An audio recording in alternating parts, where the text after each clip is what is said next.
Yeah. Oh, okay, yep, that's fine.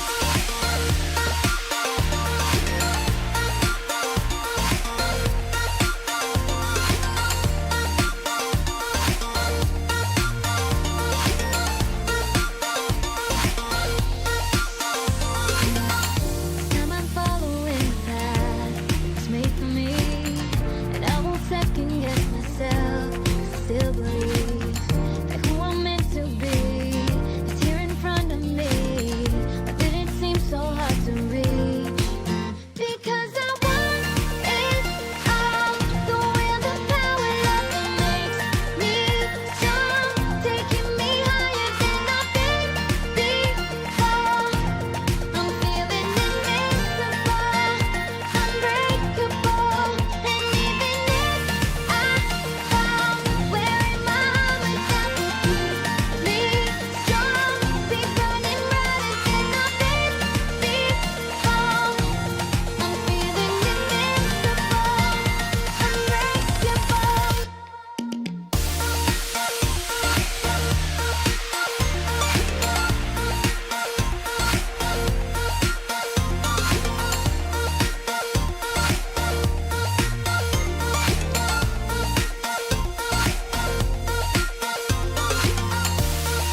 Oh, hello.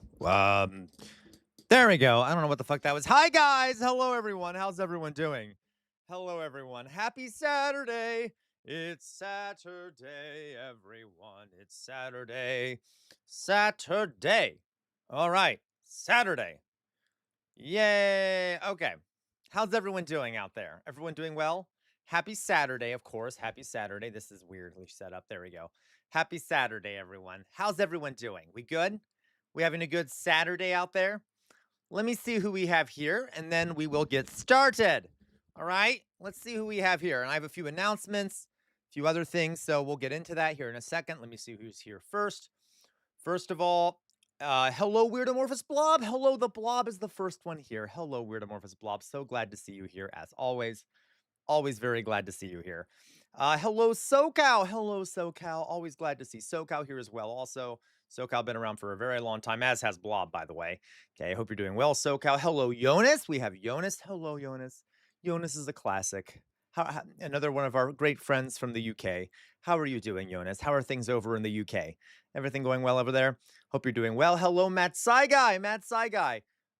Great to see you here, Matt Saigai. Matt Saigai, another classic, great big supporter of the community. Thank you so much, Matt Saigai, for all you've donated, etc.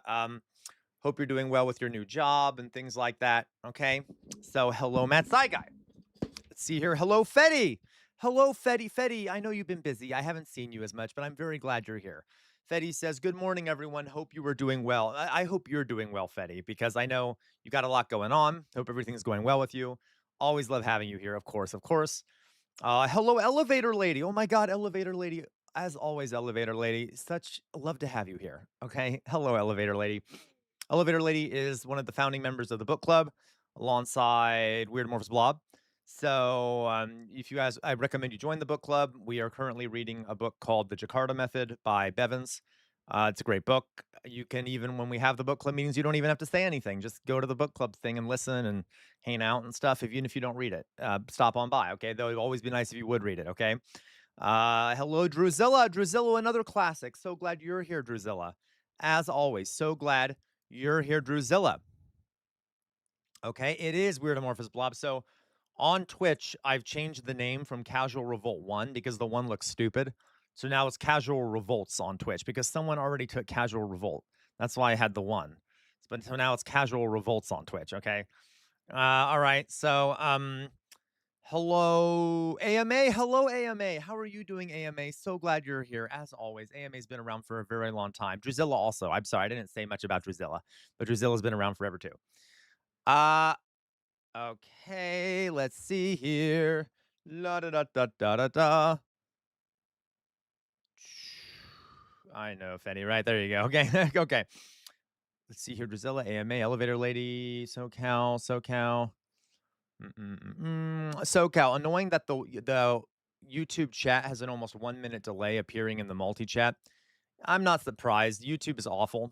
So like it's that's why I've been I've been kind of focusing mainly on Twitch because it's just a much better streaming platform. But anyway, regardless, for the folks that are over on YouTube, obviously very glad you're here, of course.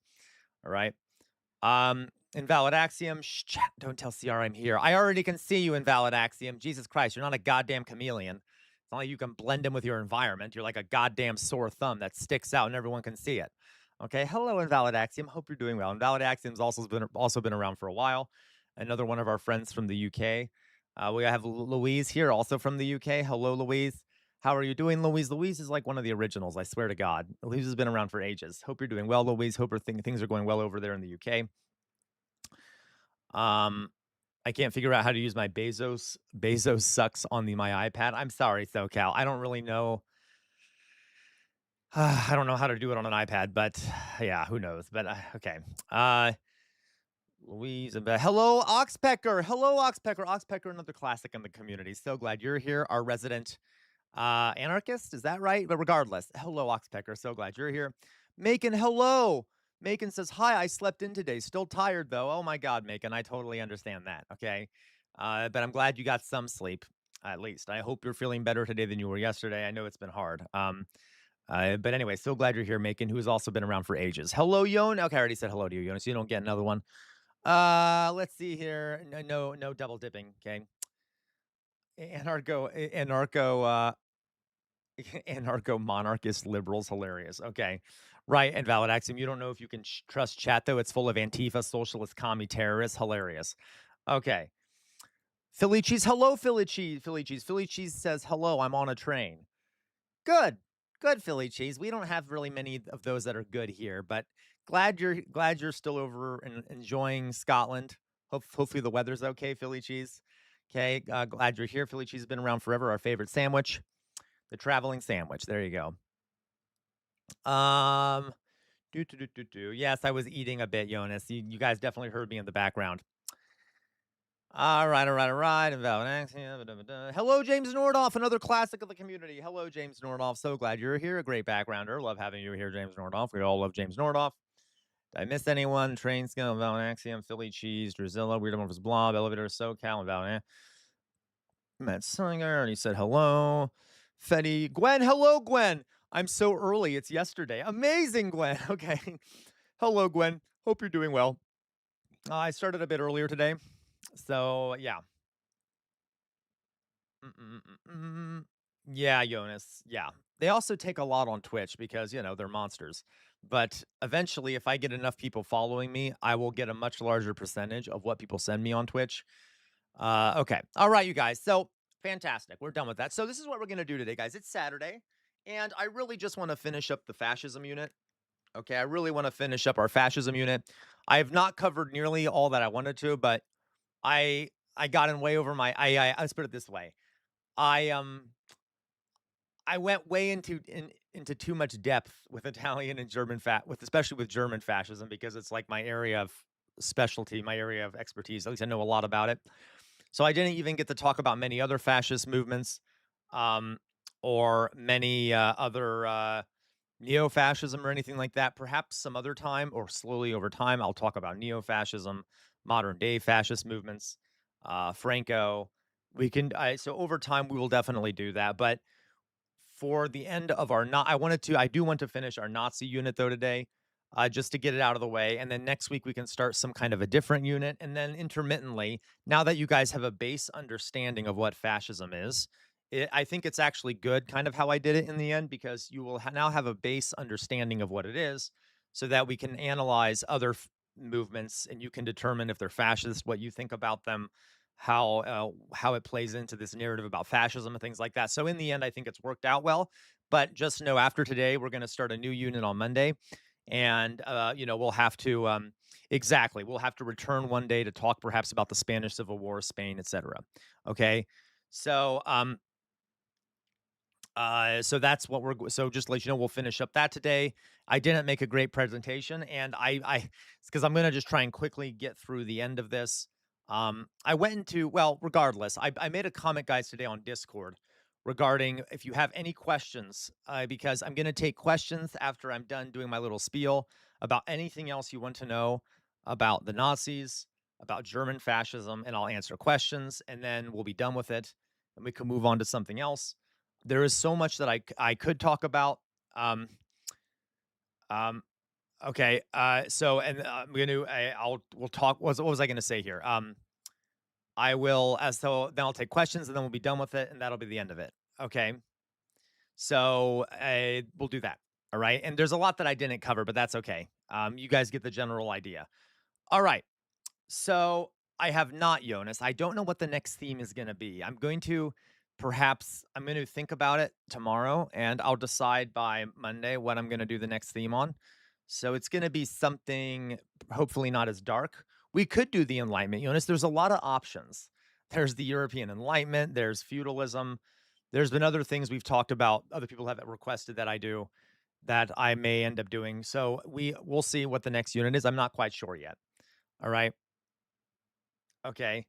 Okay, everyone okay, so now there are several people now saying, I don't wanna listen to this today." That's okay. I'm gonna do it quickly. You don't have to listen to the Nazi stuff. Okay, but I wanna finish it today so that we don't have to think about it again, all right? So we'll do it quickly, and then we'll get it over with, and I'm not gonna go into terrible detail. This is gonna be a very quick presentation, wrapping up what we've already learned, and then taking questions, okay? So don't worry, we'll be done very quickly. I love the very big aversion to talking about Nazis today, but it's going to be very quick. Okay. Um, all right. All right. So we'll do that. And by the way, we have a member of our community uh, whose name is Oz. And Oz, or Patoli, for those who don't know, Toli, his dog has lung cancer. And I am going to be posting in the community somewhere. He's started a GoFundMe to raise funds to treat his dog's lung cancer. And so I just wanted to let you know, guys, I am going to post that fundraiser in the Discord after we're done here. He sent me a message about it, so I'll be posting that. So if anyone can assist him in getting treatment for his dog's lung cancer, you are free to do so. All right. But anyway, we'll get to that. So let's get this over with, and then again next week we'll start something new, and then I'll take questions. Okay. So let's do this really quickly. Again, this will be kind of dark, but I'm not going into nearly as I went into enough detail last time that you guys understand the horrors of what we're talking about. So I'm just going to give you some more info, and then we'll move on. All right. So here we go. Let's go on here. And again, it's a very quick presentation. It's not that crazy. So I just wanted to finish up. Again, there's a lot more I could talk about, but I will refrain.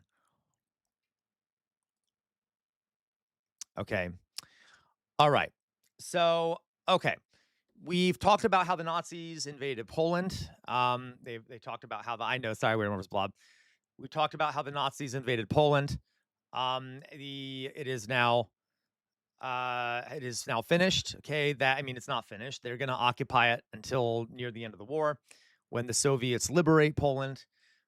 So the next big thing we're going to talk about, obviously, the Nazis ended up invading Denmark, Norway, France, the Netherlands, Belgium, Luxembourg. They invaded a ton of fucking places. They even entered Spain, Greece, Serbia. Yugoslavia. They went into North Africa, but that's sort of the World War II end of this discussion, and we're focusing on fascism. So the main thing, we're going to skip all the France stuff. It's, that is mainly, there are some Holocaust things related to that, but Hitler's main focus here is on the East. So he decided, after signing a non-aggression pact with the Soviet Union, he had always wanted to. Remember, his whole idea here was to attack the East, settle it, replace it with ethnic Germans, turn it into basically the Wild West for Germany, and exterminate or enslave the inhabitants. So he had always planned to go to war against the Soviet Union. And on June 22nd, 1941, the Nazis actually built up forces along the new front with the Soviet Union and launched a surprise invasion into the Soviet Union called Operation Barbarossa, which was a absolute disaster at the beginning for the Soviet Union.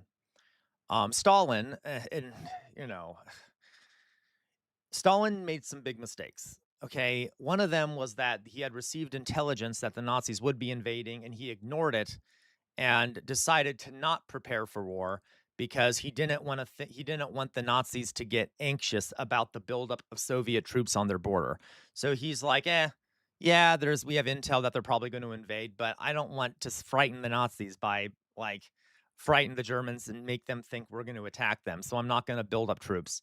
There were some other things that Stalin had done that made, early on in the war, the Soviet Union suffer some major horrific defeats. He made some big mistakes. Later on, he was able to correct a lot of these mistakes and ended up being okay. But some of my biggest gripes with Stalin were some of the strategic mistakes he made during this phase. But anyway, another thing he did that was sort of an error of judgment, was he had recently purged much of the top brass of the Soviet military. Perhaps some of them deserved it. A lot of them didn't, because he was very paranoid. And so a lot of the Soviet military had been decapitated from its best leadership. Some of its most skilled commanders had been purged, and it was kind of underprepared for what was about to happen. Regardless, I'm getting off track here. Later, these issues would be fixed. We don't need to talk about that. But the Nazis had very quick success at the beginning of Operation Barbarossa. They captured hundreds of thousands of Soviet troops, killed millions. Okay, very successful. I think the Death ratio in this early phase of the Eastern Front was about 1 to 4. Every one Nazi soldier saw 4 dead Soviet soldiers, which should not happen if you're in a defensive war. Regardless, they were able to fix it later. Okay. Yeah, it was. It was weird amorphous blob, but there was some understandable, like, I get some of it. There might have been needed for a little bit of a purge, but as you know, weird amorphous blob, Stalin, whether for good reason or not, I mean, whether we can kind of talk about how he was very paranoid because of past experiences, but he was just so fucking paranoid. It got a little crazy. But anyway, that's okay. Regardless, they ended up having victory later. Okay. So it was very successful. And on June 6th, 1941, Hitler issued what was called the Commissar Order, which basically said this is actually a quote from the Commissar Order. The originators of barbaric Asiatic methods of warfare are the political commissars. Therefore, when captured either in battle or offering resistance, they are to be shot on principle. Um, the commissars were political officers in the Soviet military who were kind of attached to each unit and were there to sort of monitor the loyalty and political leanings and drive of each unit. This basically Hitler was saying just kill any of them. And obviously, it's not easy to determine who's a political commissar and who's not a political commissar. And even if they wanted to, they didn't. They would just kill whoever they didn't like, essentially. So this was from the very beginning a war of extermination, and Hitler said so. He openly said that this is a war, a racial struggle, a war of annihilation. We are going to, because that's part of General Plan Ost, is to depopulate the region and settle it with Germans, or at least enslave the Slavs that live there. So it was a genocidal war of violence. And we could talk about I can talk about all kinds of massacres that took place. I'm not going to go into detail here. One of the places that suffered the most during this war was the Ukraine. Ukraine at the time and to this day has some of the best agricultural soil for agriculture in the world. And Hitler wanted to turn Ukraine into the German Empire's breadbasket. So there was a bunch of massacres that followed. And we mentioned the Einsatzgruppen. So just like had happened in Poland, the Einsatzgruppen followed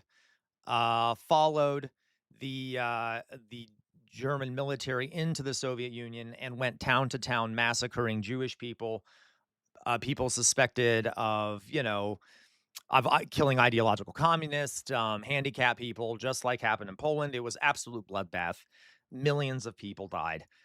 The Soviet Union suffered horrifically during this war, and meanwhile, the Nazis also redirected all food internal to the Soviet Union back to their own empire and troops, which basically caused a famine inside the Soviet Union, which also resulted in the death of millions of people. It was some of the worst shit to read about in history. I will not go too much into it. I recommend you do read more about it sometime. It is not taught enough.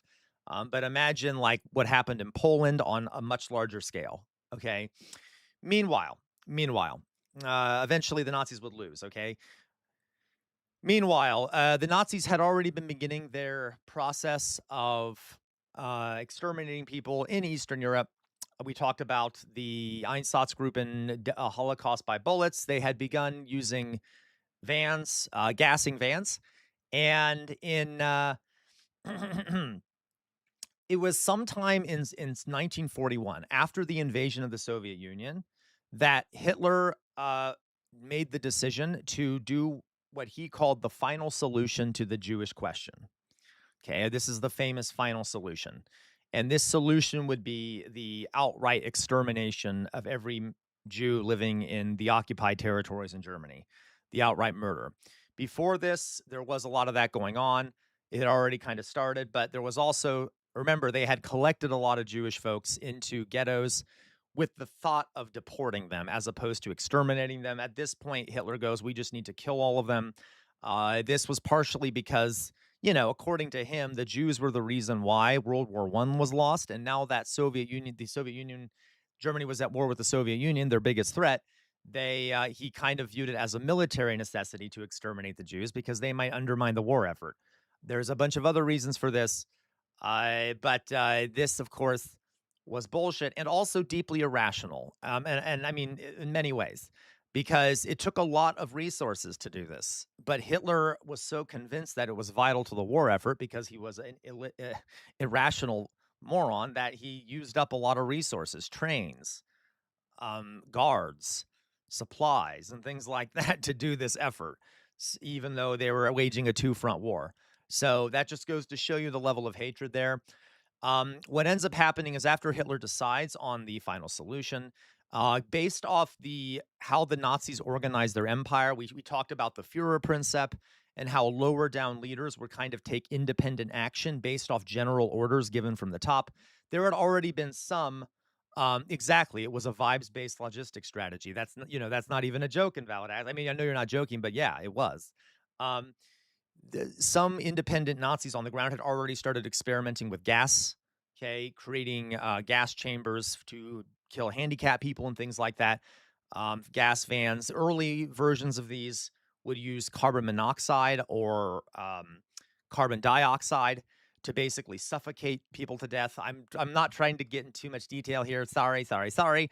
But later on, ended up developing actually creating set gas chambers, and they started creating death camps, camps specifically where death was to happen, where Jews would be transported to and then exterminated. So anyway, so after Hitler decided to enact the final solution, the Nazis held a conference called the Wannsee Conference, and it was held in Wannsee. All right. And there's a great movie about this that I thought we might be able to watch. I don't know if we want to watch it today. I don't think many people will come because a lot of people are tired of the unit, but there's a movie called Conspiracy that is basically just a like reenactment of the Von Wannsee conference, but it's really good. Okay, and it's disturbing, but it's really good. So a bunch of top Nazi leaders, including Heydrich, okay, Heydrich met at Wannsee. Hitler did not attend, and his hands were to be kept clean of this. Some of the people who deny the Holocaust use this as a reason, like this wasn't Hitler that did this. This was Heydrich. Hitler wasn't even at the Wannsee conference. That's just not how, as we've talked about before, guys. That's not how authority worked in Nazi Germany.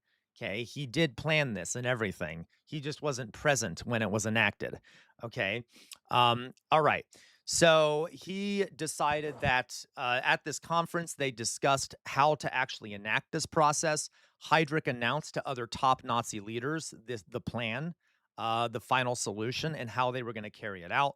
They would typically use the word transport or deport in reference to you're gonna need to transport these 2,000 Jews to Auschwitz. Okay, they didn't really use the word kill. It was all about they made it appear like this is going to be we're just discussing how to move Jews around, but it was understood that they were being moved towards death centers. Okay, all right. So so during the Von See conference, which you'll need to know, it's a very important conference on January 20th, 1942. It was formally as the Nazis were starting to lose the war, by the way, okay, which explains this partially. It was formally revealed to Nazi leaders who would help arrange for the Jews to be transported from all over German occupied Europe to SS operated killing centers in occupied Poland. Not one of the men present at the Wannsee conference objected to the announced policy. Now, I will say that is slightly untrue. There was one guy at the conference who objected, and he objected what was his name? Shit. I think it was Hans Frank. I can't remember his name. He was a top lawyer for the Nazis, which is hilarious because there's no fucking laws in Nazi Germany. It's like not a rule of law state. But he got annoyed because he's the one who had crafted the Nuremberg laws, and he was upset that the beautiful legal code he had developed was no longer relevant. So he didn't care about the slaughter. He cared that he had spent all this time making this legal code determining who's Jewish or not, and now they're just throwing it out the window because you're not going to be able to really apply strict standards when a war is going on. So that's the only complaint he had. He was happy with the death of the Jews. He just was upset that they were messing with his beautiful written laws. Anyway, regardless, no one else objected. Yeah, Jonas, okay. Never before. And by the way, I know I've said before, so I do think that and I'm saying this as a historian, there is something uniquely dark about the Nazis in human history. There will be people who disagree with me on that, okay? But that's not to say that there weren't other genocides in history or other, and it's not because they were white, the victims were white. I know there are some people who will say that, well, if you think that, that's just because you don't care about, what colonialism did. No, I do. But this was something at this scale, and that was never that and done in this way, I should say, had never been done before. Okay. This like industrial scale planned industrialized mass execution of people in gas chambers was unique. That hadn't happened before. We can okay, so I'll explain here. Uh, okay, so never before had a modern state committed itself to the murder of an entire people in this particular way. All right, and following the German invasion of the Soviet Union, in June 1941, the Nazis began to massacre Jews. They initially were experimenting, I told you, with different gas chambers and stuff, but after the Wannsee conference, they planned at the Wannsee conference to kill 11 million Jews. Okay? So the whole plan here was to literally kill every Jew left in Europe, and they literally calculated how many Jews were everywhere. They planned it out and they said, okay, we need to kill 11 million. So they tried to develop the most efficient means to do this. And by the end of the war, they succeeded in over half were killed. Okay. Um, so all right. This the gas vans that were initially used, were pretty inefficient. They presented logistical problems. They also needed gas, which was being used for the front. They needed like oil, which is being used for the front. So it became decided to create centers of death or massive death camps. The first five, the many of you have heard the names of these. The five massive centers of death were Kelmo, all right, Belzec, Sobibor, Treblinka, and Auschwitz. Those became the five death centers that were literally made to exterminate as many people on industrial scale as possible. They had stationary gas chambers that were massive and could be used around the clock. And attached to these were crematoriums for the swift disposal of bodies. And that's what they did. Okay. They also took the old doctors, a lot of the doctors and things like that had been responsible for the T4 program, the murdering of the disabled. And they brought those doctors to these camps who would then figure out who could do slave labor, and who was too weak or ill or a child or a woman to be sent immediately to die. The enslaved people would eventually die too. They were only fed so much food so that they would die off eventually.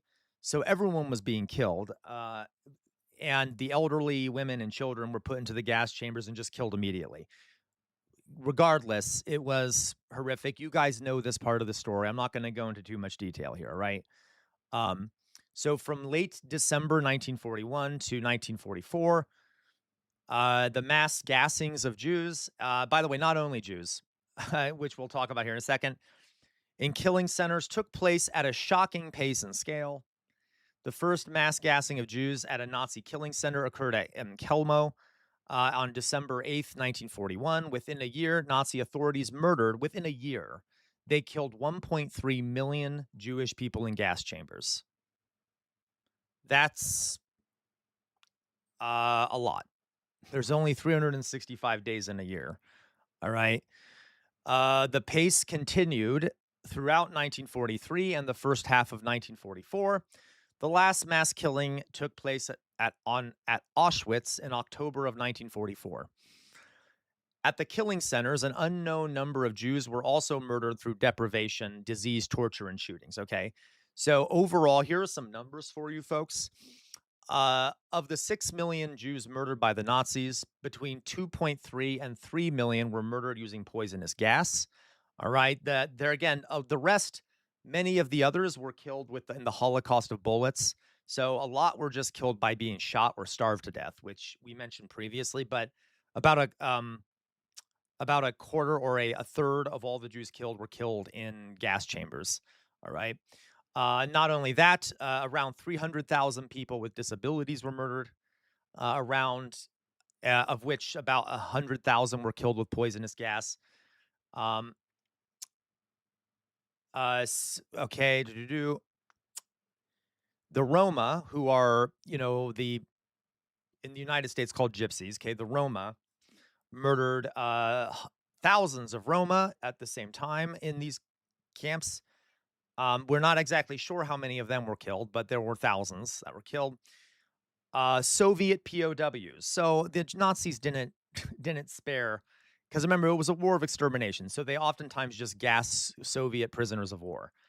So they also slaughtered um, the Soviet prisoners of war. It's thought that around 3.3 million Soviet POWs were killed by the Nazis. Ethnic Poles were killed in these gas chambers, especially if they were viewed as resistive to the German occupation. And another number, and then a large number of partisans were killed in these gas chambers. Gay people were killed in some of the gas chambers. Now, gay folks weren't necessarily the main target in gas chambers, but they were killed in the gas chambers. Exactly. There and in the end of this, the Holocaust in general, so this mass slaughter of people viewed as undesirable by the Nazis was today it's estimated to be about 13 million people, around half of which were Jewish. The other half were all kinds of other kinds of people. 13 million throughout this entire process, whether by bullets or gassing, were killed. Okay, the Soviets were largely responsible after winning against basically defeating the Nazis, pushing into these areas where the Soviets were the first ones to start liberating concentration camps. Um, and the Nazis tried to destroy evidence of these gas chambers, but they couldn't because there were many of them. So even smaller concentration camps had gas chambers, even though those were mainly used on disabled people and ill people. Um, the Soviets were the first ones to actually find an intact gas chamber, which they took pictures of and stuff. We have so many records of these gas chambers that anyone who denies it is so fucking stupid. It makes me want to lose my fucking mind. It is one of the most documented events in human history. Okay, we know it happened. The Nazis were actually, when my grandfather was one of the first people to enter Dachau, which was a concentration camp in Germany, which was not a death camp, but they had a gas chamber there. The Nazis were so quick to leave that they left bodies packed into. They tried to hide a bunch of bodies inside of a train car, and they had overpacked it, so they couldn't close the door. So there were bodies spilling out of a train car. And my grandfather, till his dying day, had that image stuck in his head. This happened. Okay, it was a mass slaughter on a huge scale. We have massive numbers of documents about it. Okay. Um, as a matter of fact, the in Auschwitz, which maybe we should watch. That's another movie we could watch together. Yeah, a weird amorphous blob. Yeah. Whenever, maybe at some point we could watch. What is that movie, guys? About the guy who lives next to Auschwitz. I can't remember. I can't remember. Someone recommended it in the movie in the film club. Why am I having a mind blank? Um, crap. Thank you. Zone of interest. Uh, they people were living right up against the concentration camp. These concentration camps. They were burning so many bodies in these concentration camps that the surrounding areas would have ash falling on them.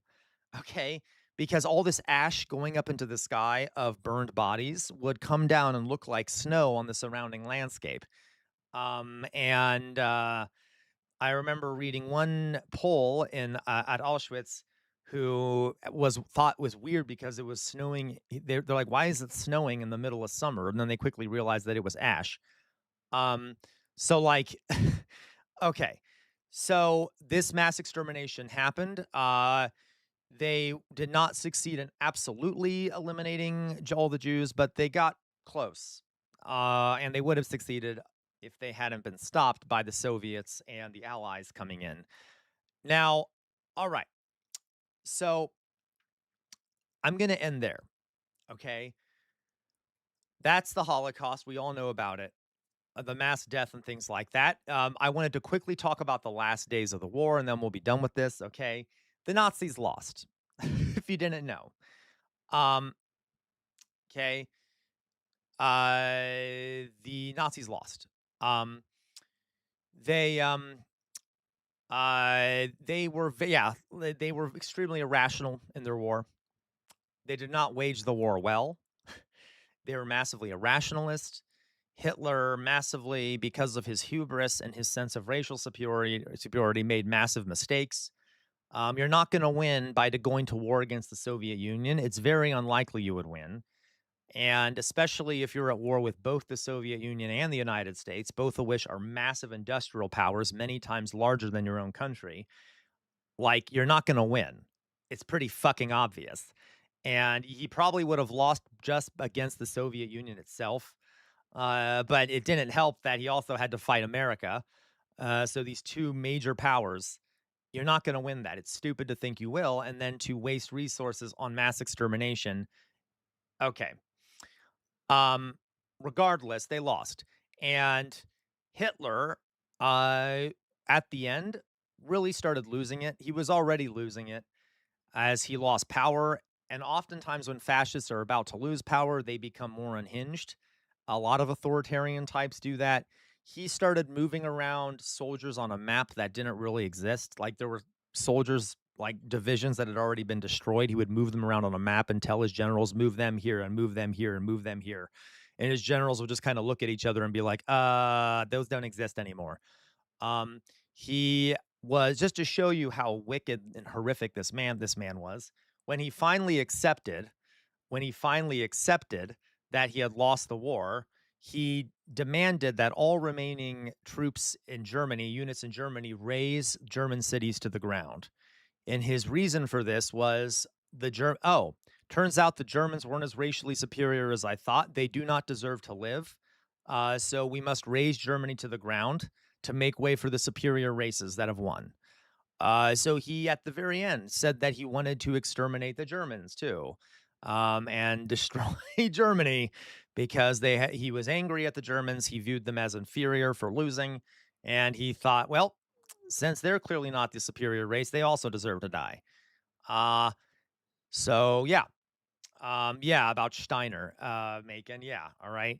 So he eventually committed suicide with his wife Ava Braun.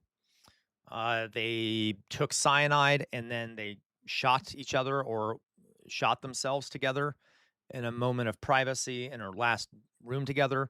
Their bodies were taken out back behind the bunker they were in, and gasoline was poured on their bodies, and their bodies were burned. Hitler did not survive the war. That is a conspiracy theory with no backing. There is zero evidence he survived the war. We actually have his jaw. We have Hitler's jaw.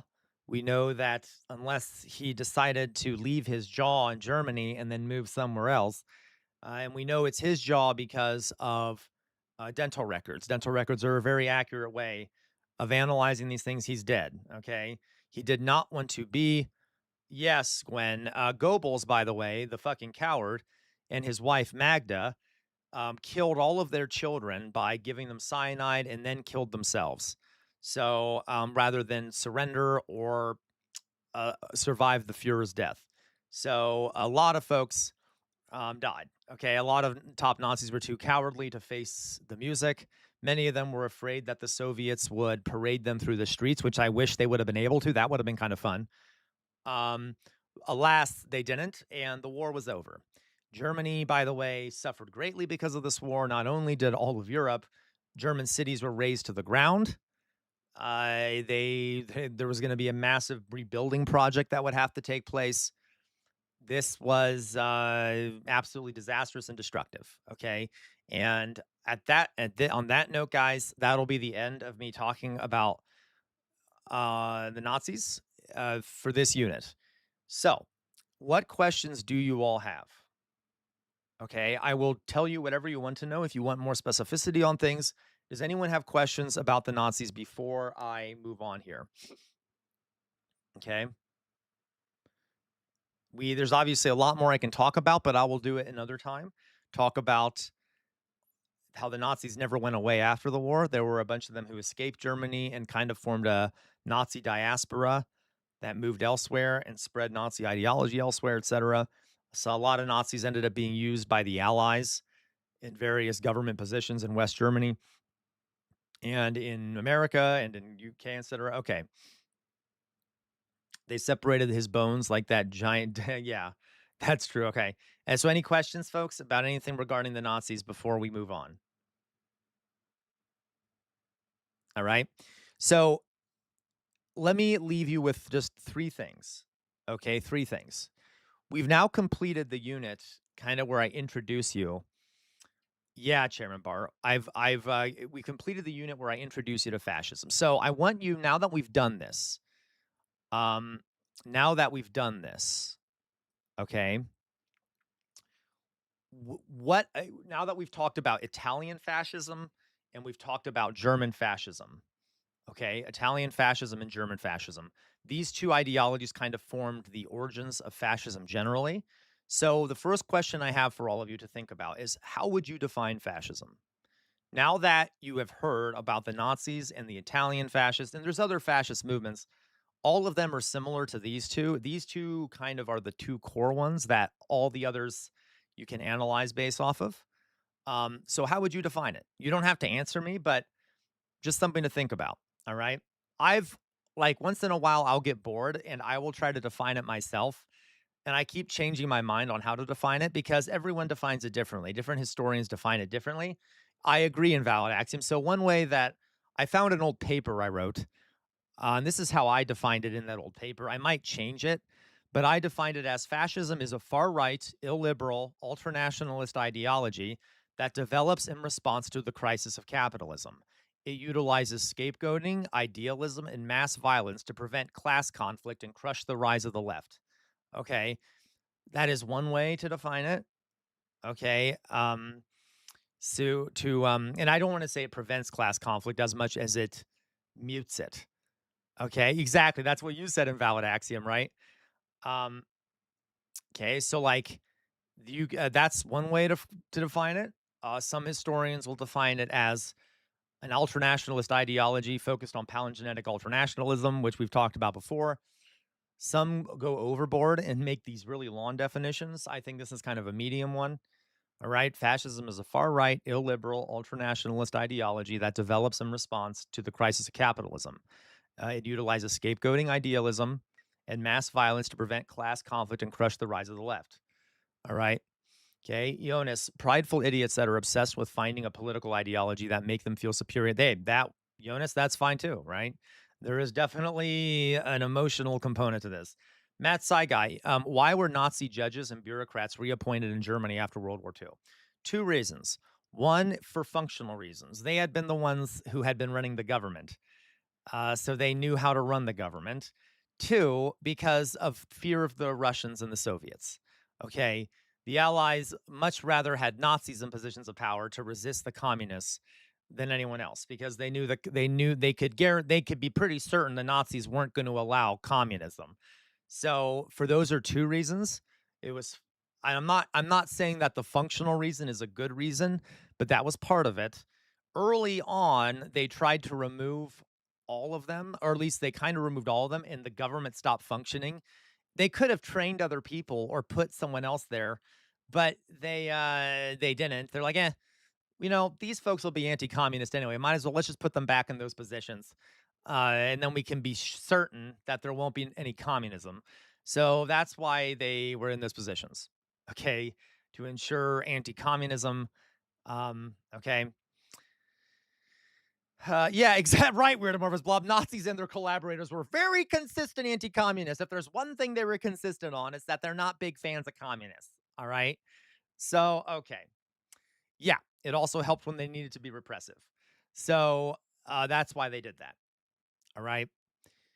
Now, I will say not all the leaders in West Germany were Nazis, but yeah, a lot of the bureaucracy were. Some of the leaders were former Nazis or were Nazi adjacent or had Nazi relationships.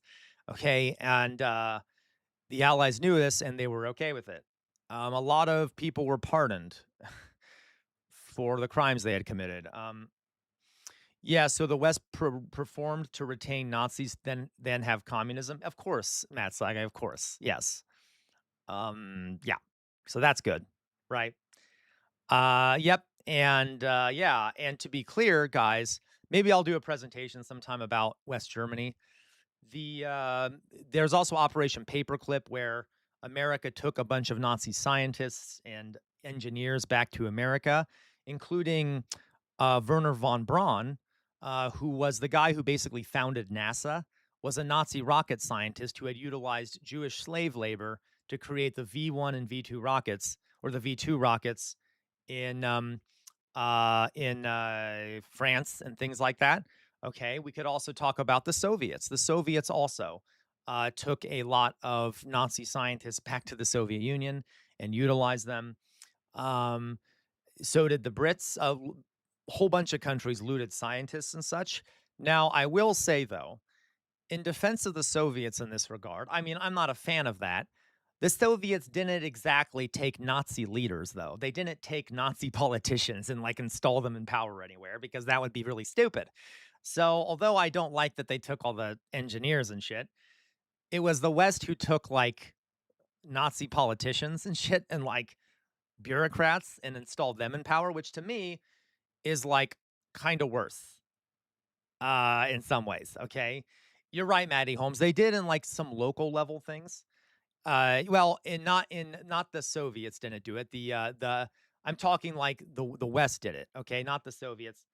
Um, so like in Western Europe, again, Western Germany, like I said, the Americans, the Brits and stuff did put people in power, okay, that were former Nazis. Weirdomorphous blob. To say it's the same thing is kind of crazy. Yeah, exactly. Weirdomorphous blob. And that's like, okay. So Flubanga, the Stasi, yeah, the Stasi were horrible. And I am not defending guys. I have a lot of critiques of the Soviet Union. The Stasi were not great. Um, but they weren't Nazis. Okay, as far as I know, I'd have to double check on that. I don't think many of them were Nazis originally, if any, because that would be extremely anti. Okay, yeah, I know. I always use understatements, folks. I always use understatements. The Stasi it wouldn't make sense to make the Stasi Nazis because they were reinforcing a communist regime.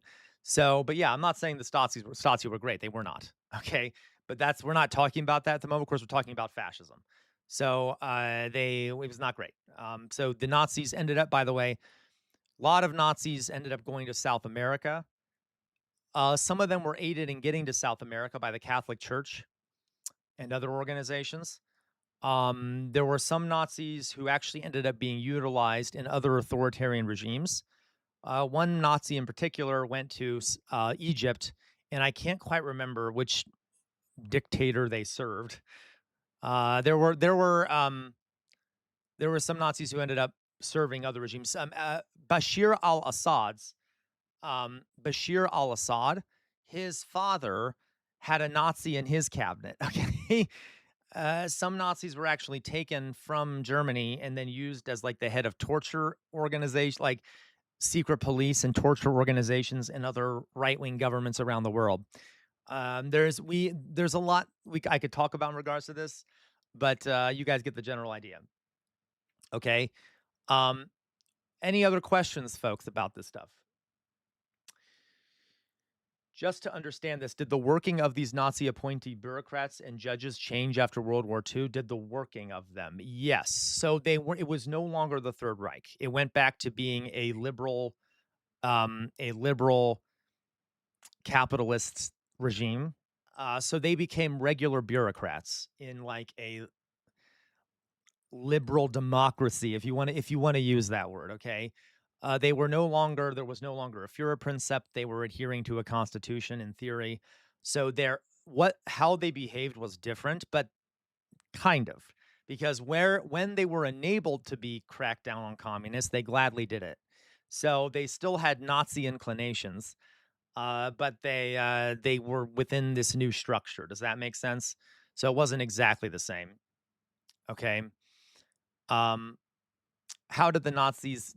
How many Nazis did Israel take? All of them, right? Invalid axiom.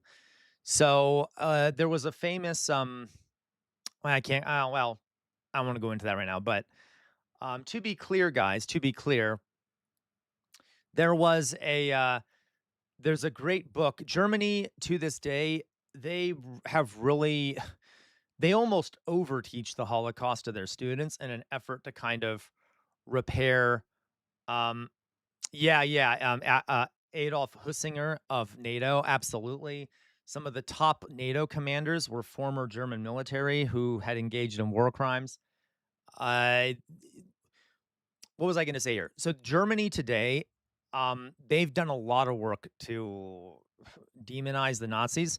But the problem, guys, is that in theory, if our idea of what causes fascism, if our idea of what causes fascism is correct, then we should expect that just educating people about the Holocaust will not stop a rise of the fascists again. If it's caused by capitalism and caused by a failure of capitalist and liberal institutions, then it doesn't matter how much you teach about it. It'll happen in a different form. And that's what we're seeing now. Germany, there's another fascist party rising, despite what I would argue was almost too much talking about the Holocaust in Germany before now. So it's not that the Germans don't know what happened in the Holocaust. It's not that they don't know what happened under Nazi Germany. Many of them do. But that doesn't necessarily fix it.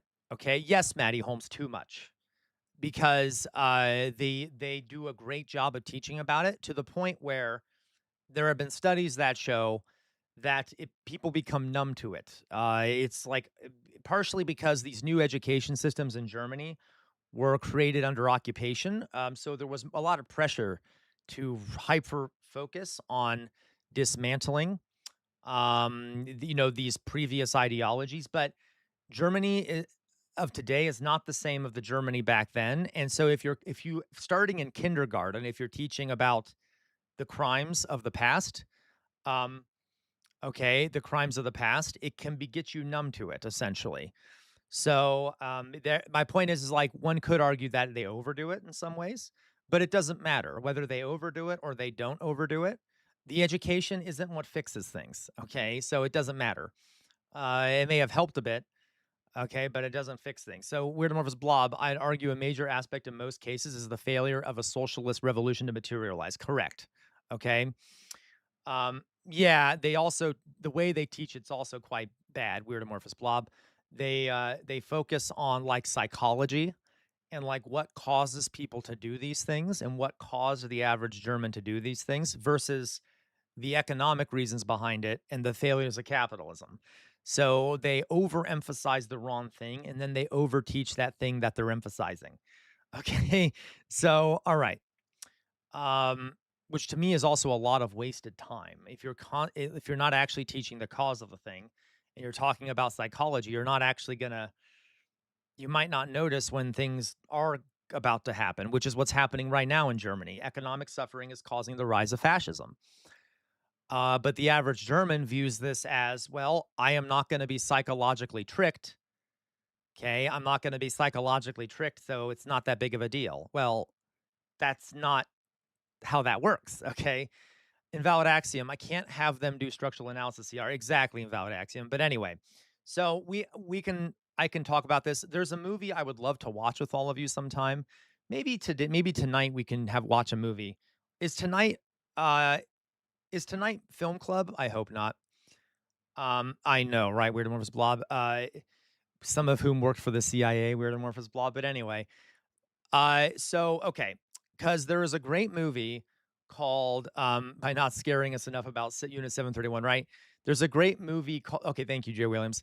There's a great movie called Die Schrecklich Mädchen or The Nasty Girl, and it's a German movie. And just to show you, to explain to you what this movie is about, it's a German film and it's really good. This German girl is in this small town in, I believe, the Rhineland in Germany, and her town holds an essay competition where students are supposed to submit an essay detailing.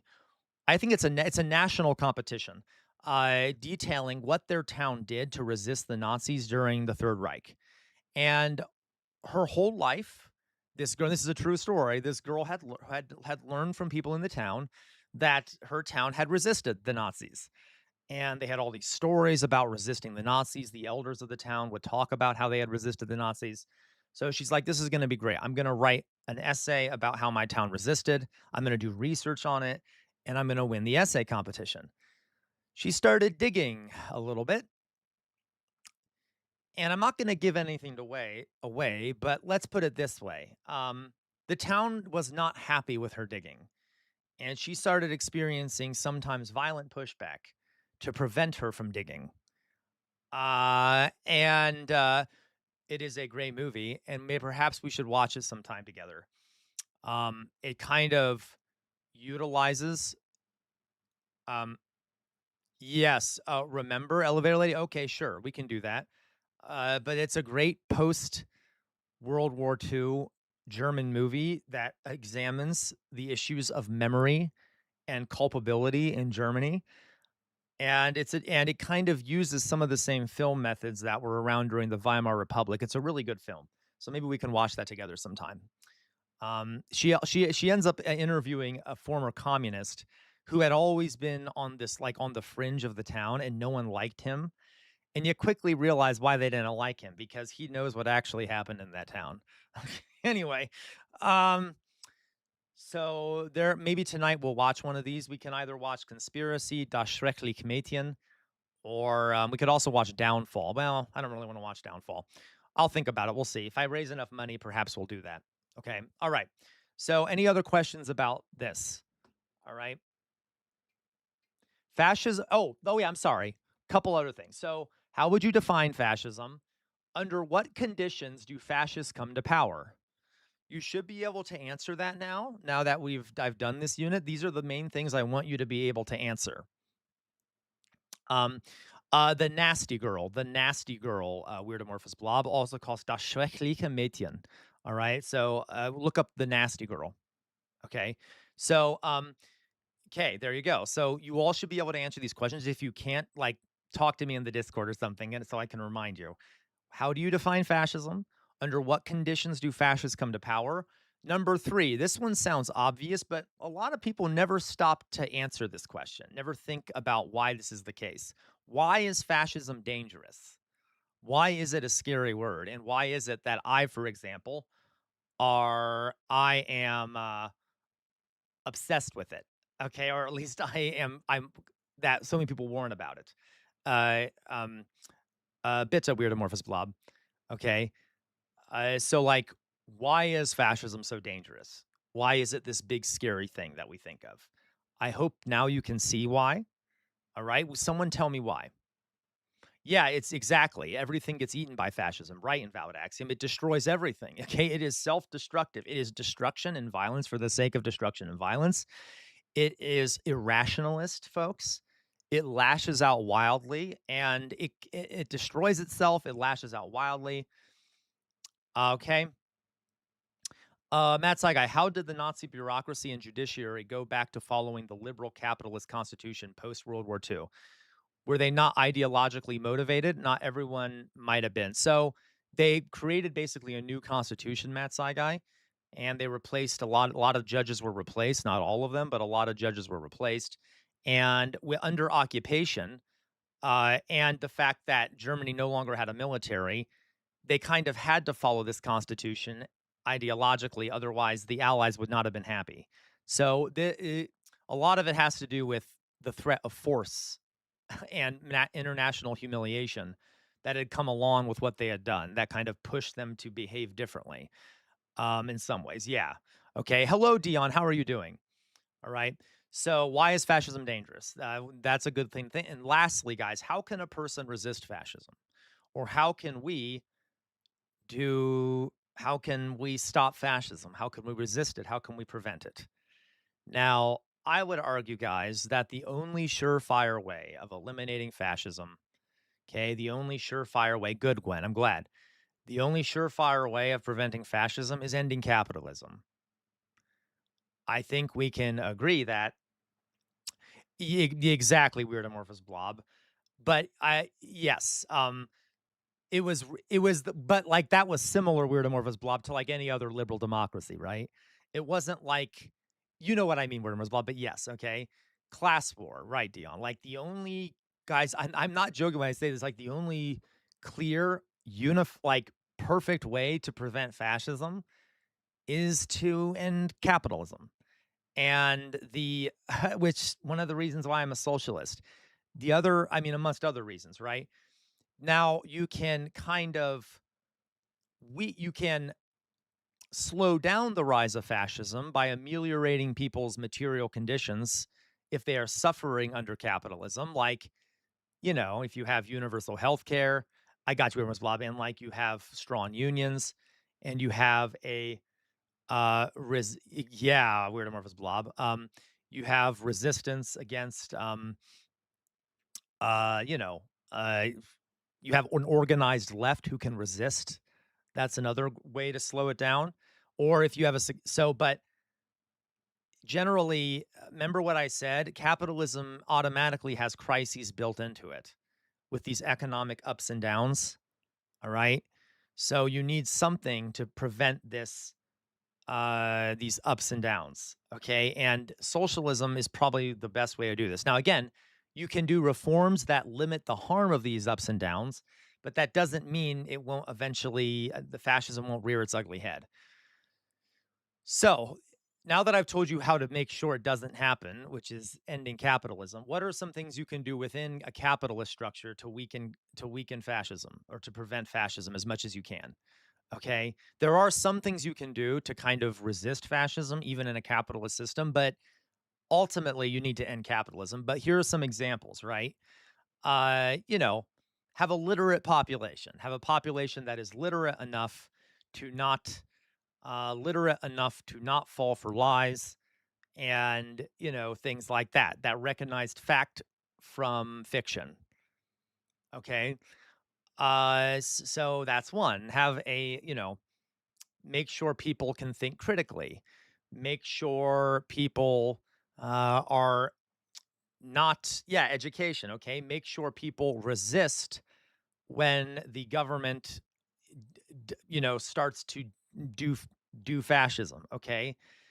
You cannot start resisting when the fascism is in power. You have to resist any move towards fascism, okay, before it comes to power. Unfortunately, in the United States, where it's way too late for that. Over years, we've seen a slow creep of fascist things happening until the fascists finally took over, right?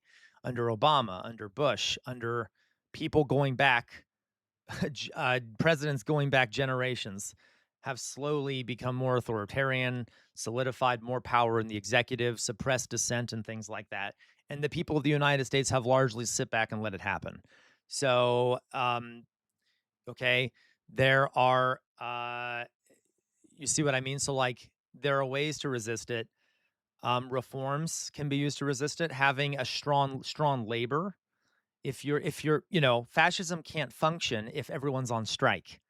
So if you have strong labor or you have a strong labor movement that can go on strike or whatever, that's good.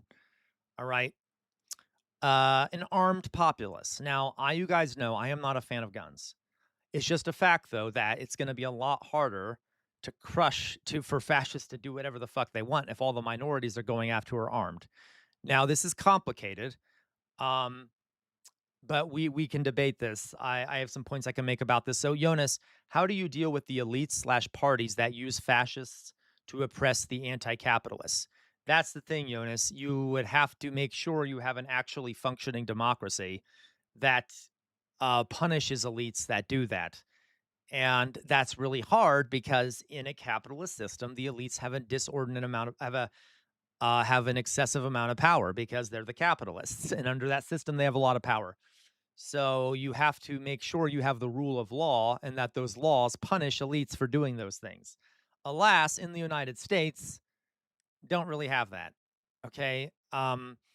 Which is why the only real way to stop this shit, guys, is to end capitalism, regardless. Yeah, oh, for sure, Jonas, and that's all goes back to capitalism, Jonas. I keep seeing the theme of parties siding together against anti-capitalist parties. Yeah, and that's why you need to end capitalism because otherwise, they're the capitalists are always going to resist the rise of the left and will often turn to fascism. But the way to resist this, if you don't want to end capitalism for whatever reason, is that make sure the people resist when that happens. Go on strike, get out in force. Okay, do nonviolent resistance, do violent resistance, do all these kinds of things. So if you don't end capitalism, the people are going to need to really put pressure on the regime to make sure that doesn't happen. Activism, right? But remember, guys, the Nazis had to cancel the T4 program because it was too unpopular. It was too unpopular. All right. The T4 program with the execution of the handicapped and stuff like that, all the parents came out and started protesting. And they needed those parents to be in factories and they couldn't kill all of them. That would turn the German people against them. So they had to stop it. All right. Remember what we saw in Minnesota, okay, with ICE killing Alex Preddy and Renee Good. There was massive backlash nationally. There were all these resistance movements started forming, and Trump had to change his tactics. He fired the head of ICE or whatever it was and replaced it with someone else. Now he's still doing the mass deportations in a brutal manner, but they aren't doing it as publicly because they got so much backlash. So there are other ways that we need. There are ways to resist that don't end capitalism, but in the end, we need to really change the system overall because it'll always be a possibility. Jay Williams, I feel like in the context of America, the Constitution in its current form wouldn't stop what's happening right now. From, of course, Jay Williams, yeah, we would definitely need to rewrite the Constitution and make some major changes to it at the very least. Let's see here. Weird Amorphous Blah. Basically, arming the people for immediate civil war is something that makes it way harder for a right. Absolutely. Yep. 100%. Arming people would be very useful, Weird Amorphous Blob. Even I admit that. Um, yes, ICE seems quite, yes, but they are. The thing is, Louise, is that they're not. They've just gone undercover. They're still doing mass deportations, but they're doing it quieter because they realize they'll get backlash, which is, by the way, guys, is exactly what the Nazis did. The T4 program continued. It just wasn't as public. They went into hiding. Okay. Um, yeah, I'm sorry, Louise. Yes. Okay. So, invalid axiom. One could argue casual revolts that every moment of resistance against fascists moves towards the end of capitalism. Invalid axiom. I didn't say it. You said it, and you're right. Okay. So everything you do in some way has to be in resistance to the capitalist power structures. Okay. I was annoyed, guys, a couple days ago. I've been like hate watching TYT recently, and Jank was saying we need a revolution. We need a revolution. And I'm like, okay, what do you mean by a revolution? I mean, I didn't ask him to his face, but he went on to say, we need to get money out of politics and we need to make sure our civil rights are being enforced. He wasn't talking about a revolution. He was talking about reforming our, you know, capitalist, our capitalist liberal democracy. That's not a fucking, okay. That's not a revolution. And which is annoying that he's co-opting that language. Okay. But anyway, so, Gwen, you say, if capitalism remained but was reined in by the government, like wealth taxes, universal healthcare, constitutional amendments, is capitalism still bad? Yes. Yes, Gwen. This is the problem with capitalism, Gwen. So I can give you an example. Are you here, Drusilla? Are you here, Drusilla? So even in Sweden right now, Sweden, which is a very mixed economy, it is partially socialist, partially capitalist. It has a nationalized industries. It has strong unions that are represented in like very strong unions.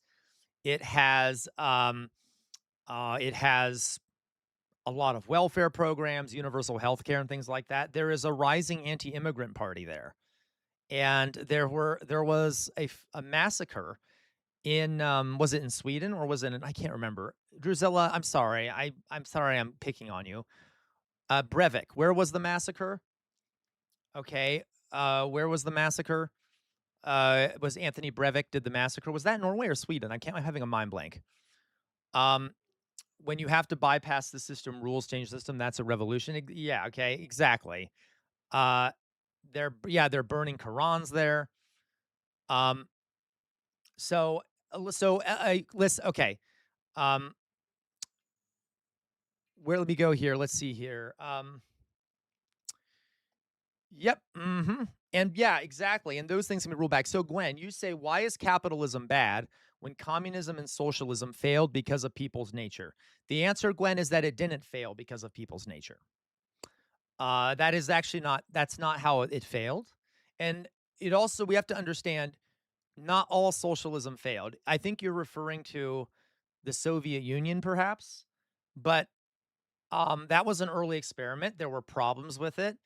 It did not fail because of people's nature. Um, there is, listen, there are early experiments in socialism didn't work very well. Okay, and even the Soviets realized this, and the Chinese realized this. Mao's reforms were very deadly and and were very okay. Was it Norway? I'm sorry. Thank you, Drizella. Uh, like there were some big issues early on in China. Like there was an experiment, guys. You can't blame them too much. Mass death, and I'm not excusing the mass death because that was a really big fucking problem. Okay, but like, and I don't excuse it, but the idea of socialism has actually evolved since those times. Okay, modern day socialists and communists. Um, have improved upon the ideas of socialism and communism. So there are newer ways of thinking about how to achieve a society like that. I've explained a lot of them in here. For example, instead of having a completely centrally controlled economy, you could have part of your economy run by co-ops. Okay, where there are just groups of workers who collectively own different enterprises, and they could might even be able to compete with each other to some extent in order to produce things independently. That would still be a form of socialism. Okay, that might be better than centralized control. At the same time, you could still have some important industries nationalized. So there are it's an experiment. Okay, and we've improved ways to do these things. Uh, yeah, it was on that island. Okay, okay. So Gwen, Gwen, you say I'm a nature girl. I'm a nature girl. Do do do do do. So, okay, that is fair. That is fair, Gwen. I will say I slightly agree with you, and let me explain what I mean. There are certain things intrinsic to individuals and humans, like we have a desire to eat, to drink, to have sex. I mean, most of us, not all of us. Okay, um, things like this. Okay, we have kind of these desire to do these kind of things. Okay, but what matters is how the systems you create incentives and disincentives. So yeah, if people have the opportunity to gain power and it's going to benefit them to go for that, they might do that. If you create a system where there's no incentive to seek power, okay, if you create a system where there's no incentive to seek power or there's a punishment for seeking power, you that part of that you might have fewer people that want to do that, right? Systems can incentives and disincentives can kind of mess with people's instincts in that way or mess with what people do. So it is not as clear cut as saying it's part of human nature. Does that make sense? All right. Um, all right. Being in this community has made me learn more about communism and socialism than I knew before. Good, I'm glad. Yeah, if you disincentivize them. Okay, so Gwen, so a co-op punishes those who get out of line. Absolutely, Gwen. Absolutely. So in a co-op, you would have workers work who own the business collectively. There is no owner and workers, there's just workers, and they can do things like vote and make decisions collectively, or they could even elect people. There's different ways to do it. Okay. Um, So, yeah, if one of your coworkers does something that is bad for the co-op or breaks the rules, they're going to either lose their position in the co-op or they might be voted against in a way that punishes them. That is where you create an incentive or a disincentive. Okay, the co-op, Gwen. So the workers of the co-op would decide that collectively. Okay, so that is even in the most even in the most like egalitarian societies, hunter gatherer groups. Even in those societies, which are the most egalitarian we know of, people who were bad for the group would be shunned or punished in some way, which then made it much harder to be an asshole because you might be punished for it or there might be some sort of collective pushback, if that makes sense. All right. I punish how? Who decides? The issue here, by the way, is that in under capitalism, the worst behavior is incentivized. The greed, violence, oppression, selfishness are all incentivized under capitalism. I'd rather have uh I'd rather be incentivized for doing good things. Okay, well, Gwen should well, but see, here's the thing, Gwen. This I think what happens under capitalism, Gwen? Do you think people should die if they don't have a job under capitalism that they deserve to die? Do you think you should be fired if you speak your mind on the job and then lose your ability to gain food? Like that this happens in every system. Capitalism incentivizes bad behavior though. Okay.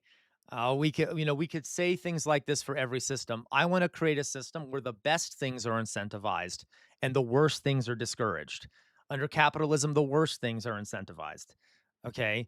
Um, Letting people starve who don't make you money and things like that. All right. So there are protections that aren't perfect. Yes, in every system. Okay, in every system, but capitalism especially incentivizes it. All right. I don't study China in depth. Um, Greed instead of do. Sustain stability instead of growth. Need instead of greed. Sustainability instead of growth. These are the prime incentives that need to be implemented to destroy capitalism. Yes. Okay, right. And this will require, guys, yeah, LaQuabble. Oh my fucking god! I'm sorry, not LaQuabble. Oxpecker. Oxpecker says, yeah, like establishing a prediction market and betting on wildfires. I cannot believe that people are doing that, and they are. These the fucking okay. It's insane, folks. This system we've created. The protections don't matter if they aren't enforced because capital rules the political system, right? And any protections put in place can be overturned by capital, which we've seen in the United States and elsewhere.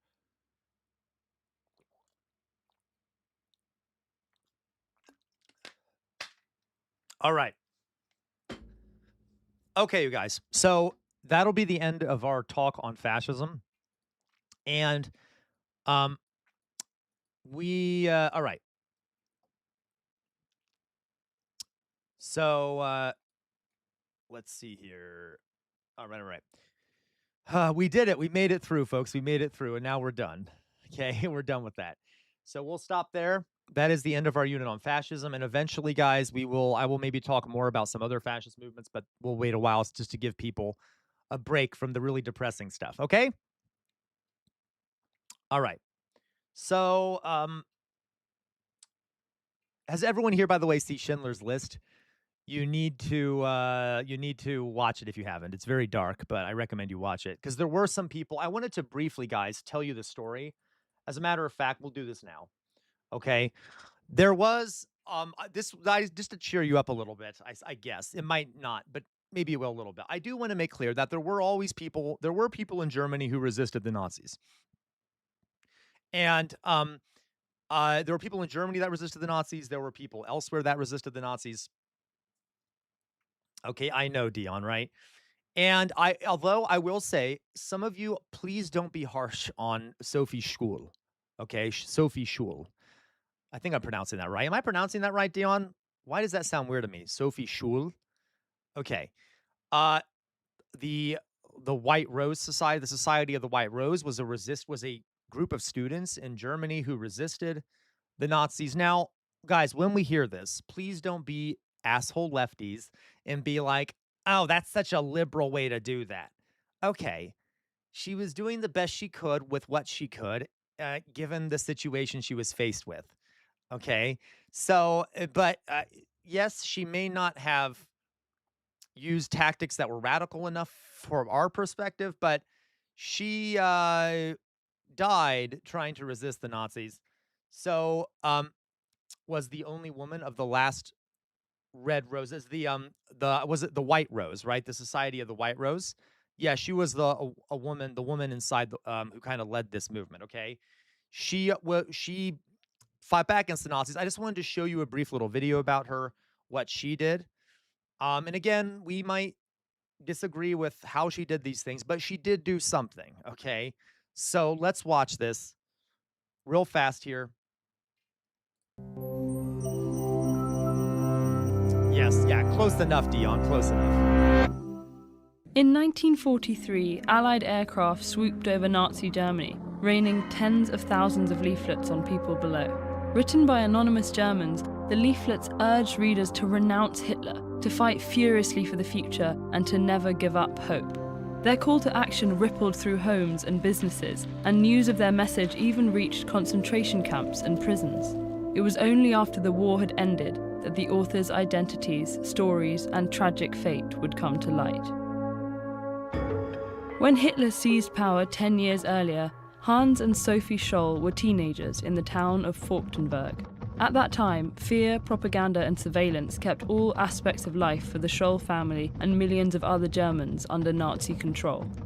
The government specifically targeted young people, setting up institutions to regulate their behavior and police their thoughts. As teenagers, Hans was a member of the Hitler Youth, and Sophie joined the League of German Girls. They were forced to, by the way. Hans rose through You really didn't have an option. I want to make that clear. I don't like how they frame it as they joined it. Well, you didn't really have a choice, okay? ranks and oversaw the training and indoctrination of other young people. In 1936, he was chosen to carry the flag at a national rally. But when he witnessed the zeal of Nazi rhetoric, he began to question it for the first time. Meanwhile, Sophie was also starting to doubt the information she was being fed. Their parents, Robert and Magdalena, who had feared they were losing their children to Nazi ideology, encouraged these misgivings. At home, Robert and Magdalena listened to foreign radio stations that the government first discouraged and later banned. While the government churned out national broadcasts which denied Nazi atrocities, the Scholls learned shocking truths. And yet they were still subject to the rules of life in Hitler's Germany. After the outbreak of war, Sophie reluctantly worked for the national effort, and Hans had to take on army duties while attending medical school in Munich. Yep. That was where Hans met Christoph Probst, Willy Graf, and Alexander Schmorell. Day by day, each grew more sickened by Nazi ideology. They longed to share their views. But how could they spread them when it was impossible to know who to trust? Guys, like, and so I know that times are rough in the United States. They aren't as rough as they were in Nazi Germany. I'm not trying to downplay what we're going through, but like, you would have to be extremely brave to even think about resisting at this point. Friends decided to rebel anonymously. They pooled their money and bought printing materials. An acquaintance let them use a cellar under his studio. In secret, they began drafting their message. In June 1942, mysterious anti-Nazi leaflets began appearing all over Munich. They were signed The White Rose. Kind of cool. The first leaflet denounced Hitler and called for Germans to sabotage the war effort. Adopt passive resistance. Block the functioning of this atheistic war machine before it is too There was a religious aspect to this. They were Christians. late. Before the last city is a heap of rubble. Before the last youth of our nation bleeds to death. Don't forget that each people gets the government it deserves. At a time when a sarcastic remark could constitute treason, this language was unprecedented. It was written mostly by Hans Scholl. In 1942, Sophie came to Munich knowing nothing of her brother's activities. She soon encountered the leaflets at school, but it was not until she discovered evidence in Hans's room that she realized who'd written them. Her shock soon gave way to resolve. She wanted in. For both siblings, it was time to escalate the fury that had been brewing for years.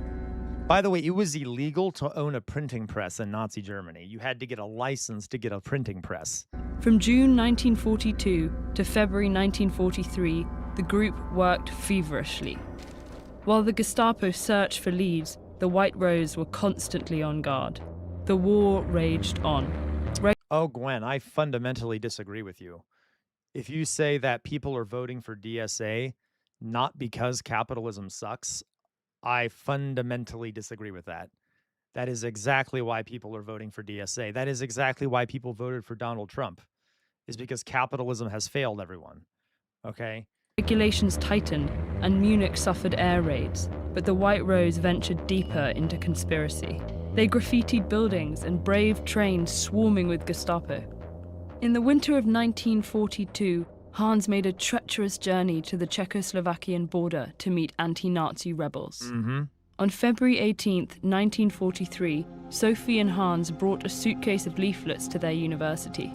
A custodian noticed what they were doing. No, you're at your oxpecker. In your defense, you're right. It does depend on the individual. Some people, it's more about Gaza and stuff, but would you agree at least that like most people that vote for them probably are doing it because they're sick of the way the system is, right? Even if they don't recognize it as capitalism, they are sick of capitalism. And reported them to the Gestapo. Ugh. Both calmly denied any involvement until the police gathered all the leaflets and placed them back in the empty case, where they fit perfectly. Yeah. When Hans and Sophie confessed, they were immediately led to court and sentenced to death by guillotine. Despite a grueling interrogation, the two refused to betray their co-conspirators.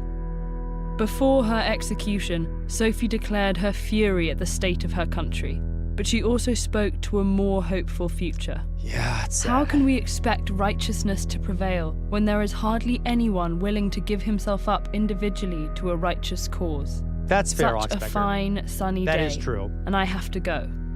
But what does my death matter if through us... Guillotine, Drizella. The German legal system still reintroduced guillotine as part of the death penalty. Thousands of people are awakened and stirred to action.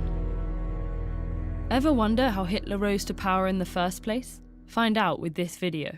Or, for more gut-wrenching bravery and subterfuge... Okay.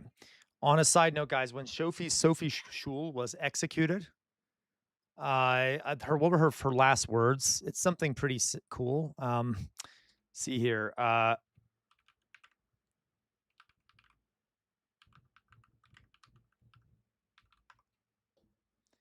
She said, "It is such a splendid sunny day, and I have to go.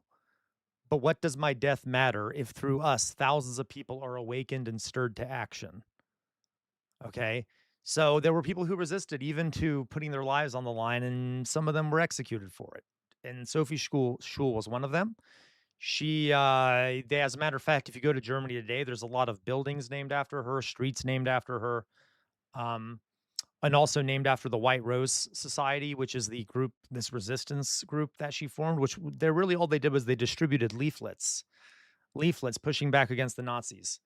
I remember reading an account of someone who was in a concentration camp, I think it was in Dachau, who found, yeah, I know, right, Jay Williams, who actually got their hands on one of these leaflets, and it gave them a lot of hope. And after the war, they claimed, yes, I'm sorry, Hubert Hubner, excuse me, also was one of them, gave them enough hope to kind of keep pushing through until the end of the war.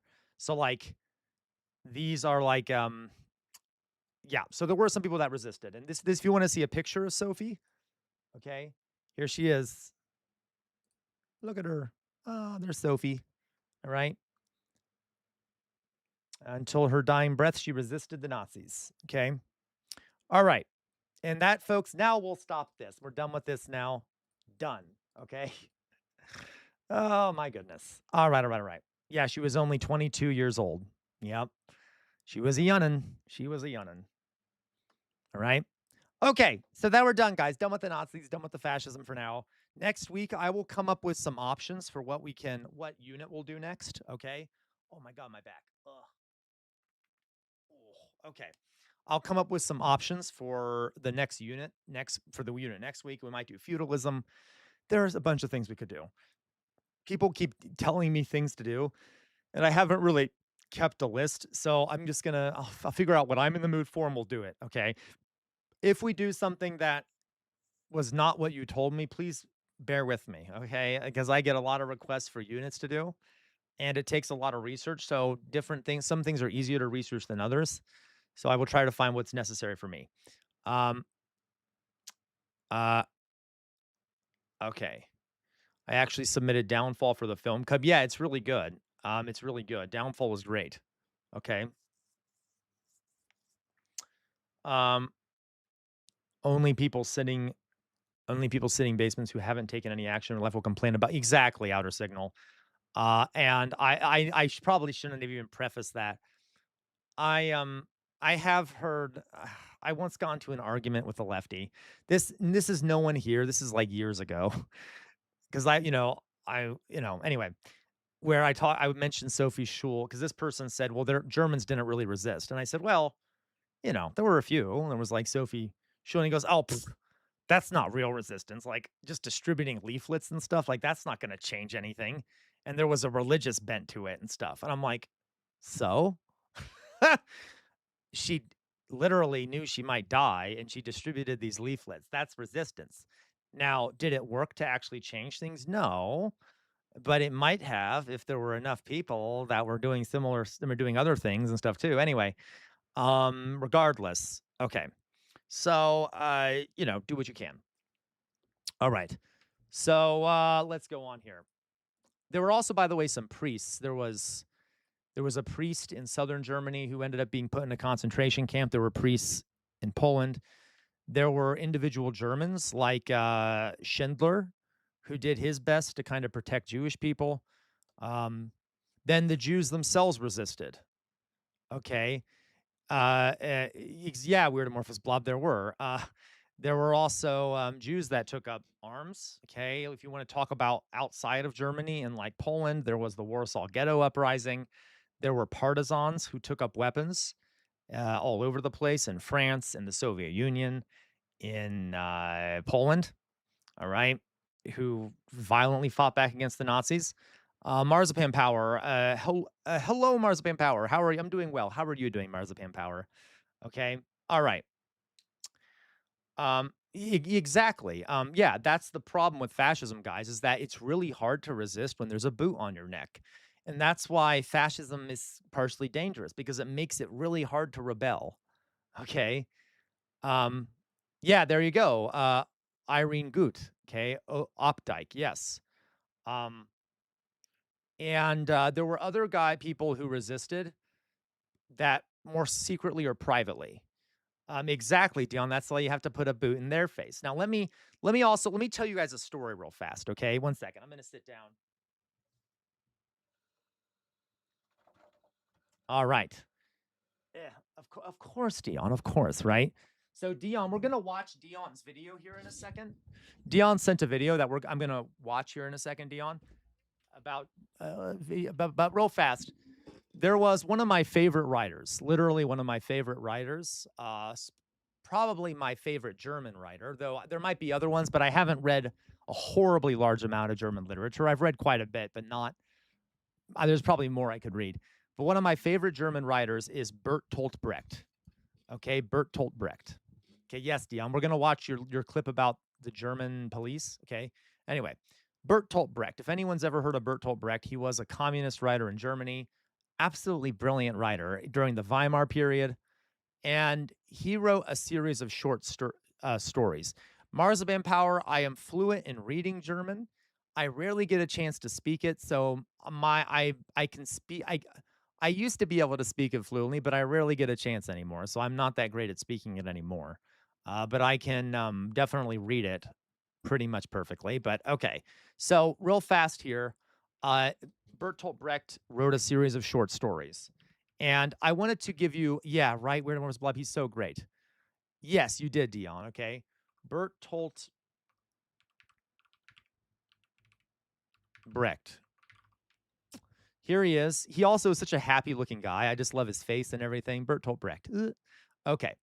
And he wrote a series of stories Mother Courage and Her Children. Where is the story here? Okay.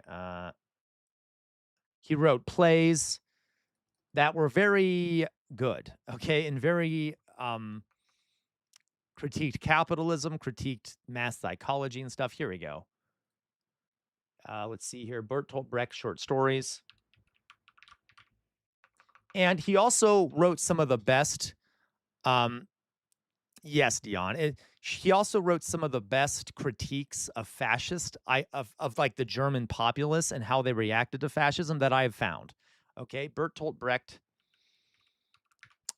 short stories. I'm going to try and find one in particular. I'm not going to read the whole thing to you. I just want to tell you about it because it's something that sticks with me.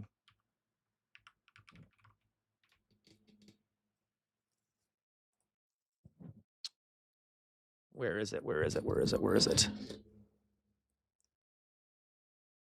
Collected short stories of Bertolt Brecht. I just need to find the name of the story because it's going to drive me crazy unless I actually find the name of it. No, don't tell me the name of the goddamn short story. Collected short stories of Bertolt Brecht. Can we, like, tell me the fucking names of the stories? Okay, well.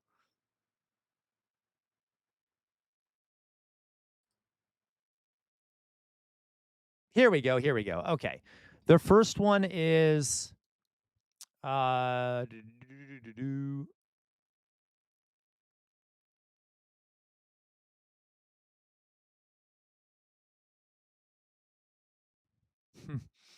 Jesus.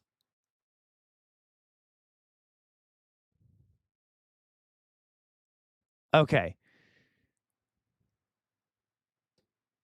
Okay, I can't remember oh well, it doesn't matter. I'll just tell you about these two stories. I wanted to tell you the name in case you wanted to look it up. But there's one story about a yeah, okay. He wrote a short story. I think it was called The Hearing or something like that. And the whole short story is a conversation between a bunch of German judges. Okay. And they are trying to decide whether to find a man who has been brought before them guilty of undermining the state or like of treason against the Nazi state. And it's a very short story. It's probably like 5 or 6 pages. It's not that long. And throughout the entire time they're debating what to charge him with, not once do they discuss whether he actually did the crime that they're trying to decide he should be punished for. Not once. Their whole conversation is about how will it look, how will our decision look politically, and what backlash will we get for the decision we make. Okay. So they ultimately decide to find him guilty, but not once in their entire conversation do they actually talk about the merits of the case, what he did, the evidence against him. The whole thing is like, well, should we punish him? If we don't, we might get in trouble for it. You know what the Fuhrer said, if we don't do this. And it's fascinating. And it's just like a massive critique of how, like, a lot of average Germans just fell in line and like refused to resist and like did what they were told and kind of out of fear and other things. Okay. There's another story where there are these two parents whose son has who are talking in private about how upset they are with Hitler when their small son walks in the room and they get really nervous that he overheard them and he leaves the house and he doesn't come back for a long time. And the whole time he's gone, they're panicking, thinking maybe he is telling on us. Should we prepare to like hide ourselves? Should we start packing and run? Is he going to go tell because he's going to the Hitler Youth meeting? Is he going to tell them? Is our son betraying us? Which like they're panicking this whole fucking time and they end up deciding like they end up like writing documents to make it look like they love Hitler and things like that. And they go back to being like, okay, we're just not going to say anything bad anymore. We're going to be supportive of Hitler.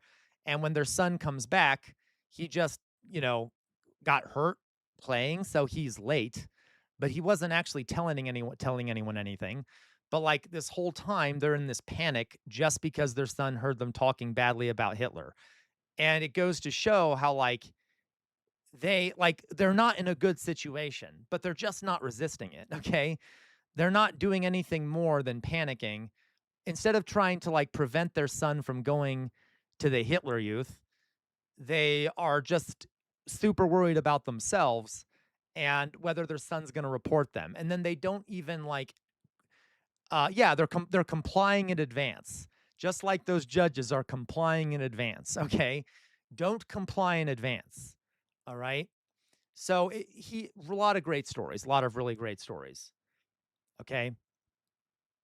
So, anyway, and there's another story about a German man whose wife was Jewish, and she gets carted off to a concentration camp, and the story is him weeping over her fur coat. She had this fur coat, and he's, like, crying over it in remembrance of her, and then at the very end of the story, um, you hear an auction starting, and it turns out that he's crying over this fur coat as he's auctioning it off at an auction to make money off of it.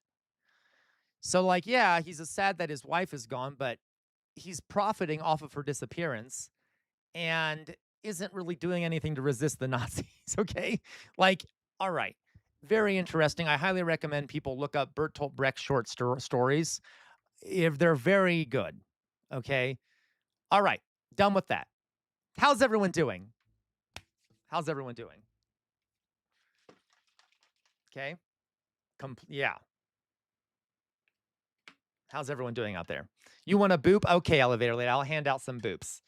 You all, I know these topics have been dark. Um, yeah. Oh, I know, right? Amy Angel, I'm neurodivergent too. Amy Angel, I'm neurodivergent, and I have to keep reminding myself that you don't comply in advance. Yeah. Okay. And I don't blame you guys. It's hard. It's hard because it's scary, especially if you're in a minority group.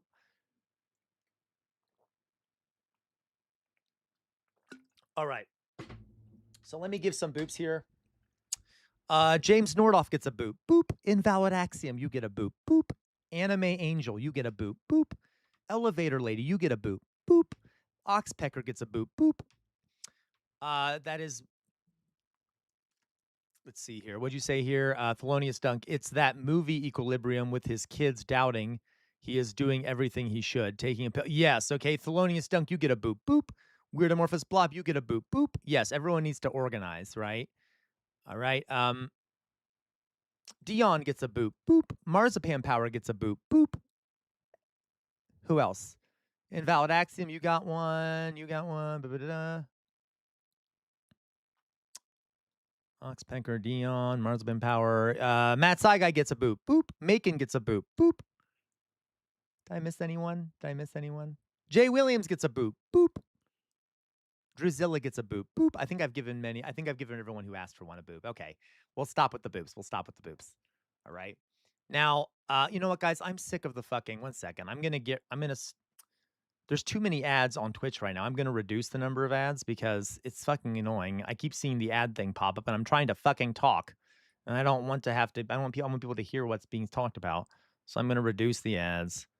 I had it at a very low level because I barely make money off them anyway. But all right, let's see here. Where's the fucking ad thing? Ads, diddly ads. Research, discovery, earnings, payouts, ads, content monetization ads. There we go. We're going to reduce the number of ads. Fuck it. So that, by the way, please, if you become a subscriber, you won't have to see any ads. But even now, it's too many ads. Like, I just don't want to have to. All right. I want people to see what I'm saying. Okay, so we're going to reduce the number of ads for now. Okay, there we go. All right. He's sick of I hate all of you. Sick of the fucking ads. Yes, Oxpecker. You know it. You know it, Oxpecker. That's another good story. All right, guys. I am definitely not sick of that. Anyway, so let's go on, guys. So let's chat. Let's do some other stuff, right? How's that? Everyone good out there? Everyone good? We all learned something about fascism, etc. Why it's bad and scary and shit. And then we'll talk about something new next week. Okay.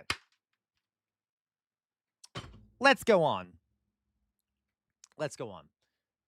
So, I be thinking, yeah, well, I don't know about that, Jay Williams. I mean, you should try it before you bash it. Anyway, okay, so let's see here. Some things to talk about. The Nazi mastermind. Okay. Yes, yes, yes. Oh, yes. How Nazism survived in Germany. We'll watch that some other time. I don't want to overburden people with this depressing shit today.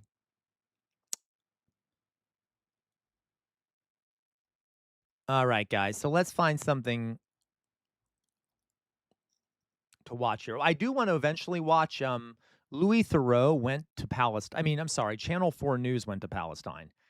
And with Andrew Callahan, I wanted to watch his video of him visiting the West Bank. America is the richest So we might do country that here in a second, but to give everyone a break from kind of the dark stuff.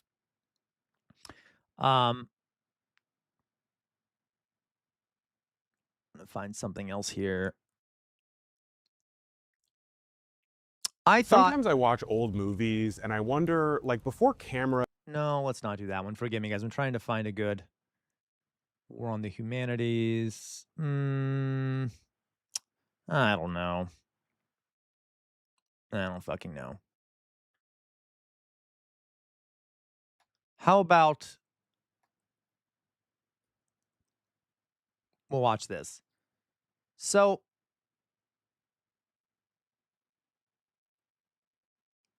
maybe we won't watch this. Forget. Okay. Sometimes I This is just a video I found. I thought it'd be kind of fun to watch, given our talk about given our talk. Okay, that is true, Oxpecker. Oh my God, you got to make sure you always know what's up if they're eating a salad, don't you, Oxpecker? Anyway, okay, so we're going to watch this. Yesterday we were talking about feudalism. Okay, we were talking about feudalism, and I thought it'd be kind of fun because the Middle Ages were a weird fucking time. Okay, I mean it wasn't weird; it made sense because of the material conditions, but from our perspective, it was kind of weird. There were some things in the Middle Ages that were actually better than things are for us now. There were a lot of things that are a lot worse at the time. Obviously, overall it was horrible to live during that time. Okay, but regardless, this is a video I found. Do salads digest fast? Yes, Oxpecker. That's what. Yes. So there's a joke amongst a lot of bottoms about like, oh, I'm gonna have a salad tonight, if you know what I mean. Okay, anyway. So why the Middle Ages were a paradise for psychopaths. Okay. We're gonna watch this, all right? And I'm curious to see what they say.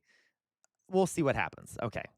watch old movies and I wonder, like, before cameras and Yeah, DNA Jay Williams. forensics and everything we have now, wasn't it way easier to get away with crime? Which led Yeah. me to also wonder, how would you even catch a criminal in, say, the Middle Ages, unless you literally caught him red-handed, which finally led me to a single conclusion: damn, medieval Europe must have been a fantastic place to be a complete psychopath. I mean, think Yeah. about it. This is a world where your entire identity is based No, on Drizilla, oaths. we're talking like, okay, but what? I don't know if I want to debate what kind of salad we're talking about here, but like a leafy salad. Okay. And what other people think of you from a reputation perspective. So if you're a psychopath, let's just get a loose definition here, that means you don't really have a conscience the way other people do, you don't feel Yep. empathy or guilt, and you don't show the There physiological weren't guys like the police is kind of a modern phenomenon. Okay. There weren't really police departments. Um, yeah, leafy is queer. There weren't really police departments at this time. There were like sheriffs and things, but they didn't really like go and like go up and down the streets or whatever. So yeah, there wasn't exactly a lot of law and order going on in a lot of places. Let's put it that way. stress It responses depends on where you were. that the rest of us can't really suppress when we lie. Yeah, weird Marvel's blob. That's exactly true. When you you just catch someone random and torture a confession out of them or execute them if they don't confess after torture. Right. Modern psychology actually has a name for this general profile. Maybe you've heard of the dark triad, which is narcissism, Machiavellianism, the obsessive need to control and manipulate, and then psychopathy, which comes with all. By the way, that's also why there was so much ideological pressure on people, like the idea of heaven and hell and the saints. So for anyone knows about Christianity during the Middle Ages, this is where you start to hear there's suddenly a bunch of saints that start popping up. The Catholic Church starts claiming a bunch of saints, Saint Joan of Arc, Saint Ignatius, Saint Francis, Saint all these saints start proliferating. And this was partially a tool of social control because a lot of the peasantry and the serfs at the time viewed the saints as living real forces out in the world, kind of like spirits or gods that are out there. Not gods exactly. Catholicism does not believe in multiple gods. I want to be clear about that. This is people will argue with me about this, but it is a monotheistic religion. I can explain why that is. Regardless, these saints were kind of viewed as forces out there in the world that would come after you, okay, if you were bad. So a lot of this strict religiosity was a way of having people police themselves for fear of eternal hellfire, since it was so hard to police people directly. All the behavioral and biological signatures I just described. That alarm system that goes off in your brain when you're caught in a lie, like when your stomach drops, that just doesn't fire in a person that has these traits. I'm simplifying things a bit here, but medieval society was essentially held together by two things: mutual trust and a mutual fear of God. There If you go. See, trust and a fear of God. didn't care about any of that, you could just kind of be a monster. I mean, look at Thomas de Maure. He was a pretty prominent French lord in the early 12th century, and on Yeah. paper, he was kind of the ideal knight. He was a war hero. Wow, it's almost like in every epoch of time, in every different socioeconomic system, every mode of development, economic mode of production, the people with the power, the ruling class, can get away with whatever they want, basically. Okay, whether it be Epstein or Edward the I don't know what games. Name someone else. I don't fucking know. Some of the kings and queens of old who were murderous monsters, or like the Marquis de Sade, who did a bunch of torture of women and things like that. If you're in the elite class, it's good to be the king. Okay. Okay. No, Jonas, that is not the case. I actually did a whole presentation on Machiavelli. Machiavelli was a complex character he didn't hate people. I can talk about Machiavelli again sometime, but Machiavelli, I actually like Machiavelli. It's an interesting. I'll explain him more sometime. People misunderstand him. Let's put it that way. Okay. Yeah, he was kind of brutal, but that's because he was talking about things the way they were. Okay. Yes, Jonas. I would say, well, kind of, Jonas. Kind of. He believed that he actually was pro-republic. He thought that he was describing how power actually operated. Okay. He did have empathy in a weird way, but he was describing um how power actually operated, which sounded merciless to people, but it was just how things were working. So in his whole idea is that if you want to be a prince, a king, or a queen, and you want to achieve something good, you're not going to be able to achieve it unless you're brutal and ruthless about it. Okay. So it wasn't necessarily that he was a sociopath. He was talking about the method to achieve things. Okay.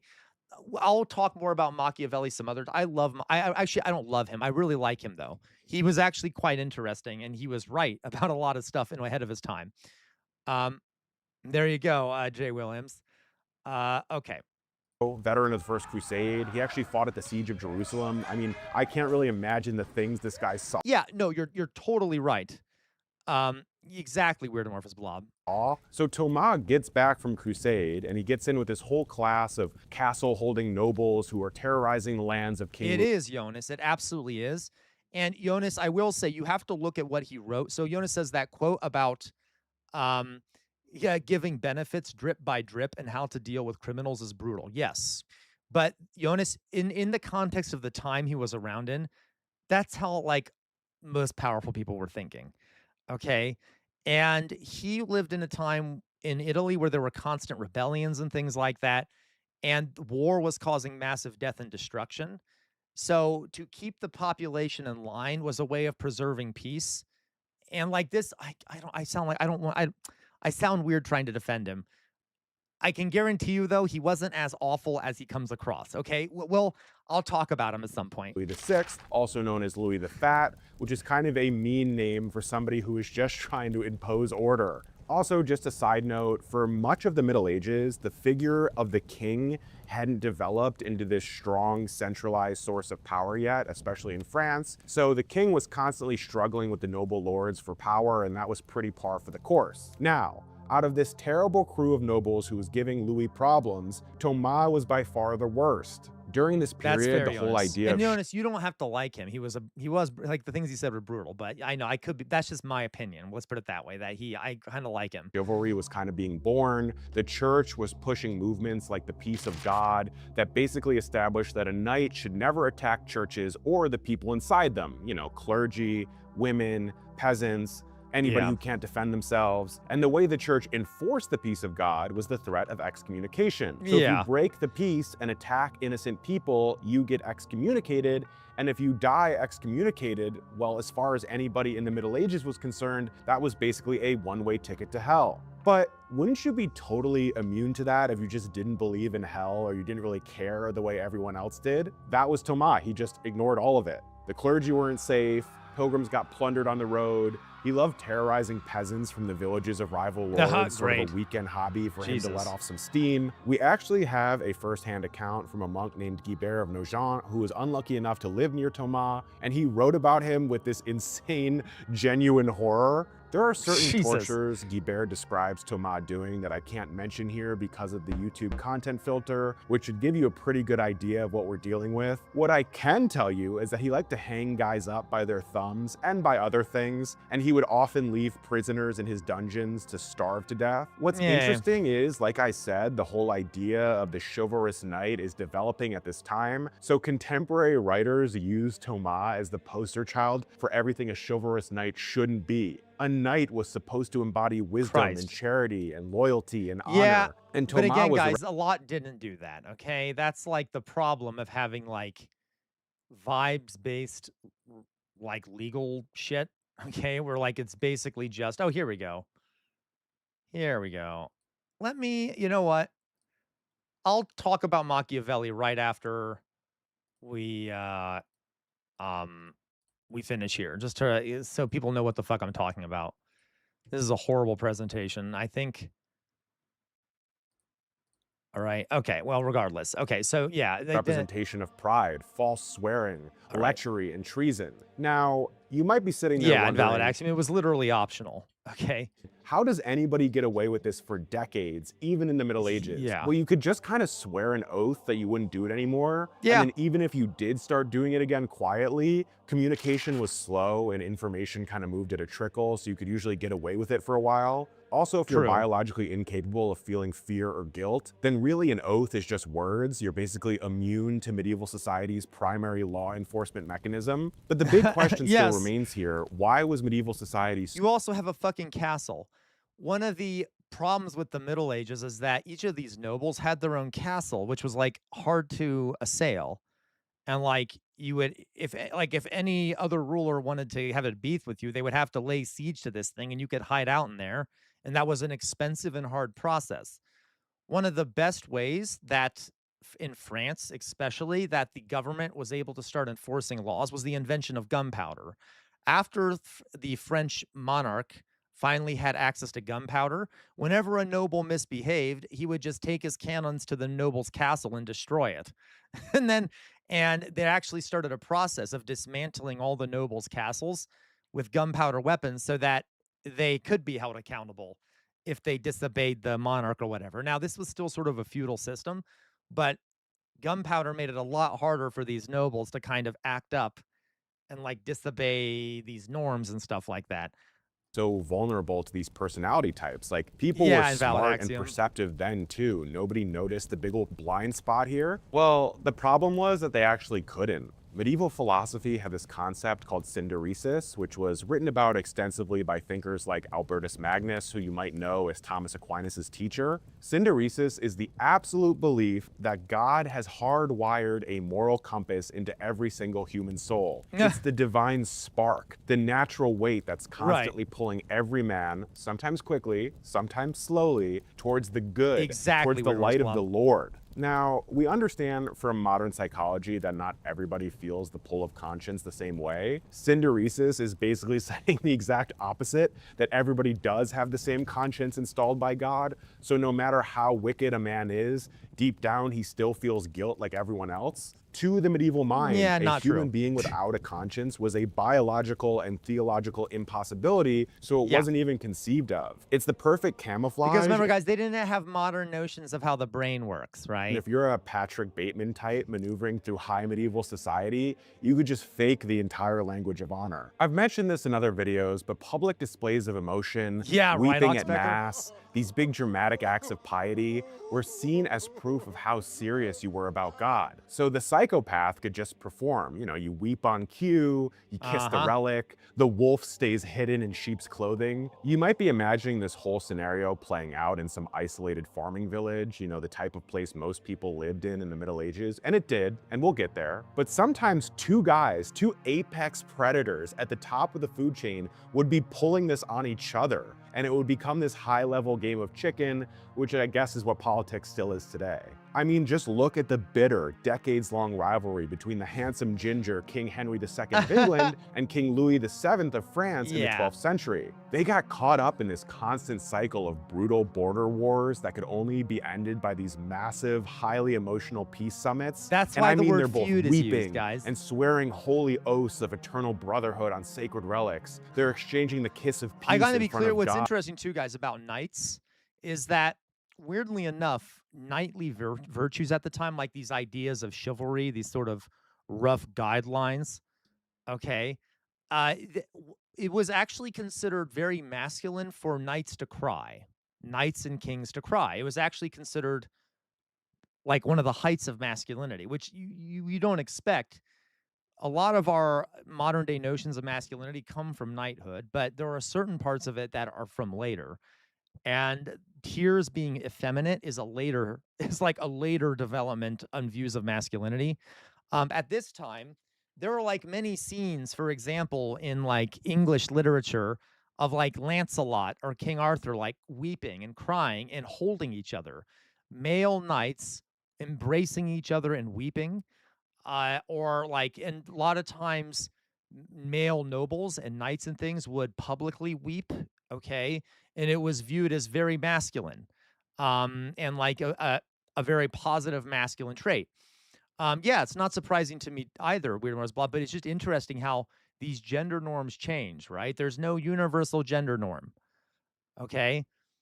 Yeah, they kind of would, Jay Williams. They kind of would. And the assembled nobility Look of at this. Look at these two men, like kind of kissing, both etc. kingdoms. And then a few weeks later, they're breaking the oaths without a second thought whenever it becomes politically convenient. Henry's own You're sons, absolutely Richard and right, John, Oxpecker. It was. Great call, Oxpecker. Crying was kind of demonized around the Industrial Revolution, and we can talk about why, but yes, okay? repeatedly swore fealty to their father and then teamed up with the French, first with Louis and then with his even craftier son Philip Augustus, to hunt Henry down, which caused him a ton of problems near the end of his life. So it's like for everyone else, the oath is a cosmic contract, but if you're at the top, you're really only upholding it because breaking it might trigger consequences you can't control. That actually might be kind of the worst part of all of it, because it means the system's biggest vulnerability wasn't just for a few hidden monsters. The entire class running the system kind of understood that the sacred stuff was negotiable, while everybody else was staking their entire lives on it. Because it was mainly to regulate the oppressed classes, okay? And the soldiers of the elites, right? So the knights and stuff, even though they were nobles, they were required military, they're soldiers that the elites would use. So you have to keep them obedient, and you have to keep the peasantry obedient. So all this religious nonsense is for thee, but is for thee, but not for me. Okay, that's kind of how it was. It's kind of a slippery slope from there, because if you're thinking that way, then a peace treaty is really just a convenient way to get all of your unarmed enemies into one room. But I want to go back to Synderesis and the medieval scholars for a second. You're telling me, John, that not even someone as smart as Thomas Aquinas figured out that there were a few people floating around without the same conscience as everyone else? Well, actually, kind of, and of course it was Aquinas who came up with it. He worked through this whole categorization of evil, and he concluded that normal people sin. By the way, guys, in what way is that similar to our own time? The idea that this applies to thee, but not to me. Right? Come on. Our elites get away with all kinds of shit that if we were caught doing, we're taught that is evil to do individually, like being greedy, wanting too much, things like that. We're always told that those are bad things, right? But we literally have elites whose whole existence is predicated on those things we call bad. Okay? So, like, isn't that bizarre? How, like, every ideology works very similarly in almost every system. Okay, yeah, socialism for me, but not for thee. The elites always get bailed out and shit. But when we ask for shit, then we're asking too much, right? So it happened in the Middle Ages too. In two understandable ways. They sin out of ignorance or they sin out of passion. So weakness, rage, temptation, crimes committed in the heat of the moment. Medieval society would of course punish those sins, but it could also comprehend them, and to a certain extent it could forgive them. But then terms of Aquinas service, actually Oxpecker. Carved out a third category for Yeah, how long, guys? Oxpecker brought up terms of service. How long did what's his face, the cockroach guy, the one who just got banned from Twitter? You know, you know who he is. How long had he been calling for? How long had he been calling for like the death of migrants and like saying other horrific things before he finally was banned? Like if I were to do that shit, I would probably have been banned long ago. But because he has more wealth and power and stuff at the top of this hierarchy, so it even happens on smaller scale, right? Asmongold. Yes, Asmongold, okay? type of person that hadn't even really been conceived of before. Yeah, he does that the every people day, who sin so- ex militia, from malice. Or as he put it, the people who sin with certain knowledge. This is the cold-hearted, clear-headed killer who's planning that's true, Louise. That's totally true. it ahead of time and knows exactly Yeah, Louise says, whenever I asked what era would I like to live in, I always said as long as I had money, any era is fine. That's true, Louise. Okay. what he's doing. He's not He blinded only by rage. gets It's short not like bans because he's a golden goose. Of course, Lacroix. this moment of temptation, or he comes home and he catches his wife in bed with a local jester. This is Oh my God. I'm sorry. Jester mention. Gotta stand up for my homies. Let's go back. doing. He's not blinded by rage. It's not like this moment of temptation, or he comes home and he catches his wife in bed with a local jester. This is what we would describe today That happened to me before. as pathological behavior. Aquinas said that these types know exactly what the laws of God and man are, and they just run a little cost-benefit analysis and choose Valid to do axiom. the atrocity anyway, Yes. because the payout in land or gold or power outweighs the spiritual penalty that they probably don't believe in anyway. Yes. The problem with all of this is that by the time theologians were starting to come to terms with the idea of this type of person existing, these psychopaths were already embedded deep in a system that basically rewarded them. Because in a lot of ways, the feudal system kind of selected in favor Yeah, of guys I didn't, Laquaba. Let's put it that way. like Okay. Demaro. Jonas says, doubt. Okay. Jonas saw a clip where Asmongold was talking about how ugly Somali people are. Oh my God. Oh, excuse me. Oh my God. How ugly Somali people are, and thought, is your home devoid of mirrors? Right, Jonas? Jesus. Yeah, jester cucked.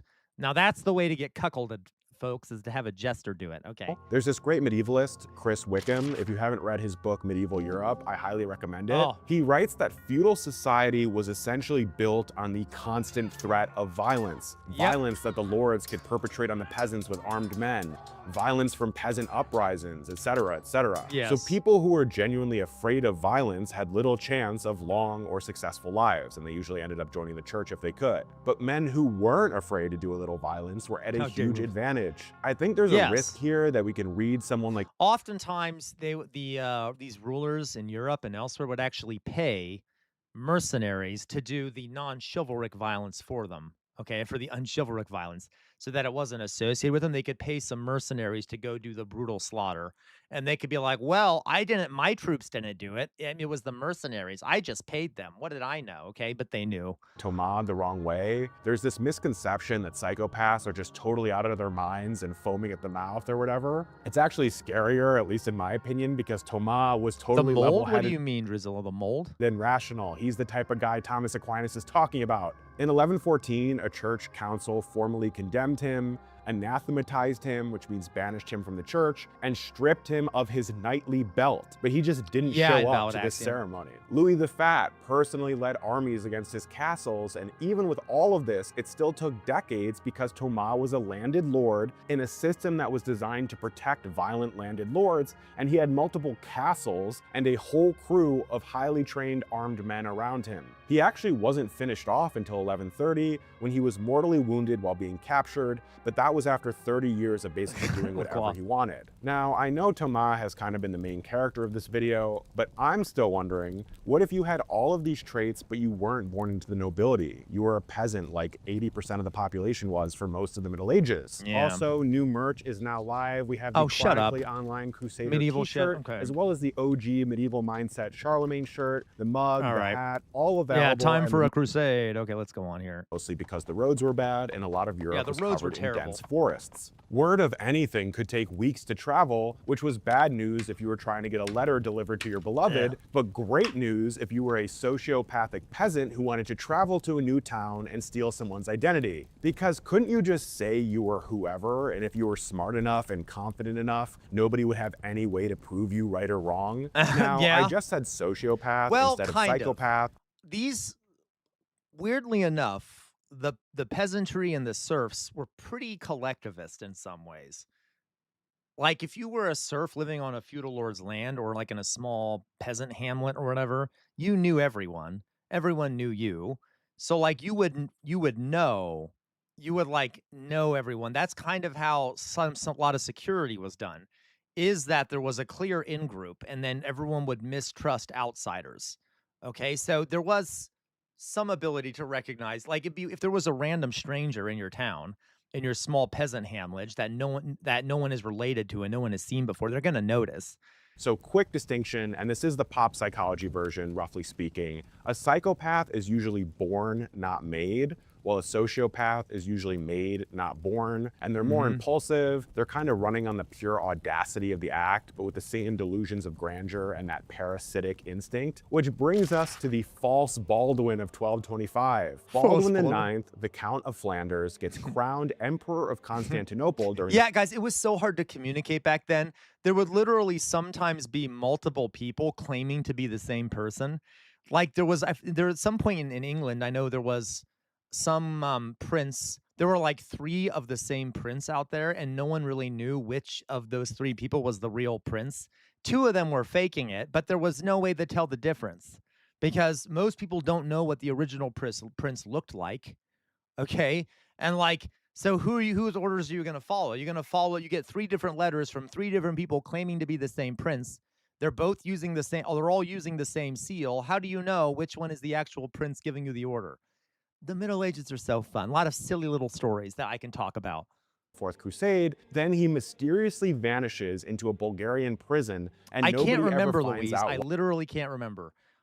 Maybe it wasn't even England. I just know I've heard stories of like princes and nobles, of which there were multiple versions, and people claiming to be them. And then,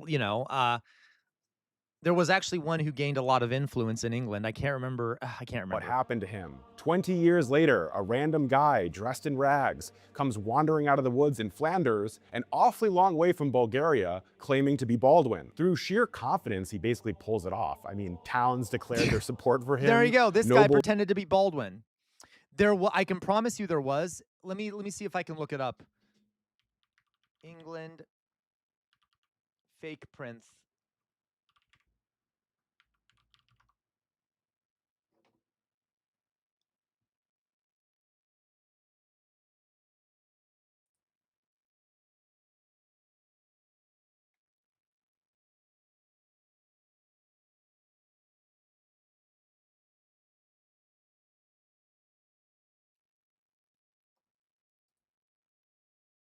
I don't know if this is the right one. Oh, that's fucking what is his name? Lambert Simnel. That might be the one I'm thinking of. Lambert Simnel. Yeah, this okay. He was a pretender to the throne of England. He claimed to be Edward Plantagenet. Okay, yes, that's who it is, Louise. He claimed to be Edward Plantagenet, and he threatened the newly established reign of Henry VII. And he wasn't. He was like not related to them at all, but he just pretended to be and was able to get a large following, especially of the peasants around him. Okay. Yeah. So,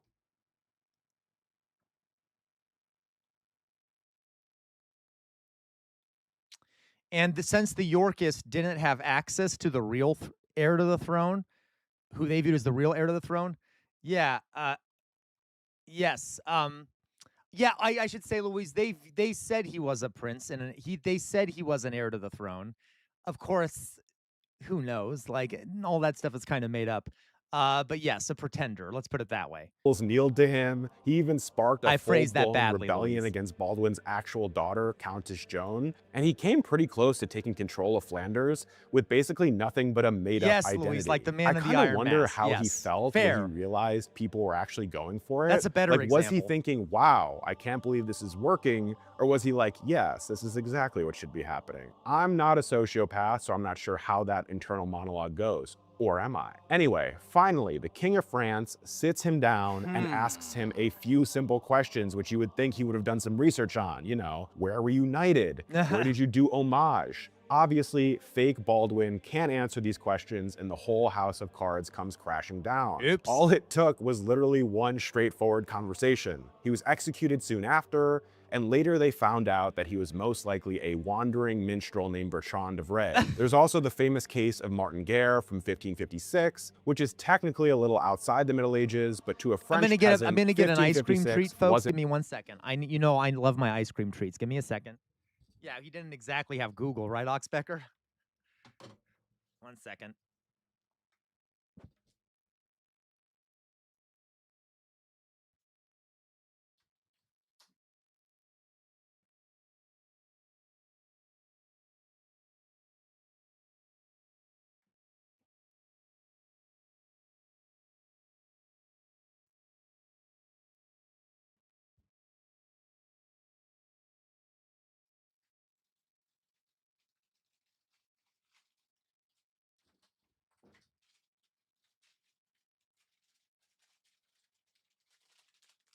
All right, let's continue, shall we? Ugh.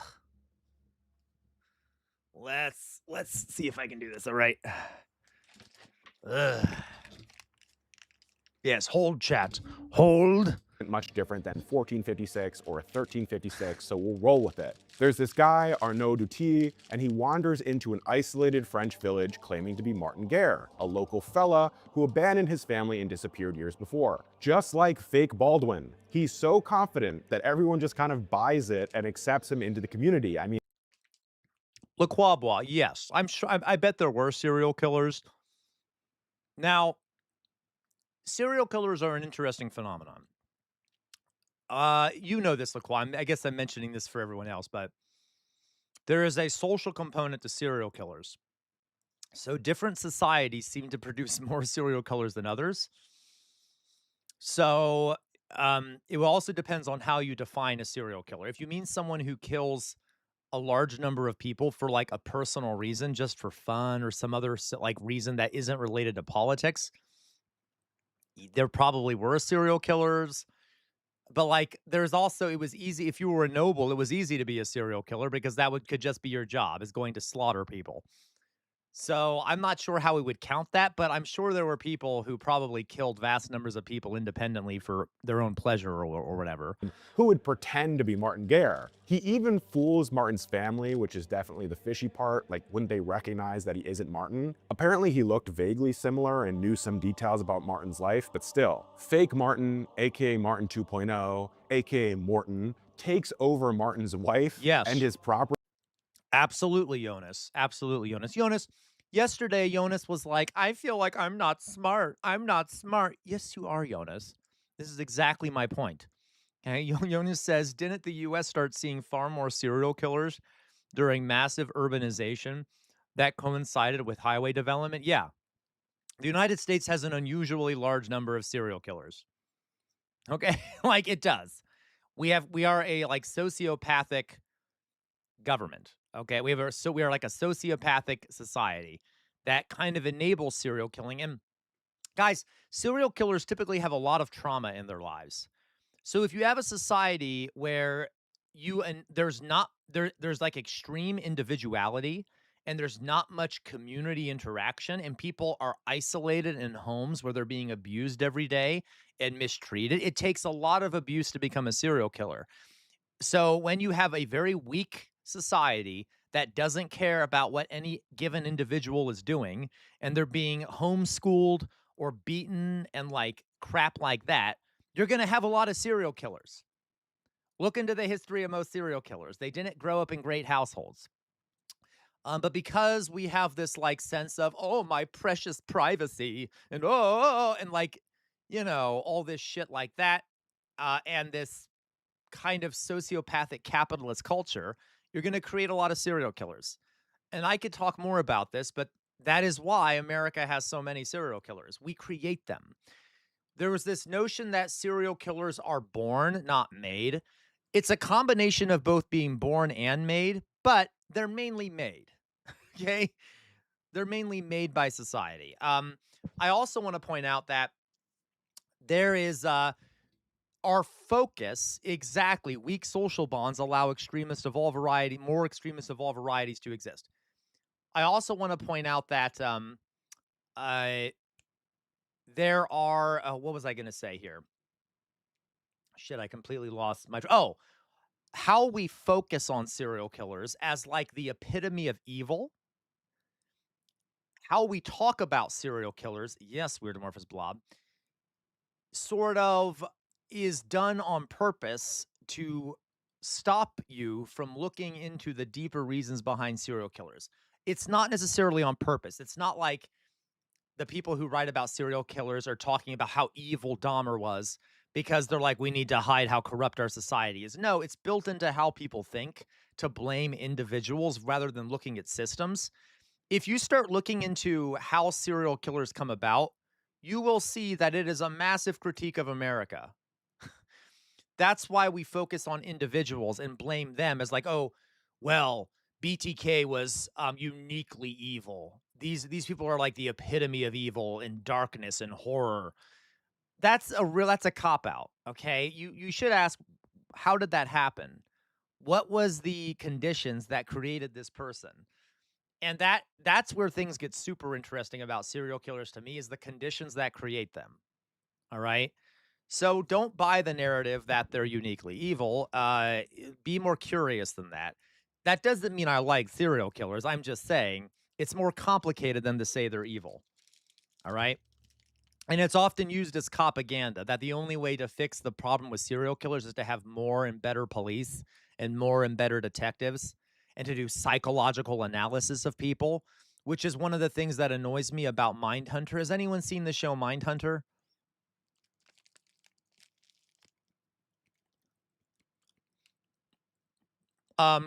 Yeah. There are some good things about Mindhunter. It actually does a good job because they mention sometimes in Mindhunter, these FBI agents mention how like there were social circumstances that created these people. But one of the problem with those early psychologists who were studying serial killers is that they focus on the psychology versus the material conditions that create serial killers. Okay? So something else to note there. The psychology is interesting, but it has to be taken with an understanding of the conditions of the society. All right. Yep, the Quabble. The Quabble, that's why I like researching serial killers, because they all share a bunch in common stuff growing up, usually grow up poor, unwanted, and abused. Many of them were born of teenage moms who were also sex workers. Yeah, a lot of them had parents who were veterans.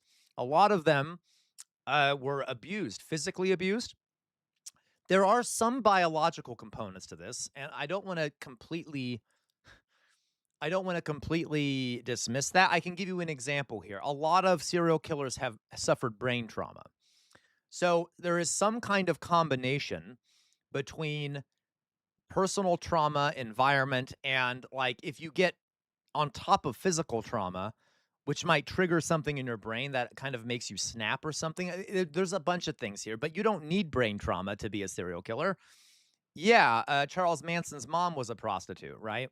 Um, so there's an obsession with also looking at genealogy too. I hate how there's studies on that. Yeah, Jonas, there is. And there are some genetic components to this. I know that sounds dark, but you have to understand genetics do not necessarily write a person's destiny in this case. It can make you more prone to do things like that, but like kind of like alcoholism.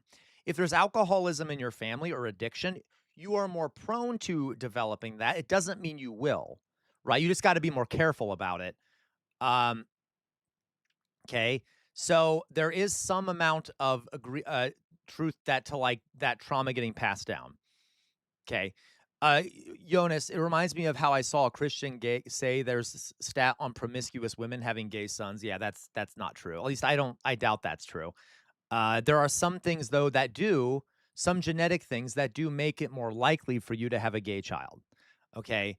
So, yeah, okay, like for example, if you well, there are a bunch of things, okay? But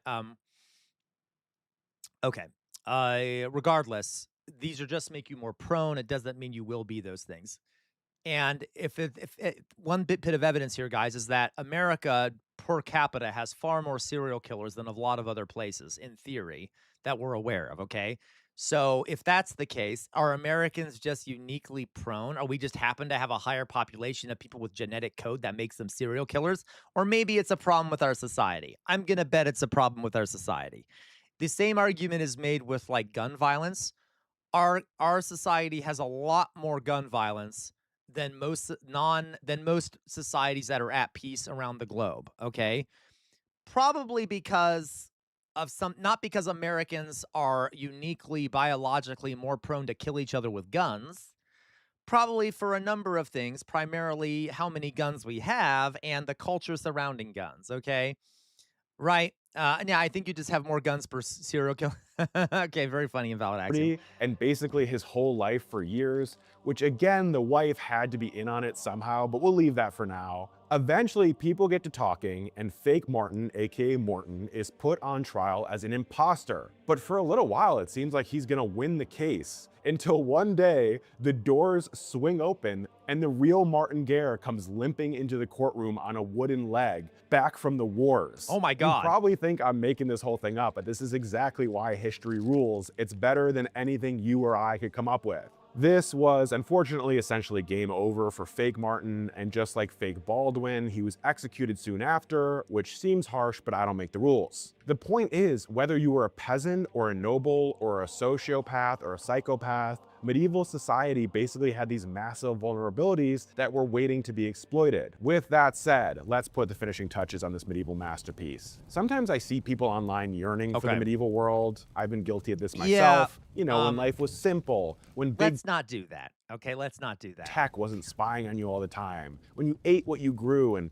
died if it got too cold out. Honestly, I get it. The past can seem like this beautiful foreign country that you'll never get to visit, and that kind of sucks. But there are massive advantages and disadvantages to living in any time period, and I hate to break it to you, but you were probably born in the right era. This romantic view of the Middle Ages gets tied up with like King Arthur and chivalry and knights and princesses, but look at the reality. Chivalry, for example, existed because the church needed to put a leash on a heavily armed, militarily trained, highly violent upper class. Yes. Or I guess in other words, it existed because of the Thomas de Marles of the world, not in spite of them. All of this, of course, guys, begs it's really dark. You know how like this idea of knightly chivalry has a lot to do with women and like look out for the maiden and protect women and be kind to women. That's because they were raping a lot of women and sexually assaulting them. I'm just going to be blunt about it.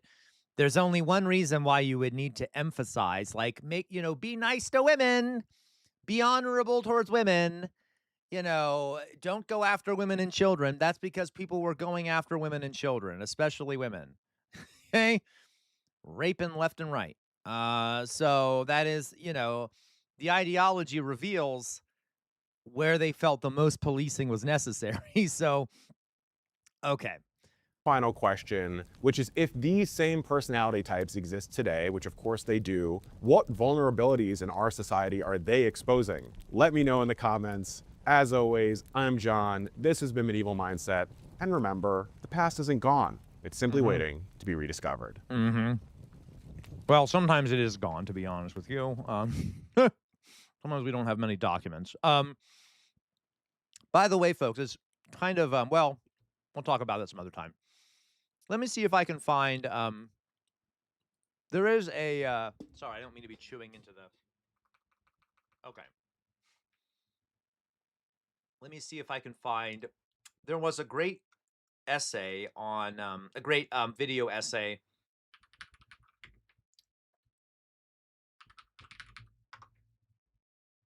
Where is she? There is a great content creator who a while back did a video essay about serial killers. Serial killers,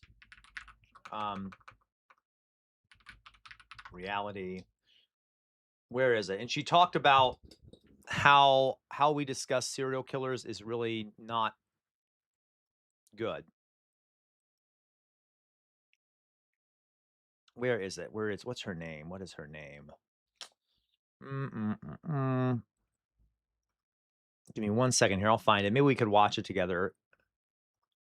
She's great. Does anyone know who I'm talking about? I'm not saying this to be racist. She's a black creator. She's a woman. I can see her face in my head. Okay, what is her name? Serial killers.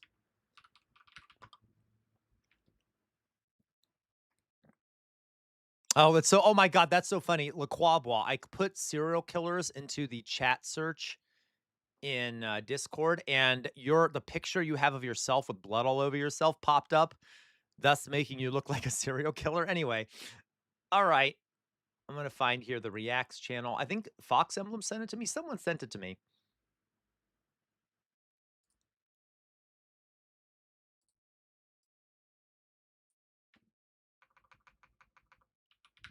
Serial killers.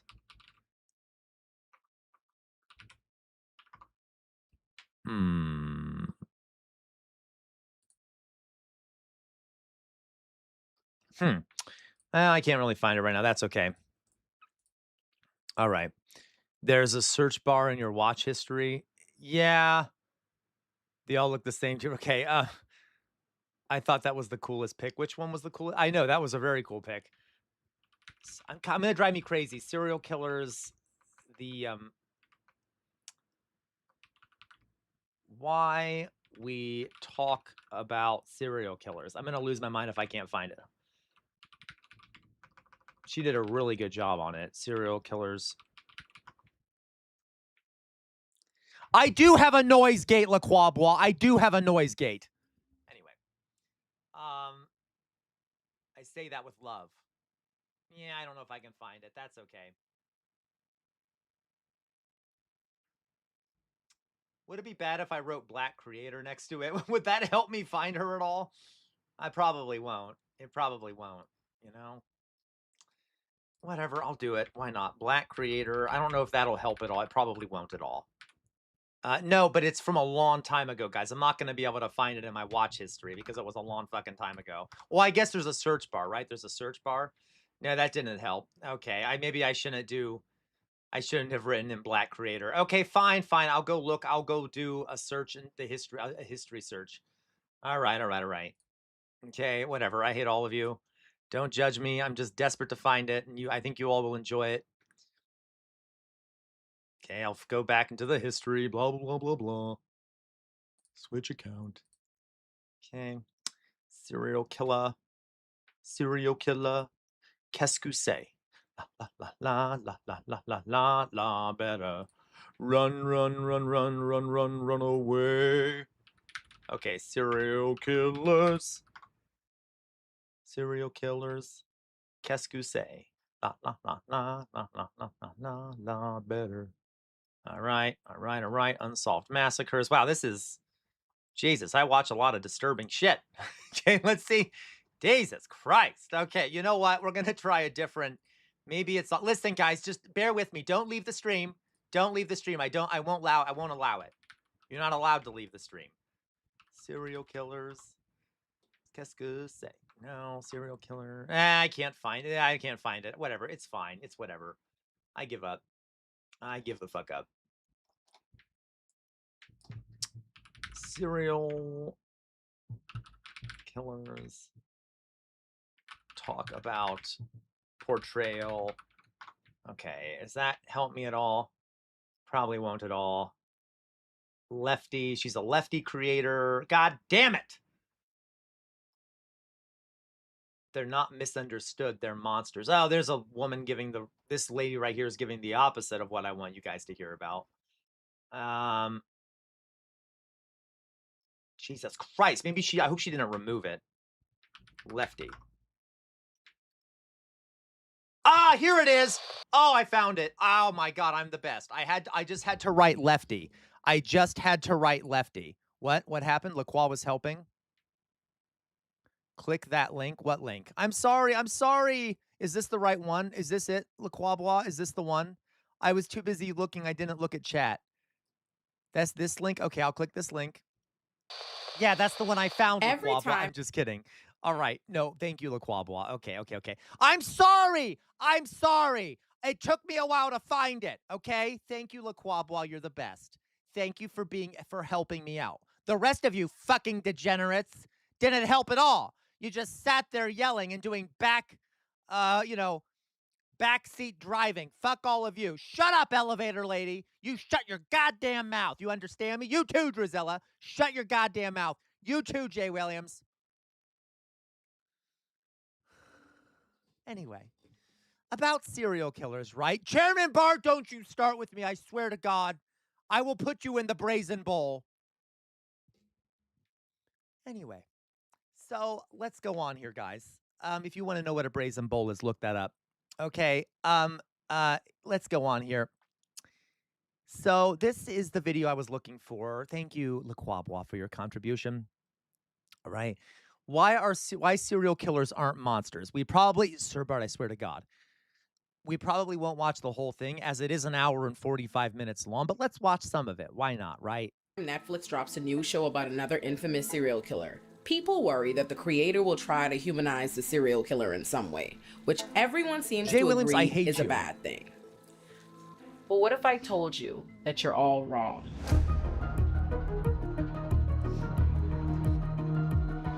I just get. By the angry way, with I other highly people recommend who you all subscribe to her channel. Really high quality production, great videos, think that great analysis. Here, I'll do this is Ola Renati. I'll share the video. And you guys can go to the No, Groove, we can't. There's the video. You can follow her channel. they have a right to somehow try to blame my parents for what happened. I've met a lot of men who were motivated to commit violence just like me. I don't care about myself, really. I don't care about what happens to me. I never did, really. Okay. There are no monsters, only people. I agree. Now, listen. So this notion, I love that idea that she has of like, there are no monsters, there are only people. That's just a fact, folks. Unfortunately, as much as we would like some people to be monsters to make it easy for us, okay? It is also the case that that doesn't mean that we need to care necessarily about some people as much as others. What do I mean by that? Like if you're going to, if you're a Nazi, you know, you have to create disincentives for bad behavior. Okay.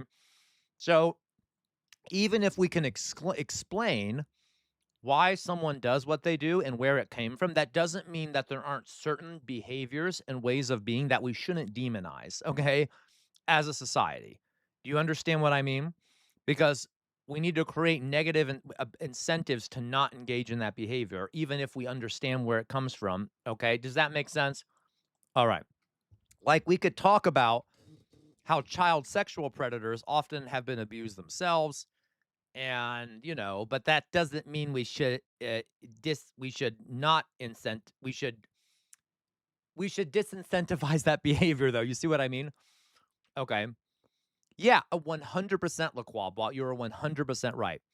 That's the major theory behind your work. No bad people, just people that do bad things. And that is just a fact.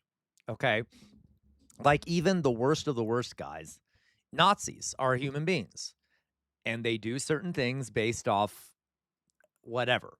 Okay. All right. A couple of months ago, I decided to watch the latest installment of Ryan Murphy's series Monster, which loosely told the story of Ed Gein. There you go, Drusilla. The way we don't select our own brain is interesting. Yeah. Far sicker abominations than he ever was in movies like Psycho, Texas Chainsaw Massacre, and Silence of the Lambs. The first reason I didn't plan on watching it was because I'd given up watching the one on the Menendez brothers for reasons we'll discuss later. And I initially turned off the Jeffrey Dahmer one mere minutes in when I determined that Evan Peters was obviously born to play a sick nigga, and I like to sleep at night. And another reason I really wasn't itching to watch it was because despite every other household in the country binging the series the moment it came out, every YouTube video about the show that I came across was slamming it as the worst thing they'd ever seen for one reason or another. Most of the criticism I saw revolved around people accusing Ryan Murphy of sexualizing and humanizing these notorious monsters, as well as just not staying true to the actual facts. Jeffrey Dahmer was a suppressed gay man, okay? He was a gay man, and he had been sexually repressed. There are lots of other things he had experienced. It wasn't just the sexual repression. But that is one of the things that annoys me.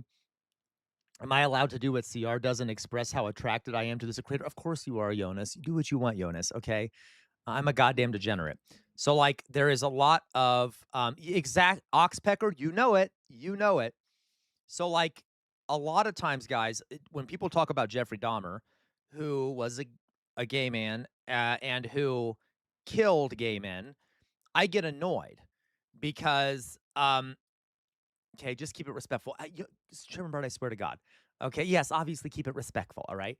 So, but the a lot of times people will focus on Dahmer as being a monster, and then they won't focus on how homophobia and the marginalization of queer people caused both Dahmer and his victims to become victims, okay? So, like, Dahmer became that way partially because of the marginalization of queer people and suppression of sexuality, partially. And his victims were victims because they were marginalized and weren't listened to by the police and anything like that. But no one talks about that aspect of it, right? What happened. Some criticism specifically took issue with Ryan Murphy casting very attractive people like Charlie Hunman, Evan Peters, Nicholas Alexander Chavez, and Cooper Koch to portray these horrific people. Critics argued that by virtue of their good looks, people would humanize and lust after them, and that they should thus be casting very ugly people to play these roles because people would be more likely to appropriately hate them for their crimes. But my best friend Mark demanded that I watch the Ed Gein installment. He insisted that it was phenomenal and that I give it a chance and form my own opinion despite what I'd heard on YouTube. I'm keeping it cute, but what Mark actually said when I informed him that his new favorite show was getting dragged all up and down the YouTube streets was, oh, f them, those hating ass YouTubers, they don't know shit. What do you say fuck me for? So upon Mark's insistence, I put other people's critiques out of my mind and I watched the show, which then led me to finally biting the bullet and watching the one on Dahmer, before ultimately going all the way down a full-blown rabbit hole that ended in me watching copious amounts of serial killer interviews, shows, documentaries, and reading the memoirs of several people close to infamous serial killers. Haven't we all done that? Haven't we all gone down a serial killer rabbit hole once in our lives? Like, it is super interesting. It's dark, but it's interesting. Serial killers are I doubt that, Chairman Bart. I bet you have. Fascinating. Okay? Because they are the one. Did you just read your own diary, Sir Bart, to do that? Kind of criminal that everyone agrees needs to. Hello, Groove Home. So glad you're here. Be thrown under the jail. I believe it. And that's a minimum. Sorry, I'm sorry.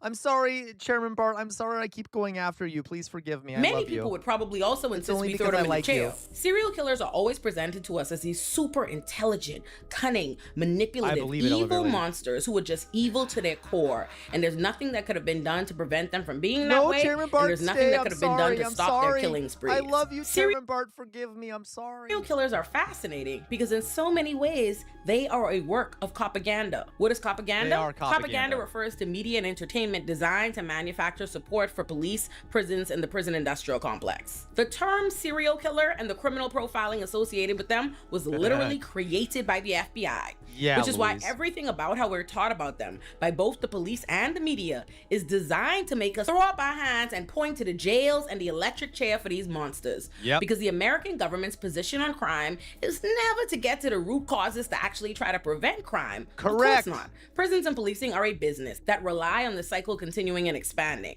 The American government's position is to just keep throwing more money at policing and prisons. Yep. People have this high level of fascination in serial killers. While obviously their behaviors are extreme and disquieting and all the rest, it suggests that there's somehow like this radically different thing that's over there. But in fact, they are an guys, real fast. I'm sorry. I'll wait. You know, some fundamental truths about American society. And this is a very much an American phenomenon, right? This is not a universal phenomenon. It's not like every millionth person genetically is going to move in this direction. That America is producing these folks. Part of our interest and fascination with them is that it makes us, on the one hand, feel better about us. Whatever bad things I've done or seen, at least I'm not that. You know, so it allows us to feel like we're on the good side and there's someone out there that is clearly on the bad side. And we can take And also it makes you depend on authority figures to protect you from that perceived threat of the bad ones, right? this a little step further and say that it plays into this idea that there is evil in the world and that we want to understand it. And it has an almost religious-like quality to it, right? This reassurance, right, of good and evil. Ultimately, this is a kind of false binary that's being produced. Which is what makes serial killers the perfect agent of propaganda and legitimizing the functions of prisons and excusing the failures of police. Think about it. Serial killers are extreme, rare cases of crime that barely account for crime in the U.S. But due to the By the way, horrific guys, and you're not going to be killed by a serial killer. You're much more likely to die in a car accident. You're much more likely to die of a heart attack randomly, some tragic accident. Like, there's also this notion, a lot of people are afraid of serial killers. You're not going to be killed by a serial killer. I can guarantee like 99.9% of a chance you're not going to be killed by a serial killer, all right? It's very rare. Now, obviously, don't be stupid about it, but like, okay. nature of serial killers' crimes. Yeah, you're going to more likely to be hit by a bus. And the nation in a way that everyone not only agrees that these are monsters that we can't do anything about, we dehumanize them. And it's that dehumanization that makes us not bat an eye when we learn Jeffrey Dahmer was brutally murdered in prison by another incarcerated person. Chairman because Bart. we think they're monsters who deserve what they get. The problem is, serial killers are few and far between, but the same dehumanization and disregard we feel when Dahmer is killed in prison is what we extend to the people killed in U.S. jails and prisons all across the country each and every day. Many of whom are there for nonviolent crimes of poverty. Many of whom have been convicted and are awaiting trial because they can't afford bail. It's rare we hear about the daily murders that happen behind bars because collectively as a society, we don't see the people in jails and prisons as we see each other.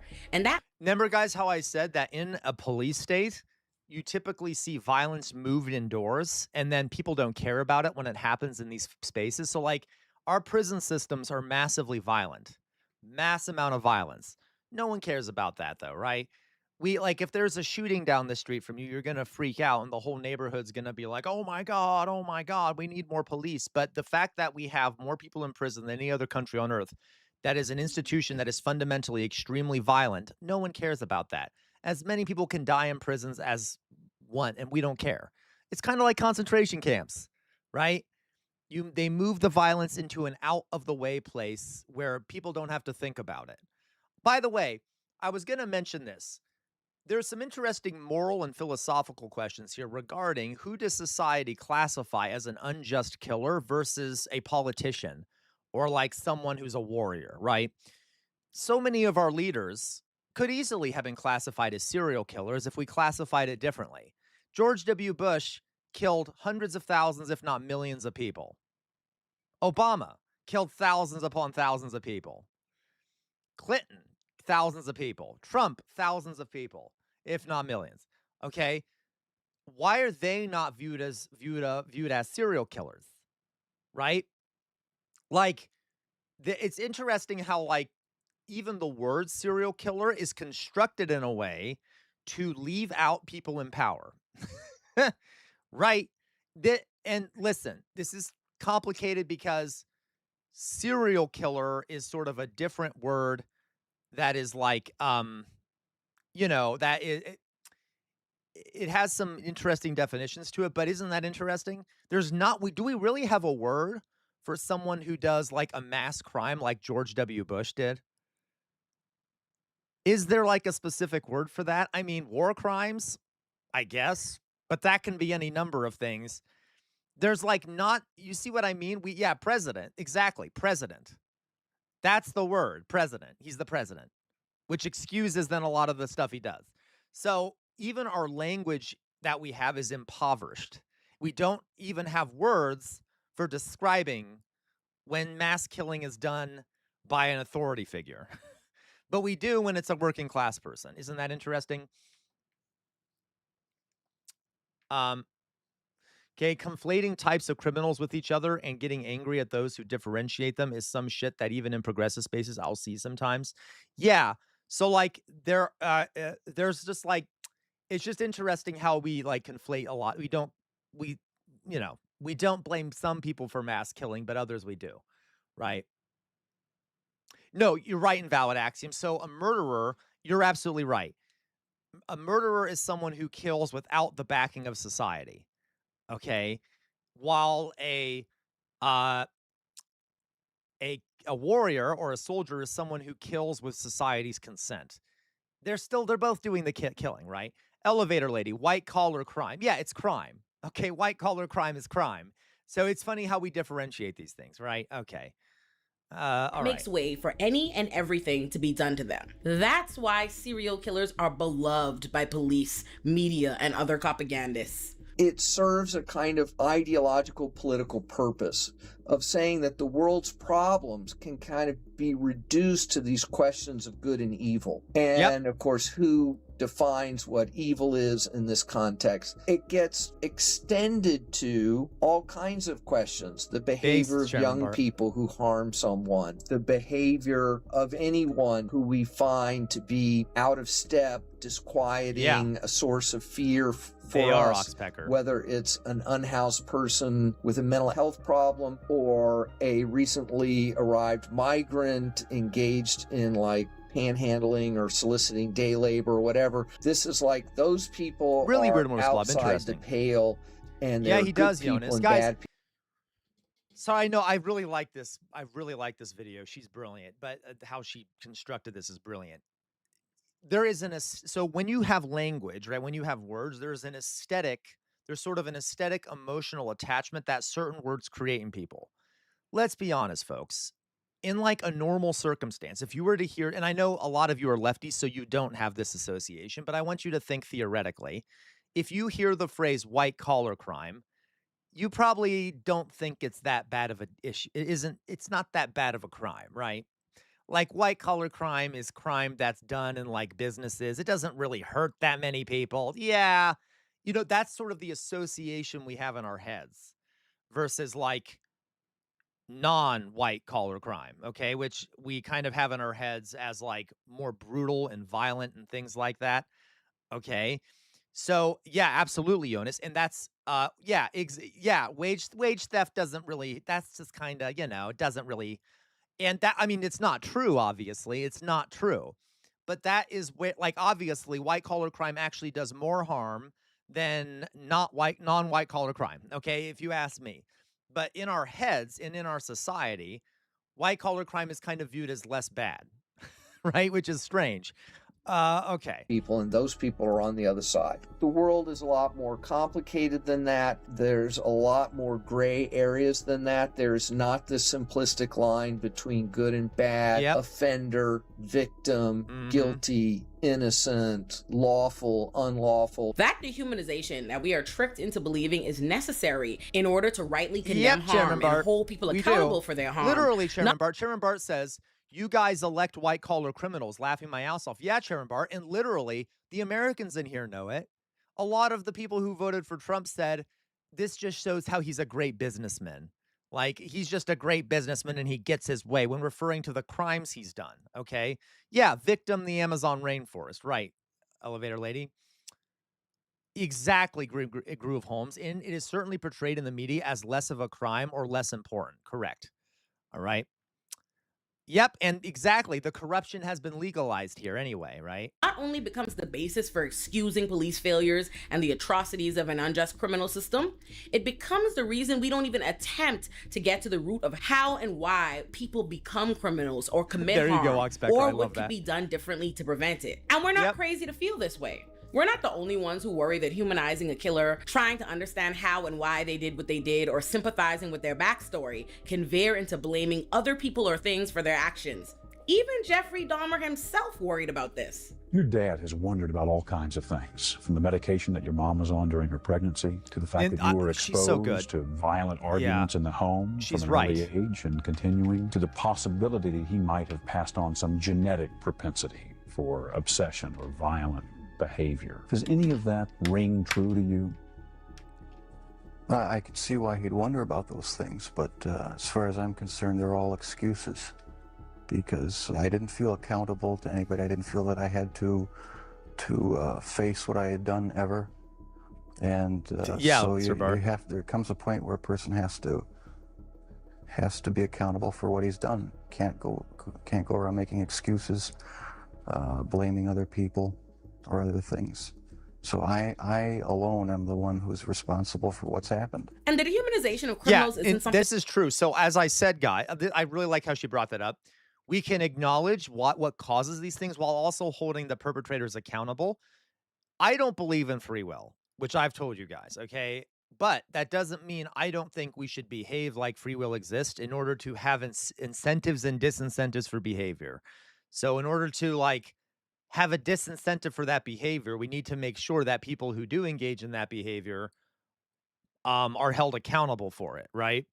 Even if we could say that they didn't really have the free will to do what they did because of their brains and their upbringing and things like that. That doesn't mean we shouldn't, for the sake of society. Yeah, that is a weirdly humanizing interview with Dahmer, right? Okay. Yeah, I don't believe in free will, Jay Williams. I don't. Okay. Yes, guys, I have talked about this before. And listen, for the folks that have been in the community for a long time, free will doesn't exist. That is basically the scientific consensus. Okay? Like, we're animals, are we not? Do we say that animals have free will? Does a dog choose what it does, or do we excuse the dog when it engages in a behavior we don't like? That's okay, Jonas. There are people that disagree with me. Okay? But listen. Yeah, I know, right? Isn't that funny, LaQuan? I know it is funny. Every time I say free will doesn't exist, chat freaks out. I get that, and we can debate this, right? I am somewhat of a determinist in these ways, but partially, right? Yeah, apply it to society like I did last time, right? So, our society, what you need to. So, guys, the society you create alters people's behavior. All right. Like the way you're raised, the way your society is structured, you can build society in a way that changes people's behaviors, right? No, Jay Williams, that's okay. I'll explain this to someone, okay? So, guys, I am more of a determinist, but that doesn't mean, guys, we can't change outcomes, right? So, we can construct society in a way and construct incentives and disincentives that make certain behaviors less likely or more likely, okay? That is why I think it is much more useful to believe that we don't have a free will, because then that'll convince people to stop blaming individuals and start looking at systems that create behaviors. So I think at least academically, you need to in order to understand the world and how to fix things, you need to think without free will. Guys, the idea of free will is a religious idea. It literally, and yes, there were philosophers later who talked about it. Um, okay, but like we know like that our brains, for example, the electrical signals in our brains signal a decision before we've thought of the decision we're making. Like your brain tells you what you're going to do. It's not like you are deciding what to do. You don't really make decisions. Your brain makes decisions for you. All right. Okay. Exactly. But exactly, LaQual, even though I don't think free will exists, that doesn't mean that we shouldn't hold people accountable, because that is an other factor that influences people's actions, right? You're much like less likely to kill someone. Your brain's much less likely to make you kill someone if it thinks you're going to be, punished afterwards. So we can create systems. Um, so, Jonas, not believing in free will feels like a rejection of God's plan, while also believing that we have a predetermined destiny. So that is not fully the case, Jonas. Like there, we only live in the moment. There's no future planned out for us. But yeah, our society impact how people behave towards us, how our society treats us, changes how we behave. So yeah, people can change, but only if they change if something around them changes, if something bad happens about them, like things like that. Okay. Now, yeah, my brain did not exist until my conscious made it. What do you mean, Rufus? My brain did not exist until my consciousness made it. Your consciousness exists because of your brain. You would not be conscious without a brain. I'm not sure what you mean. Would you explain what you mean by that? So, but listen, we can debate this. We can debate this, right? Uh, okay. So, like, but this is just I am, therefore I think. Yes. Well, no, but literally, you can't separate the two. So in philosophy, there's oftentimes a note. I didn't mean to, weird amorphous blob. Forgive me. I used the wrong name. Um, there's this idea of like your consciousness is separate from your body. I disagree. I mean, your body creates your consciousness. Your brain is your consciousness. Your brain creates your consciousness. I guess that means it is something different, but like they're like not separatable. So and your brain directs what you're thinking and okay. Anyway, regardless, we can debate this. But I guarantee you guys, whether you believe in free will or not, okay, whether you believe in free will or not, I do ask you, as an academic, you can really, um, you can really only understand how the world works if you ignore free will. I'm serious, okay? Stop blaming individuals. If you stop blaming individuals and start looking at systems and stuff, you will start to see how this shit works. Okay? And like it becomes a lot easier to analyze and see what needs to be changed. All right? Um does that make sense? And that's religion, guys. Part of the origins of free will is religion. It's sort of like a religious belief, the idea that God gave everyone free will. By the way, by definition, he didn't, because he also gave everyone a set plan. So, I mean, if you look at what religions say, so that's not free will. That doesn't make sense. But anyway, you see my point. Yes. So invalid axiom, I can explain more my views on free will sometimes, guys. I can do a presentation on it. I've read a lot about free will and neuroscience and things like that because it's a super interesting thing. And it's something that I think this sounds arrogant, but I think I'm ahead of most people on this. I think people that don't believe in free will are like ahead of most of the world, because most of the world still believes in free will. Um, so like, but I feel like at some point humanity is going to realize that that's the truth, but we just haven't gotten there yet. But I feel like it's important to do that. I doubt, therefore I think, therefore I am. Maybe. Dubito ergo cogito ergo sum. Okay. So whatever. It's okay though. We'll go on. All right. Was it Thelonious? Interesting. Okay. Yeah, we succumb to pressure, right? So let's go on here. Let's keep watching this. This is great. Okay. And we're tricked into feeling passively. We also demand it. And that's at the heart of the unanimous impulse everyone feels to lash out at anyone depicting serial. Is it Jonas? So Jonas says our environment has an effect, but the ability to decide is still there. Are you really deciding, Jonas? Does a dog decide like what to do? Like, does it make a decision to run to its owner or eat the food in front of it? Because your brain is what's making you make a decision. You are not choosing it. Your brain is choosing it. Your brain is like firing certain neurons to make you make a decision. And all the things you've been taught your whole life lead you in a particular direction towards a decision. Okay? So side flow music, there's no such thing as leftist fascism. Or other criminals as full people who lived lives where they experienced trauma, where they themselves were once victims. Because we confuse explanation with excuse. We confuse humanity with sympathy. So we look at any attempt to remind us that the people who commit these horrible crimes were people. We look at any attempt to visit the lives of these people to understand how they came to be as an attempt to make us sympathize No, with it's them. not. Which side flow music, no, it is not.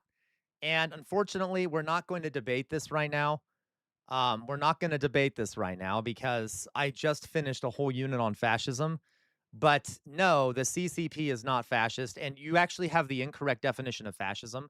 Fascism is inherently a right-wing ideology. Yes, you can have left-wing authoritarianism, but fascism is fundamentally right-wing. It does not have the same ideological standards as like China does.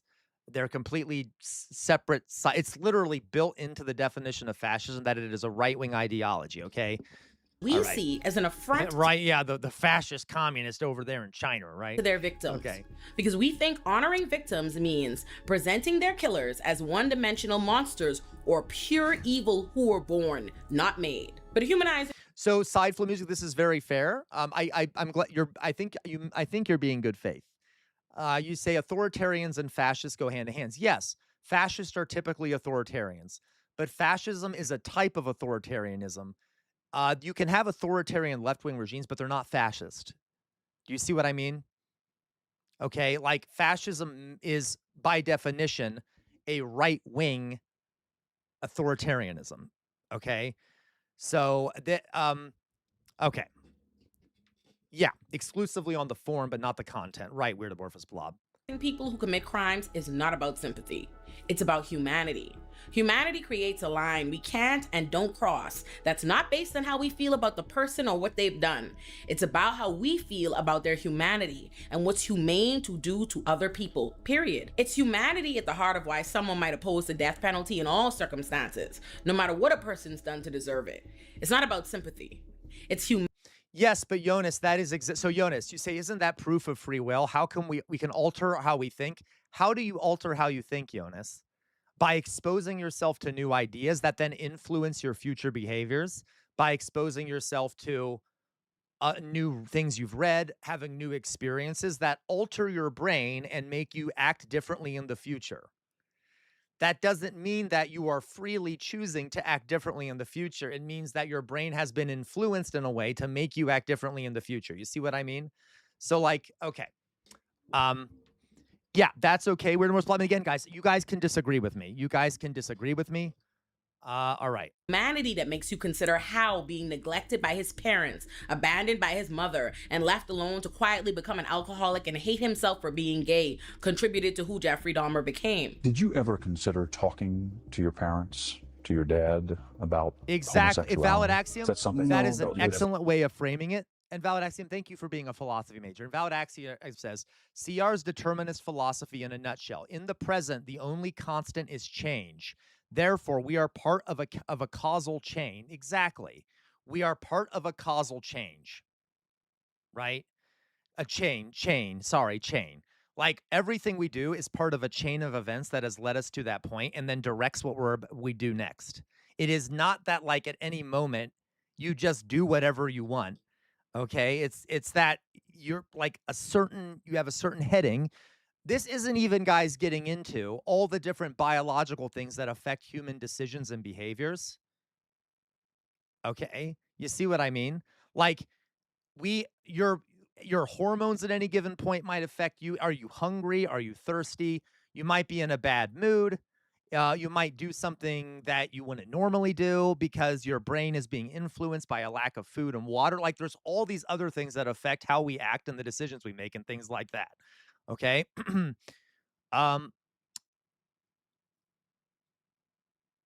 Let's see here, Mayflower Kid, like nets under a bridge reduces jumpers. Yes. Okay, exactly, Mayflower Kid. Well, if you exist separate from your brain, then why aren't you pro-life if it's not about sentience? Um, maybe that's interesting. Okay.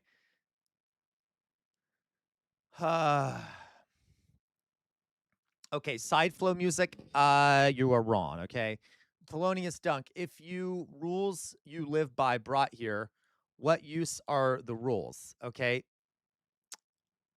the rules you live by brought you here. What use are the rules? That is the use of the rules. Um like the idea here that the rules, yeah, I love No Country for Old Men, but I'm maybe I'm misinterpreting that quote. But like that's why we need to construct rules if we want to see different behaviors and like in order to create incentives and things like that. Um yeah. Raise. Early on, I really didn't know that much about it myself. All I knew was that it was something that was to be kept hush-hush, not talked about, not even thought about. Yeah, that's true, Thelonious Dunk. Okay. So I just kept... I'm not going to dance, J-Mac. I'm sitting down. Thank you, though, J-Mac. How dare you? All right. I'm talking about killers, too, and free will. I'm not going to be dancing. So fuck you, J-Mac. How are you doing, J-Mac? All right. it all within me and never talked about sexual issues at all, really. Bye-bye, Chairman Bard. You do not have to feel sympathy for Jeffrey Dahmer to recognize his humanity so that you can understand how it eroded over time. But if you did feel sympathy for the Dahmers of the world, for the children they were or who they were before they became what they did, does that mean you can't or don't feel the wealth of sympathy for their victims? Does that mean you can't or don't recognize them as evil, sick who did evil, sick things? Can we not hold space for multiple things? Moreover, mustn't we? Even Dahmer's own father, who loved him, supported him, and thought it was important to humanize him, never did any of these things because he was trying to free his son. Yes, but see, Jonas, I totally get that. Jonas says, I just feel like I want to reject no free will because it diminishes my autonomy. Makes me think that it's no excuse for evil people. So listen, Jonas, here's the thing about thinking that there's no free will. That becomes a way that becomes something that impacts your future behavior. If you know you don't have necessarily a free will, that'll now be another thing in your brain that can affect your future behavior. And I suspect it'll be greatly liberating. Once people acknowledge that that a lot of their behavior is limited by their environments and things like that, it makes them more open to experiencing other environments to improve their behavior, to make them explore other things that they might not normally do, to see what new ways of behaving they might engage in. And I don't mean that like in a negative way. And it is not, like I said, it is not an excuse for evil people because if anything, it shows that we need incentives so that bad behavior is punished or is disincentivized, right? So it also goes a long way towards preventing more bad people, more bad things, right? Okay. Okay. Yes. So, hey, let's see here. Side music. Flo, I'm glad you're here. Thank you for being here. I don't mean to be dismissive of you. We're just talking about something else. You said no. So side flow music. Leftists are not liberals. Okay. Leftists don't support capitalism. Liberals support capitalism. Okay. So most of us here are leftists, which means we do not, we we don't believe we want to get rid of capitalism, or we don't like capitalism. Liberals do, okay? Um, that's okay. Then side flow, you're not a leftist then. Okay, then you're not a leftist. Okay. So you say I fuck with capitalism though. I don't. But if you fuck with capitalism, then you're not a leftist. Okay. There are a lot of liberals that fuck with capitalism. So that I mean, liberals do fuck with capitalism, but I don't. Most of us don't. And I would ask side flow music. Well, I can't really debate this right now with you because I'm trying to do something else. But that means you are fundamentally not on the left. Okay. All right. Shield his son from accountability. In fact, years before Tracy Edwards escaped and led police to Jeffrey Dahmer, which— And by the way, real fast here, side mute flow. You asked about fascism. Fascists love capitalism. So by definition, fascists cannot be leftists. You understand what I mean now? Okay. Ended in his arrest and the uncovering of his horrors. When Jeffrey Dahmer was arrested and convicted for child molestation, his father Lionel wrote to Jeffrey's attorney and then the judge, begging to keep Jeffrey in prison unless— What side flow? I am moderate because I think gay people should have rights along with trans, just not kiddos. What do you mean? What does that mean? That, first of all, that doesn't make you a moderate. That's like should be the base position that everyone has, that everyone deserves rights. But what do you mean just not kiddos? Explain that to me, please. He could get treatment for his alcoholism, which is something we'll talk about a lot more in depth later. And when Jeffrey was finally arrested for murder and his father finally learned what he was, he stood by his son. Forgive me, guys, I'm kind of having fun, so... Because he was his son, and because supporting his son was never about trying to defend his son's actions, pretending his son was okay, or getting his son off for his crimes. As Lionel Dahmer said, it was never a question of guilt, a question of Jeff's being released, but only of whether he'd be placed in a prison or in a mental institution. So what is the cost of recognizing his son's humanity and exploring how it was lost? I do not feel sorry for Jeffrey Dahmer. And I am not trying to make you feel sorry for Jeffrey Dahmer. Okay, so side flow music. So guys, forgive me. I know I try not to engage with, like, when we're on a topic, but I think this is an interesting thing. I don't know if this person is arguing in faith or not. Good faith. We'll find out here in a second. Okay, so let me find out. So side flow music. You say, I do not agree with giving minors HRT. So side flow music. When minors receive HRT or receive gender affirming care, okay, please listen to what I'm saying, okay, it majorly decreases their chances of committing suicide later in life. It saves lives. It is proven statistically that if you give minors gender affirming care, it saves lives. Okay, so knowing that, are you okay with trans people dying because you do not want to give them care? So I'm asking you, are you okay with trans people dying because you don't think they should get care? Please respond to that. Because that's what will happen. And your answer will make me decide whether you're worth talking to.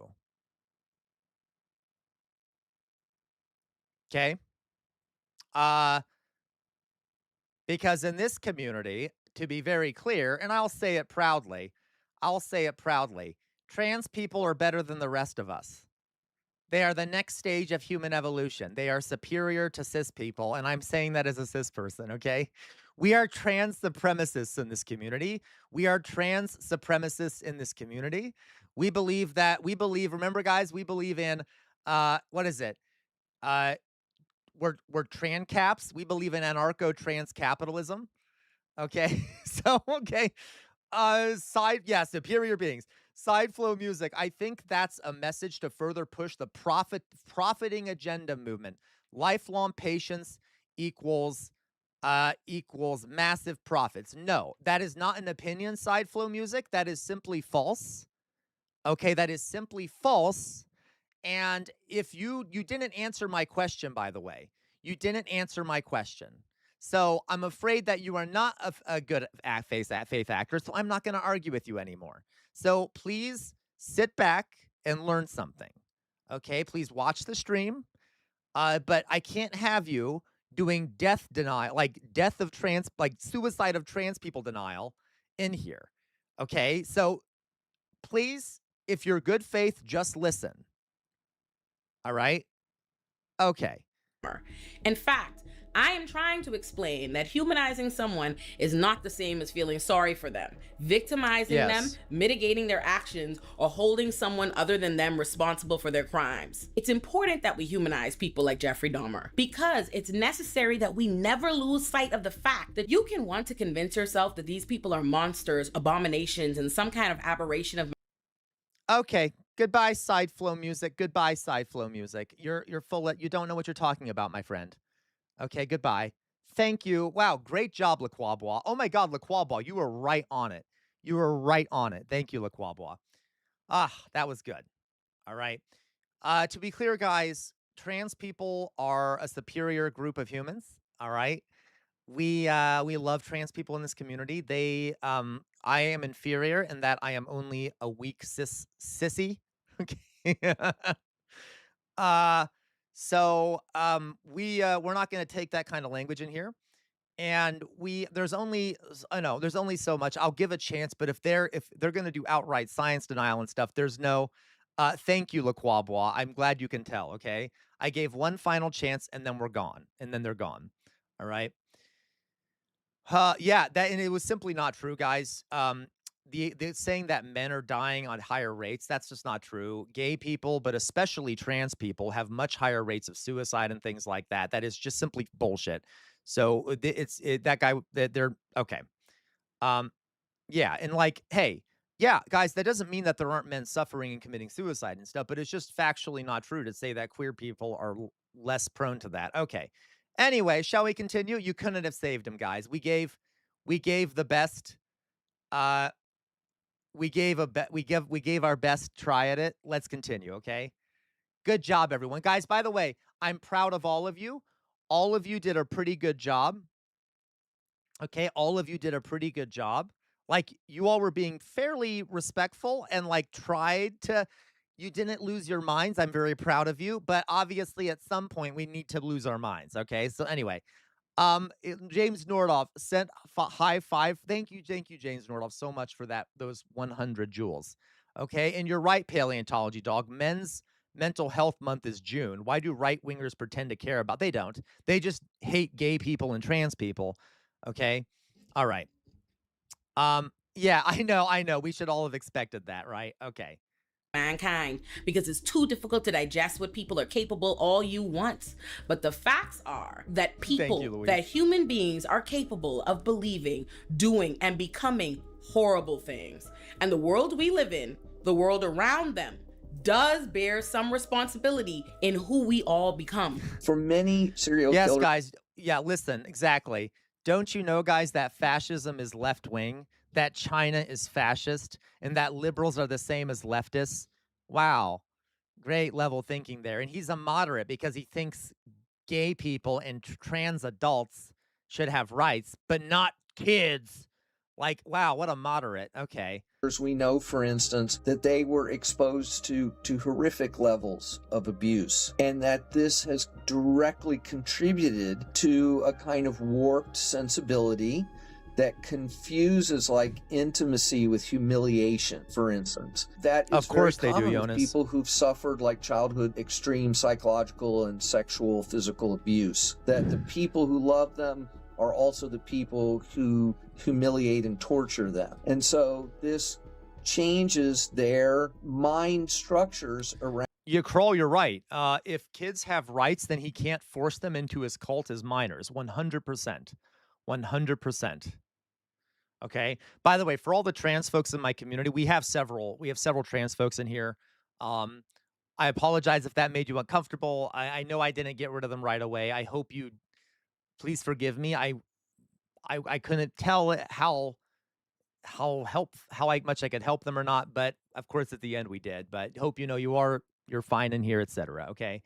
Oxpecker, when you guess correctly, it's a perfect stun. Like, yeah, that's the problem, Oxpecker. I don't know much about which right wingers and stuff say these things. So maybe next time, if people know where it's coming from, I know Weird Amorphous Blob, but I hope you know Weird Amorphous Blob. I can try to make the space better for you folks. Okay. All right.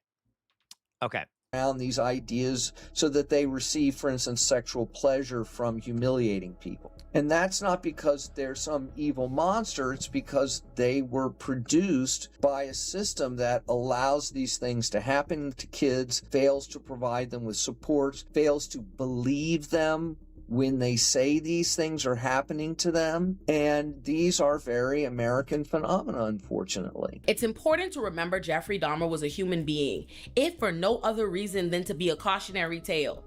There's a utility in revisiting Jeffrey Dahmer's childhood. And Jonas, you say you tried, and I respect that. You could have run me out of the chat.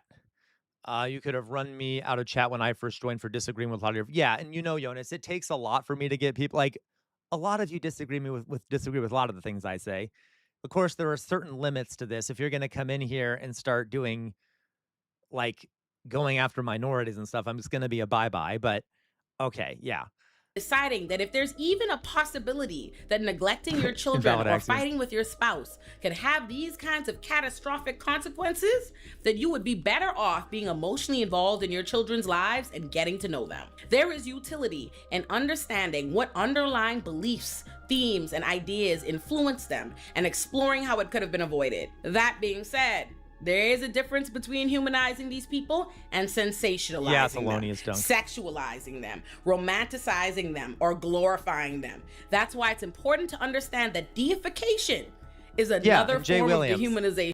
It's like Jay Williams, like your beliefs on religion don't, or they're not, it's not necessarily threatening to oppress people, right? Like we can disagree on religion. Heck, guys, people disagree with me on my views on free will. I'm not going to ban you for that. But like if what people say is like literally, dehumanizing and doing harm to people, we're not going to allow that shit, right? Okay. And as such, there are legitimate criticisms made of some of these TV and movie adaptations of the life and crimes of serial killers. And we're going to discuss them later as we talk about Monsters installment of Ed Gein and the Menendez brothers. But first, I want to stick on humanity, Jeffrey Dahmer and his installment of Monster, which starred Evan Peters. But before we dive headfirst into Dahmer, let me tell you about the sponsor of this video, Straight Arrow News, because I love them down and they are the only reason I was able to make this long ass video. Straight Arrow News made sure that I could weed through all the propaganda. Yeah, that is true. Weird Amorphous Blob. Okay, so we're going to skip this part here. Let's go on. Young boys and men. We were no longer parents and we never would be again. All right. We were the parents, and I in particular was the father of Jeffrey Dahmer. Jeffrey, not Jeff. Jeffrey Dahmer was someone else, the formal public name for a man who was, at least to me, still Jeff, my son.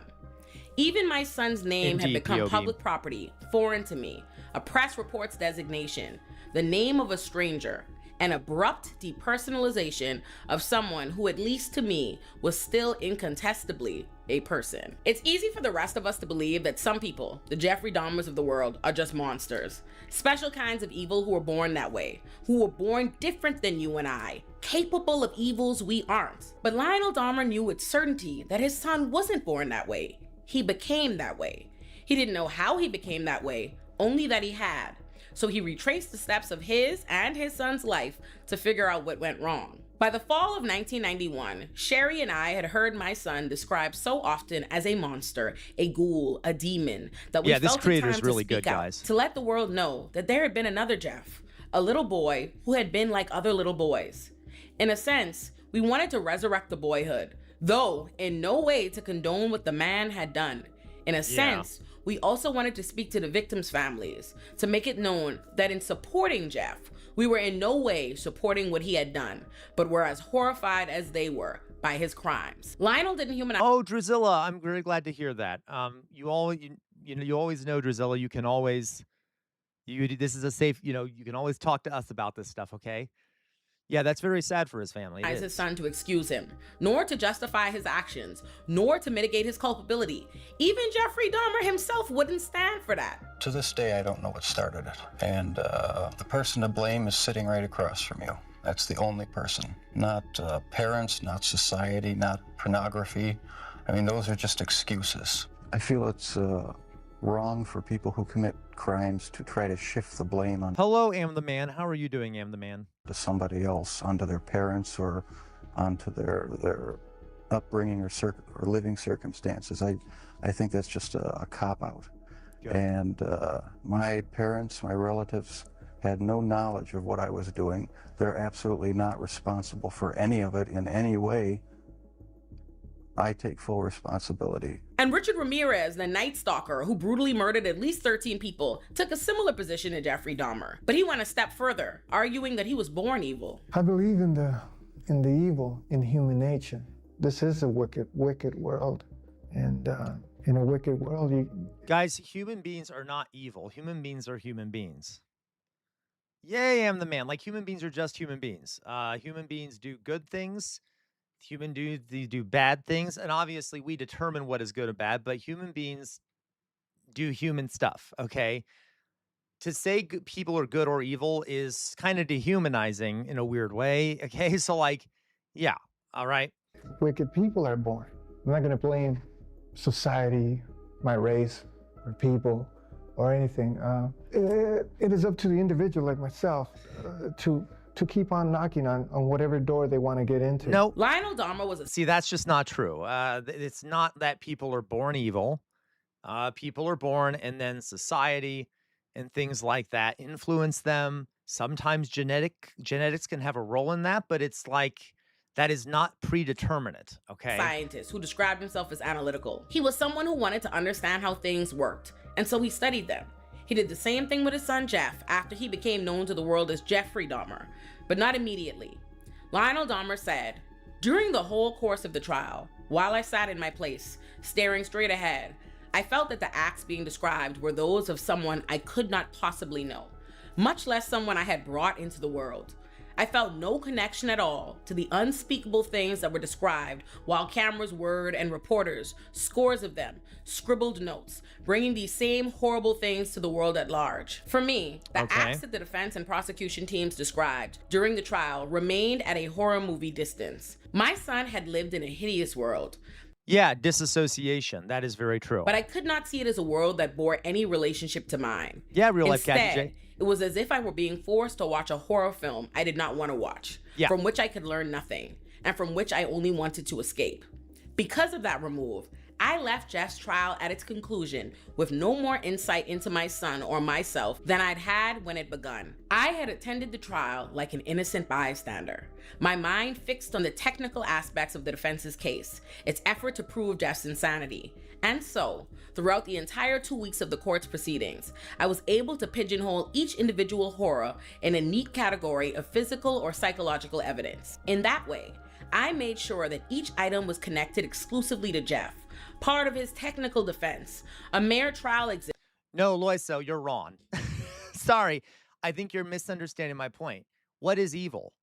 Evil is an invented human concept.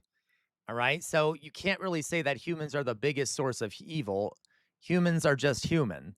And then a lot of things that humans do, we label as evil, but evil is not like a biological fundamental thing. Humans are humans, all right? So, and I fundamentally believe that are animals evil? Because we are animals. And we don't normally say that animals are evil when they do things that are pretty bad. So I'm also not going to say the same about humans. Human beings are just human beings, and they can do bad things and they can do good things. Of course, that we can decide too. But anyway. Not a human fact at all, and certainly not part of a larger story that was also mine. And so, it was only much later that I began to rethink not only my relationship with Jeff, but with the impulses that had overwhelmed him, and with the acts that he had carried out. Only then did I begin to realize that there were some areas of my son's mind, such as a feeling of a lack of control over many things in my life, which I had held within myself for years. Certainly, Jeff had multiplied his sexual perversions exponentially well beyond my understanding and of course far beyond my capacity to even entertain. Nonetheless, I could see... Right, so Loiso, your perspective then is just as valid as mine, because they're made up categories, right? You think humans are evil, but animals aren't evil. I don't think humans or animals are evil. I just think if we look fundamentally at how things are, humans and animals just are humans and animals, okay? So it's not like you can disagree with something that's an invented category. So I'm not sure, okay. Their distant origins in myself. And slowly over time, I began to see him truly as my son in far deeper ways than I had previously imagined. Jeffrey Dahmer was Lionel Dahmer's own son, his first child and namesake, and even he struggled not to write him off as something foreign that he couldn't fathom how he'd come to be. Lionel said, I still could not face the deeper and most frightening elements of my relationship to my son. I was still baffled by his acts, but I had no desire to dwell upon them. Certainly, I felt no obligation to do so. As to Jeff... So Jonas, you say, I think animals are less evil because we're more conscious of our actions and the effects that it has. Are we? I mean, we're animals too. Like, by the way, there are animals that have, there are animals who do things and they're conscious of what they're doing, like other primates and things like that. Okay, so like it's we're also animals, so I'm not sure how that plays out. My point is, guys, my fundamental point here is that human beings are human beings. All right. They are not, there's no such thing as like fundamental evil in humans or fundamental good in humans. People are people, and they make decisions based off their needs for survival and much of other things, okay? Himself. I still could not envision him in his murderousness. Amongst other things. But neither did I make any effort whatsoever to do that. In fact, my mind almost never returned to that part of his life.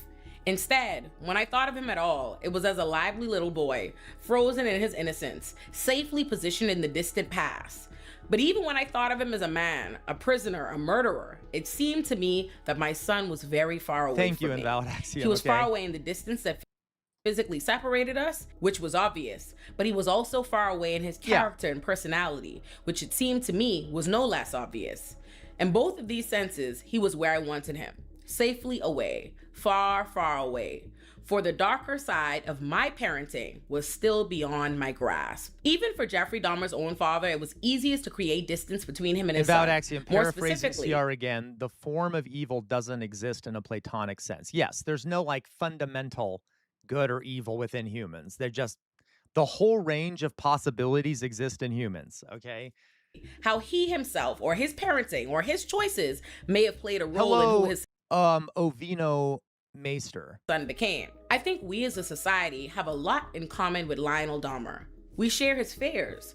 We fear the Jeffrey Dahmers, but even more, we fear humanizing people like Jeffrey Dahmer and what humanizing them would mean about our world around them. That's the core of what Lionel Dahmer was getting at when he said, my son lived in a hideous world, but I could not see it as a world that bore any relationship to mine. Instead, it was as if I were being forced to watch a horror film I did not want to watch, from which I could learn nothing, and from which I only wanted to escape. It was easiest for Lionel to avoid confronting his son's life and interrogating what went wrong. And not only was it easiest, he didn't always think he had an obligation to do it. But eventually, that changed. But parents just naturally, I mean, any parent that really cares, they just, first of all, say, gee, I feel guilty. You know, there's just feelings of guilt. What happened? What did I do? What could I have done? And so that's a normal parental reaction. My argument is that like Lionel Dahmer... Guys, it's hard to parent. It's hard to parent. Okay, and by the way, a lot of the time, serial killers' parents weren't the best parents. But is it really their fault? Sometimes it could partially be, but like they've also grew up in certain circumstances or were taught in certain ways or had their own trauma. And society didn't really help them with it. There's like all these things that go into this stuff. I came to realize we too have an obligation to go back and try to figure out what went wrong. That's how we avoid it happening again. We write horrible people off as monsters because it's not only hard to believe that routine tragedies like neglectful parents, child abuse, loneliness, being socially outcasted, homophobia, poverty, patriarchy, and even religion can turn some people into monsters. It's easier to believe that people are born evil than to reckon with a world that allows a lot of serial killers are middle class, Jonas. Now, which is interesting, right? Which we could talk about why that is, but they do still have a lot of trauma, okay? To grab hold of them. While reflecting on his son's birth, Lionel Dahmer said, "It's impossible to imagine how the end of my son's life could have sprung from the beginning of it. But impossible as it seems, it's nevertheless what happened. And we have to be willing to contend with that." I think there's something more terrifying about the circumstances of someone like Jeffrey Dahmer's life. Exact POB, correct. POB said, Dahmer's crimes were so sad because of that horrendous prejudice that basically helped the murders. Correct. That's something that gets ignored about Dahmer. Like, first of all, he himself was gay, but second of all, his victims were gay, and like, that is like they were gay, which meant that the police weren't listening to the victims as much, and that often doesn't get talked about. No one talks about how the police were homophobic. And, you know, society was massively homophobic, which enabled Jeffrey Dahmer's crimes. It's just that Jeffrey Dahmer was evil, right? Okay. Yeah, Loiso, that is a fair point. I didn't even consider that. Loiso says middle class was the biggest class during the period when the stat was formed. I'm not arguing with it. It's just an important, that is a very fair point, Loiso. I didn't even think about that. Circumstances weren't great, but they weren't extraordinarily bad. Meaning that he suffered, but the way he suffered was and is not unheard of or uncommon. And that's what I think is at the heart of why we prefer to believe that Jeffrey Dahmers are born and not made. Because it's easy to contend with a world where monsters are just occasionally, inexplicably born.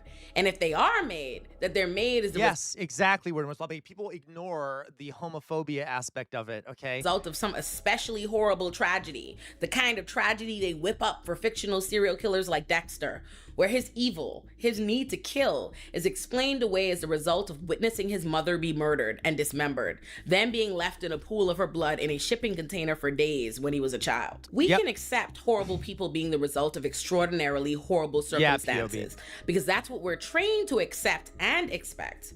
But we're not taught that horrible people and catastrophic evil can spring from the kind of routine, neglect, abuse, and values that our society normalizes. Which is the reason why when Jeffrey Dahmer was arrested, people speculated about whether he was beaten or sexually abused as a child. Because we want to believe that that's what it takes to make a monster. It's not enough that he was neglected by his parents, abandoned by his mother, cripplingly lonely, and silently hating himself for being gay because his religion said it was a perversion. We need something more, because the idea that something as common as... How are you doing over there, James Nordoff? I feel like... Are you alone over there on YouTube right now? Let's see here. Okay, I was checking to see how many people we have over on YouTube. All right, we'll continue. Loneliness could manifest itself into a Dahmer is terrifying. We are terrified because if loneliness or simply being a loser can make killers and monsters out of men, that means there's way more potential danger in the world. Oh, hey, it makes the male loneliness epidemic a threat to our safety. I don't fit in society, and I am incompetent. I'm definitely incompetent. That's not what I would say. Well, I say that. I say that. No, there's nothing wrong with being incompetent because you don't have to do as much. So Charles Manson is interesting. One of the things that bothers me about the talk around Charles Manson, so Charles Manson himself never directly killed anyone, as far as I'm aware. He directed women and men to go kill for him. And what's kind of interesting about this is that a lot of those people were just brainwashed because it was like a cult. And I think that often doesn't get talked about enough because that is too close to home. It's super easy to get like charismatic, using charismatic authority and things like that to convince people to do horrible things, right? There wasn't necessarily, that was almost a flaw of like humans or like, and there's a bunch of things about Charles Manson that are interesting. He himself was not that dumb. Okay, Charles Manson was perfectly competent and kind of knew what he was doing, but he was allowed to get away with it, right? Okay, totally, Lois. So God complex. He had a God complex, very narcissistic. Yeah. If you're competent, then you got a lot to do. See, but there's another aspect of it too. I've learned to reflect. I just reflect back. Yeah, he always talks like this, like he's some great philosopher or some shit. I'm stupid. I admit, I'm a petty, whatever. I've never been a success at anything. I even got to the point where I didn't want to be a success at anything. What would being a success, what does that mean, you know? Money? Oh, I've had all the money in the world 3 times and I had to give it back. That's a stupid little game, you know? My awareness and my consciousness is not the same as somebody that goes to school and has a mom and dad. See, not having parents have left me in another... Loiso, right? Loiso, that's my point. You phrased that much better. Loiso says he would be a prophet in the Bible if he was born at the right time and place. Yeah. We don't like talking about that. There are so many structures in our society that enable the kind of shit that Manson did. Okay? Think about the child abuse crisis in the Catholic Church. Think about how politicians convince people to go and fight and die for useless causes. Like, what Manson did was reflective of a much larger problem, okay? Which is why it's easy for people to dismiss, oh, well, Manson was just evil. He was just evil, right? Just a fundamentally evil person. Well, that conceals the complexity of, like, why this was able to happen. And it stops you from critiquing the society. You see what I mean? Which is what she's saying. Mentioned, so to say, you know. It would also mean that there's something we could do about it. That's true, Meaning Glenn. There's more for us to do. Yeah, most serial killers have lower than average IQs. They aren't evil geniuses like people act like they are. They're actually scarily average. That is true. Now, there are some with slightly higher IQs, but most of them are like below average or at average. So there's variety there, yes. More for us to change and correct. Am I right about that, LaCroix? I know you probably know more about this than I do. More work to do than many of us are prepared to do, which is why we prefer to believe there's just some evil born into the world and that it's out of our hands. And all there is to do is to find these monsters and throw them in the jail after they've already carried out their inevitable evils. Yeah. One of your dad's biggest questions is when you began to slip away. When you crossed over into this world of obsession or dark fantasy from which you just couldn't return. Can you pinpoint that? Is there a sense for when that really began to happen with you, Jeff? I think it was around age 14 or 15. Started having obsessive thoughts of... There are, by the way, guys, just as a historian, I just have to make a point here. A lot of the interviews that the FBI, for example, use to get insight into the minds of serial killers, kind of, there are issues with those because you can't really you have to really weed through it, because if you know you're being recorded and things like that, the people you're interviewing might give different answers that make themselves look better or that mystify themselves, especially if they're already narcissistic and things like that. There is just like, that's fair. Ed Kemper, that's right, LaCroix. But there are a few who are smart, but most of them are very normal. That is true, LaCroix. So like they're not necessarily the most reliable sources. You can get some good stuff out of them, but not always. POB, I worked with sex offenders, and there is always a link somewhere to something familial or societal. There may be genetic evidence, but nothing definitive. Yes, POB. So there are some genetic things like, like literally trauma can be passed down in genes. That's not even an exaggeration. That sounds Lamarckian, but it's true. So, and there are certain things that make it more likely that you'll do certain things. But of course, it's never set in stone, of course. It just increases the possibility. Of violence intermingled with sex. And it just got worse and worse.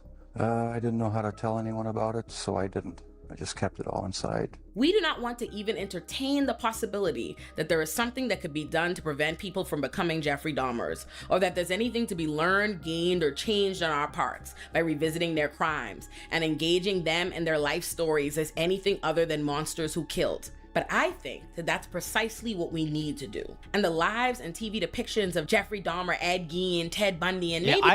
weirdly enough, I feel bad for Ed Gein. I know, don't clip this. I'm going to be taken out of context. Ed Gein was had some very severe psychiatric issues. Okay, no, listen though. I don't know if he even actually ever killed anyone. Did he even kill anyone? Maybe he killed his mother. I don't know. I think in the end, he didn't even get sent. Yeah, he made a lampshade out of skin. He made a bodysuit. He killed women. Okay, that's fair, Weird Amorphous Blob. But like even at the time when he was arrested, they're like, oh, there is something really fucked up with this guy. He had something going on in his head. I think he had like a severe head trauma earlier in life. He, he would he would dig up bodies from the local graveyard and have sex with them and then take their skin off and turn them into, most of the people he found, most of the people's bodies, he unburied were dead already, and he turned them into like human. He was very sequestered from childhood. He was kind of kept in isolation. He did not kill his mother. Okay, I get it mixed up in my head because there's a lot of horror movies written that are based off of him, like Texas Chainsaw Massacre and Psycho. The guy was really messed up. When the police went to his house, they found lampshades with human skin. He kept his mother's, a bunch of women that he had taken the bodies of or killed. He kept their vulvas in a shoebox, and then he had his mother's vulva in there too, and he painted her silver to show how special it was. He was messed up in the head. He really was. So that would be Ed Gein, Gein, Jonas, Gein, and he made a skin suit. I do kind of feel like the guy had a rough life. That doesn't excuse it, as she said, but interesting. Yeah, I know, right? Weird Morris Blob. Even at the time, I think they put him in a psychiatric hospital, didn't they? After they found him, after they found out about it. Okay, I could be wrong. I had to look into it again. But anyway, okay. Oh, that's right. He killed a lady in a bar. That's the only murder he got convicted of. I think he killed his brother too, fairly confidently, because he was a prolific grave robber, right? Okay. Yeah, exactly. Hannibal Lecter was similar. Okay, let's go on. Even Charles Manson are the perfect vehicles for us to explore why we should actually humanize these monsters to avoid making more of them. And with their stories exposed to us about the criminal system's failures, parental abuse and neglect, the male loneliness epidemic, Son of Sam laws, victims' rights, and a billion-dollar TV media industry that exploits them more than it humanizes them. Of all the serial killers and to be fascinated by, I think Jeffrey Dahmer is the one we should all be analyzing, because he's the worst of what so many lonely boys and men could become in a world where we're constantly being warned of the male loneliness epidemic, which has resulted in many boys and men retreating into the manosphere, red pill ideology, and incel community. And guys, to be clear, the idea of masculinity is promoted as violent, okay? That the way a lot of our media is constantly telling young men, the way to overcome your feelings of loneliness is to be violent, okay?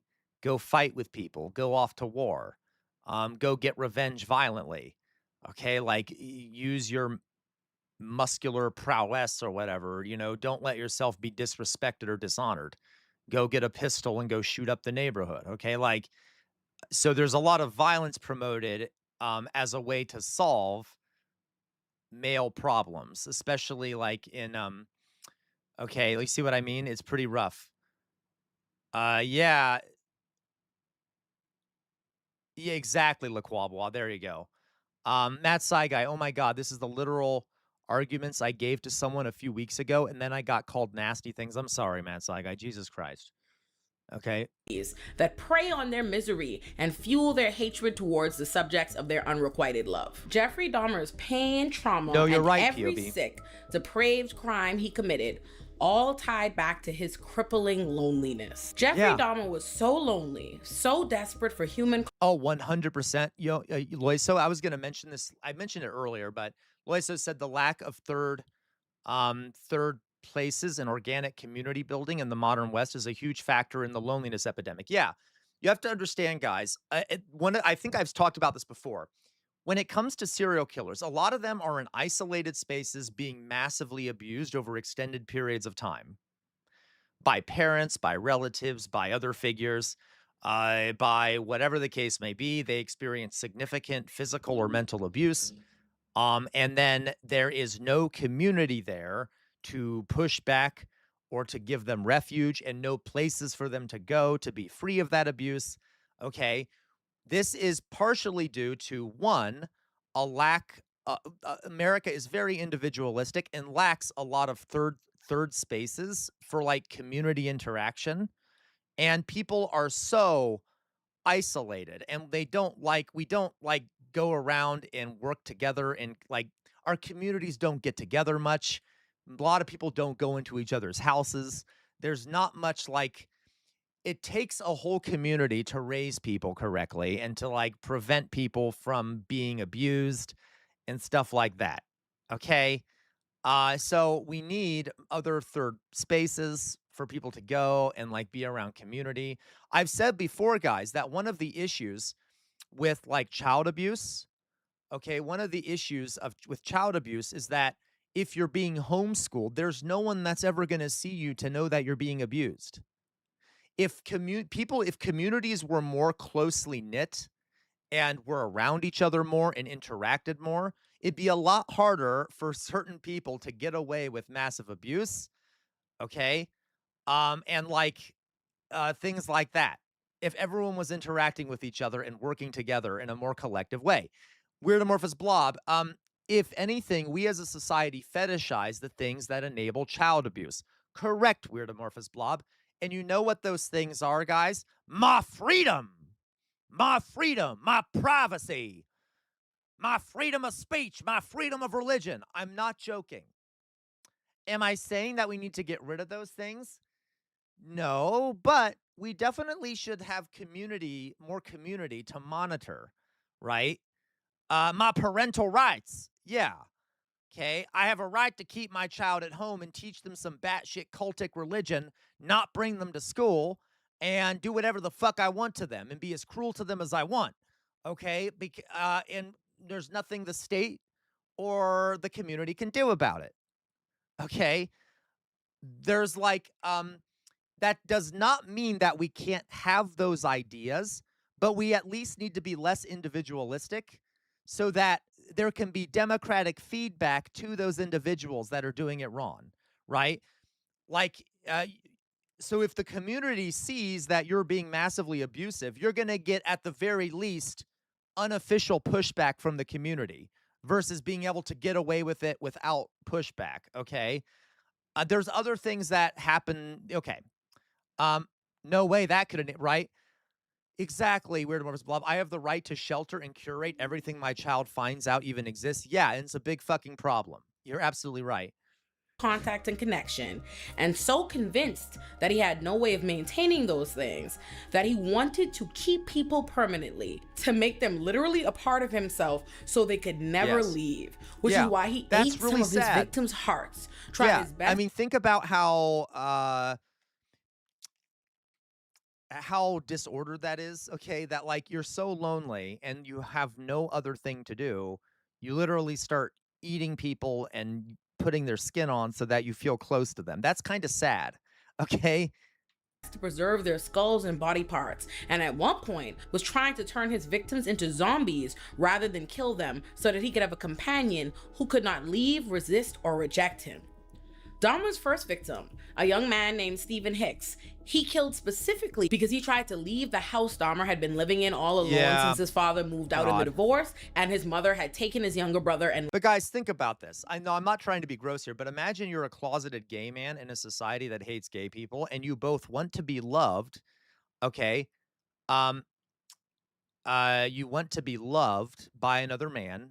You seek affection and sexual gratification through other men. At the same time, you're afraid to death that you're going to be caught being gay.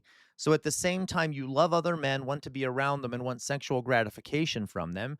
You also hate them because they expose you to the threat of being caught as being gay, and they might reveal who you are.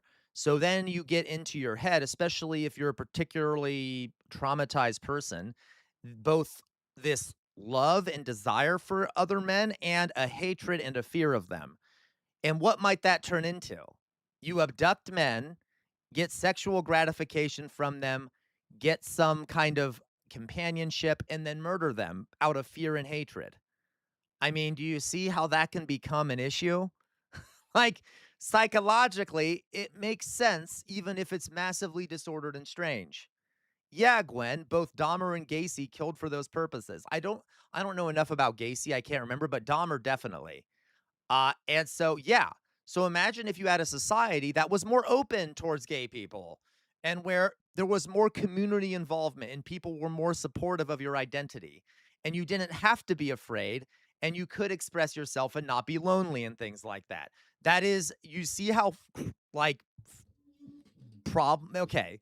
Literally abandoned him there. The reason why Jeffrey Dahmer was able to get away with his crime. So, real life Catty J, also, who is going to punish you socially or physically if you're found out, Sam? And in reference to what, real life Catty J? Okay. Was because of just what you are seeing here. Jeffrey Dahmer. Yeah, that's also true, guys. You're right. Also, some of the people that they went after, that Dahmer went after, were sex workers, which is also another point, okay?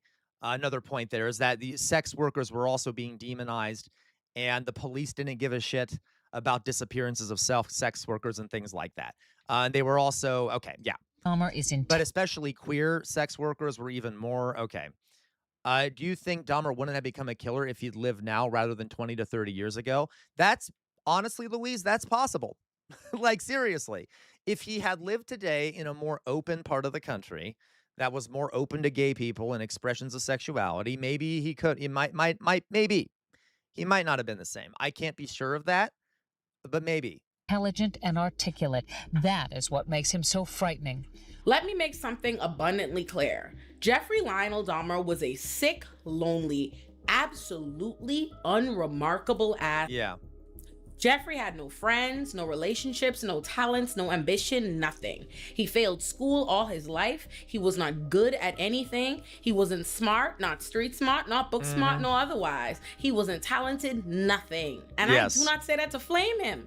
I say that because the police and the media have a vested interest in representing serial killers as these extremely intelligent, evil masterminds because they need the public to believe that in order to justify why they failed to catch someone who was on a fucking murder spree. But it's rarely the case, and it especially wasn't the case for Jeffrey Dahmer. In response to how the media rewrote who Jeffrey was. Right, exactly, though that's my point. And I think that makes the point, doesn't it, invalid axiom, that if it were a definite... If he were in a different environment, okay, I know at valid accent, but you actually made a point for me, then it might not have gone that way. We can't be certain. So, but like, obviously, if he were in another abusive and horrible environment today, like if he were, you know, in the deep South or something, or in like a community online where he, you know, that could have happened anyway, but I guess if you were in a different environment, it might have gone differently. His own father said this about him. My mind recalls only a young man who was passive and more or less nondescript. A failure at almost everything he ever tried. A mixer in a chocolate factory, a job that placed him barely above menial labor. Now, he was not only famous, but the catalyst for 1,000 different reactions. So, real life Catty J, not much. Real life Catty J says, how do you think Dahmer affected gay rights in the public court? Not much. That it was common at the time to demonize gay people and trans people as degenerates and as like people with mental health issues and things like that. So he's just one more that was probably added to the list, used to demonize gay people. Alas, it didn't work too well because gay acceptance still kept going up and up and up. So anyway, all right. Seemed so very small, it seemed to me. I know, there were you're right times about he'd been so small that I had scarcely seen him at all. Yeah, now right. He was gigantic. The public personality around whom enormous forces swirled. How could this be the same Jeff who spoke in mumbled sentences, who'd sold blood for liquor, who had muttered his sarcastic sorry at every offense, then slunk away embarrassed and ashamed? How could so small and insignificant a man be blown up to such dimensions at such a blinding speed? How could so gray and unaccented and generally pathetic a figure generate such passion? Never had the vast gulf separating what Jeff was and what he'd done seemed so wide. Jeffrey Dahmer was an antisocial, full-blown alcoholic by his senior year of high school. Yep. He barely graduated high school. His dad used his connections By the way, to get like, him into... I don't want people to think that alcoholism is going to mean that you're going to be a serial killer. Like, I get the point she's trying to make, but just to be clear, just to clarify here, right? Being a dropout of high school or being an alcoholic does not necessarily mean you're going to become a serial killer. Yeah, he had a lot of failures and stuff in life, but I get the point she's making. But Ohio State, and he flunked out his first semester. He was kicked out of the military for drinking. He was arrested for public indecency, and he was arrested and convicted for raping a 13-year-old boy. The police were called several times on Jeffrey Dahmer, including when a bathhouse manager called the police because Jeffrey Dahmer had been drugging and sexually assaulting men at the bathhouses. But the police declined to investigate because of their homophobic belief that men couldn't be raped. When Jeffrey Dahmer went to murder the 14-year-old brother of the there's also more to it than that. It's also that they just didn't care. They didn't really care about gay men like getting killed or disappearing. It's kind of like, well, you're all degenerates anyway. What do you expect to happen? That's kind of how the police viewed it also. And especially sex workers. Boy he'd been convicted of raping. The boy managed to escape and ran into two women who tried to help him by calling the police. And the police did nothing. When Dahmer They returned brought to him the building on his walk back to the store, the police returned the distressed, delirious, half-naked, terrified child back to Dahmer, an adult man who claimed he was the child's boyfriend. I say all this to say, that is true, guys. The police literally, this 13-year-old escaped, and they returned him to Jeffrey Dahmer. So, yeah. Okay. Ability to get away with murdering 11 boys and men for 13 years didn't have shit to do with his intelligence or any skill set or ability to fool people.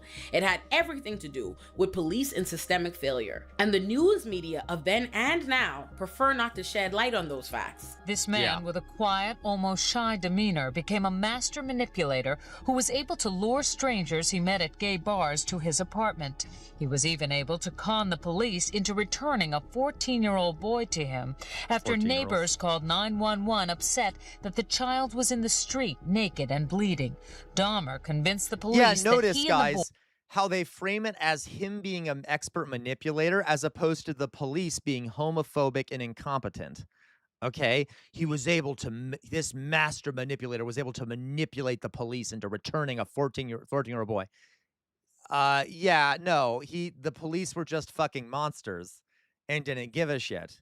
Okay, so this is why these narratives of like these evil geniuses, they were shit at their job, right? Just ignoring that. Okay, right. Yes. Exactly, Lloyd. So like you see how that works. It was police failure. Thank you, Matt Saigai, so much for the 5 gifted tier 1 subs. Thank you very much. I deeply appreciate you. Okay, all right. Boy, we're simply having a lover's quarrel. Lover's boyfriend of another boyfriend.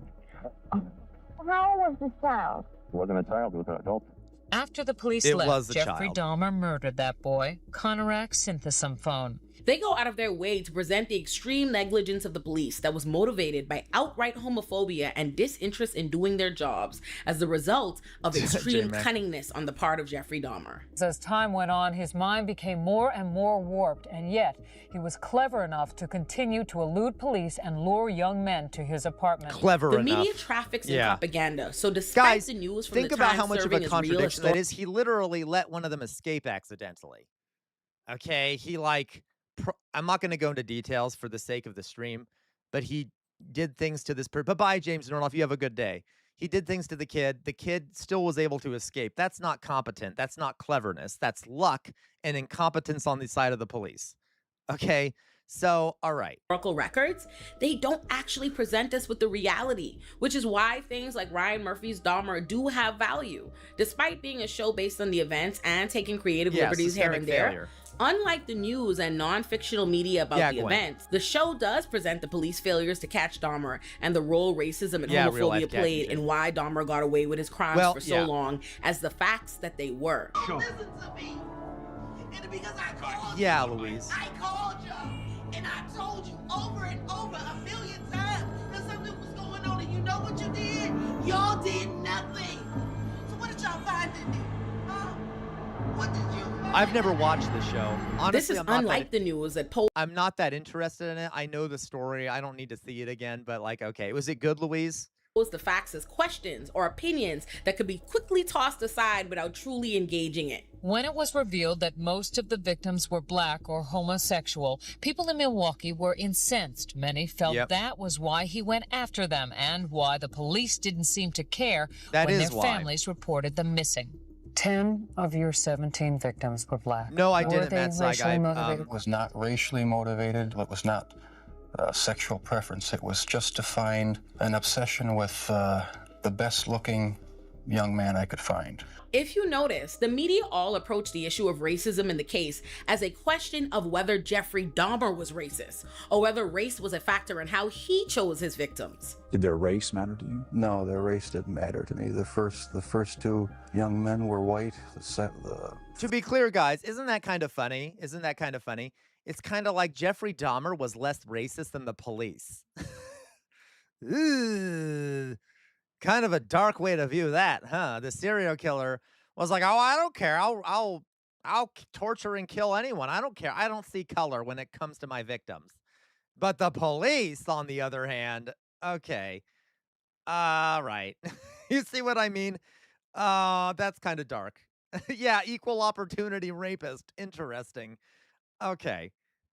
Third young man was American Indian. The fourth and fifth were Hispanic. So, no, race had nothing to do with it. It was just their looks. The media was intentional never to engage the issue of racism with respect to the police and their failure to catch Dahmer. They always focused the attention solely on Dahmer. But Ryan Murphy's Monster presented the issue the way the media refused to, which was that racism was why the police had not taken the missing person. I don't know. Did he not kill any white guys? I don't know.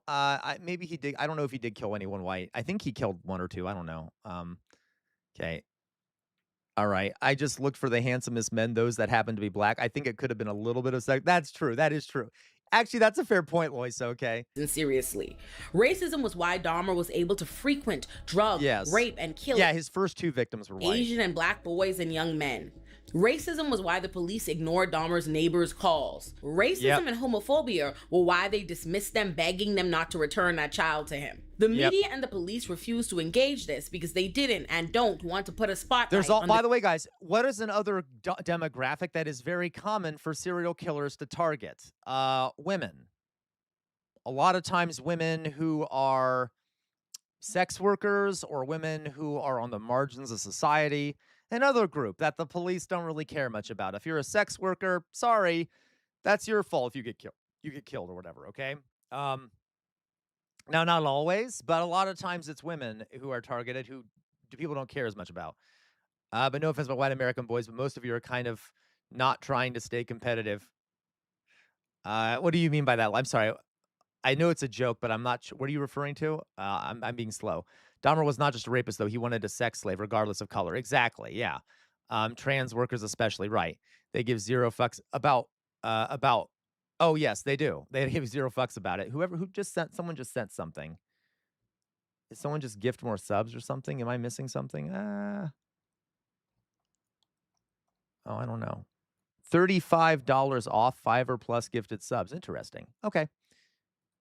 All right, anyway. Deliberate and systemic failures of the police and our criminal system, which does not give a rat's ass about a bunch of missing black and brown boys and men, let alone gay ones. Despite Jeffrey Dahmer's insistence that he was a diverse and inclusive rapist and murderer, and even his own father, amid his insistence that Jeffrey wasn't a racist, still couldn't help but acknowledge the obvious when he said this: "I knew that his crimes had nothing to do with race and everything to do with madness. He had preyed upon young black men merely because they had been the easiest to prey upon. Many of them had been poor, and so they needed the paltry $50 he had offered them." Thank you. I'm sorry, guys. I'm having trouble seeing what people are gifting for some reason. It's not popping up on my screen like it's supposed to. Here it. I see it now. Okay. Thank you so much for the 5 tier 1 subs. Thank you so much, the Quabois. Thank you so much. There's 35% off, guys. 5 or more gifted subs. Thank you very much, the Quabois. All right. Okay. Had simply been available in the neighborhood, and he had taken advantage of the sheer convenience of having them near at hand. Oh, I got you. I agree, Lois. So I totally agree.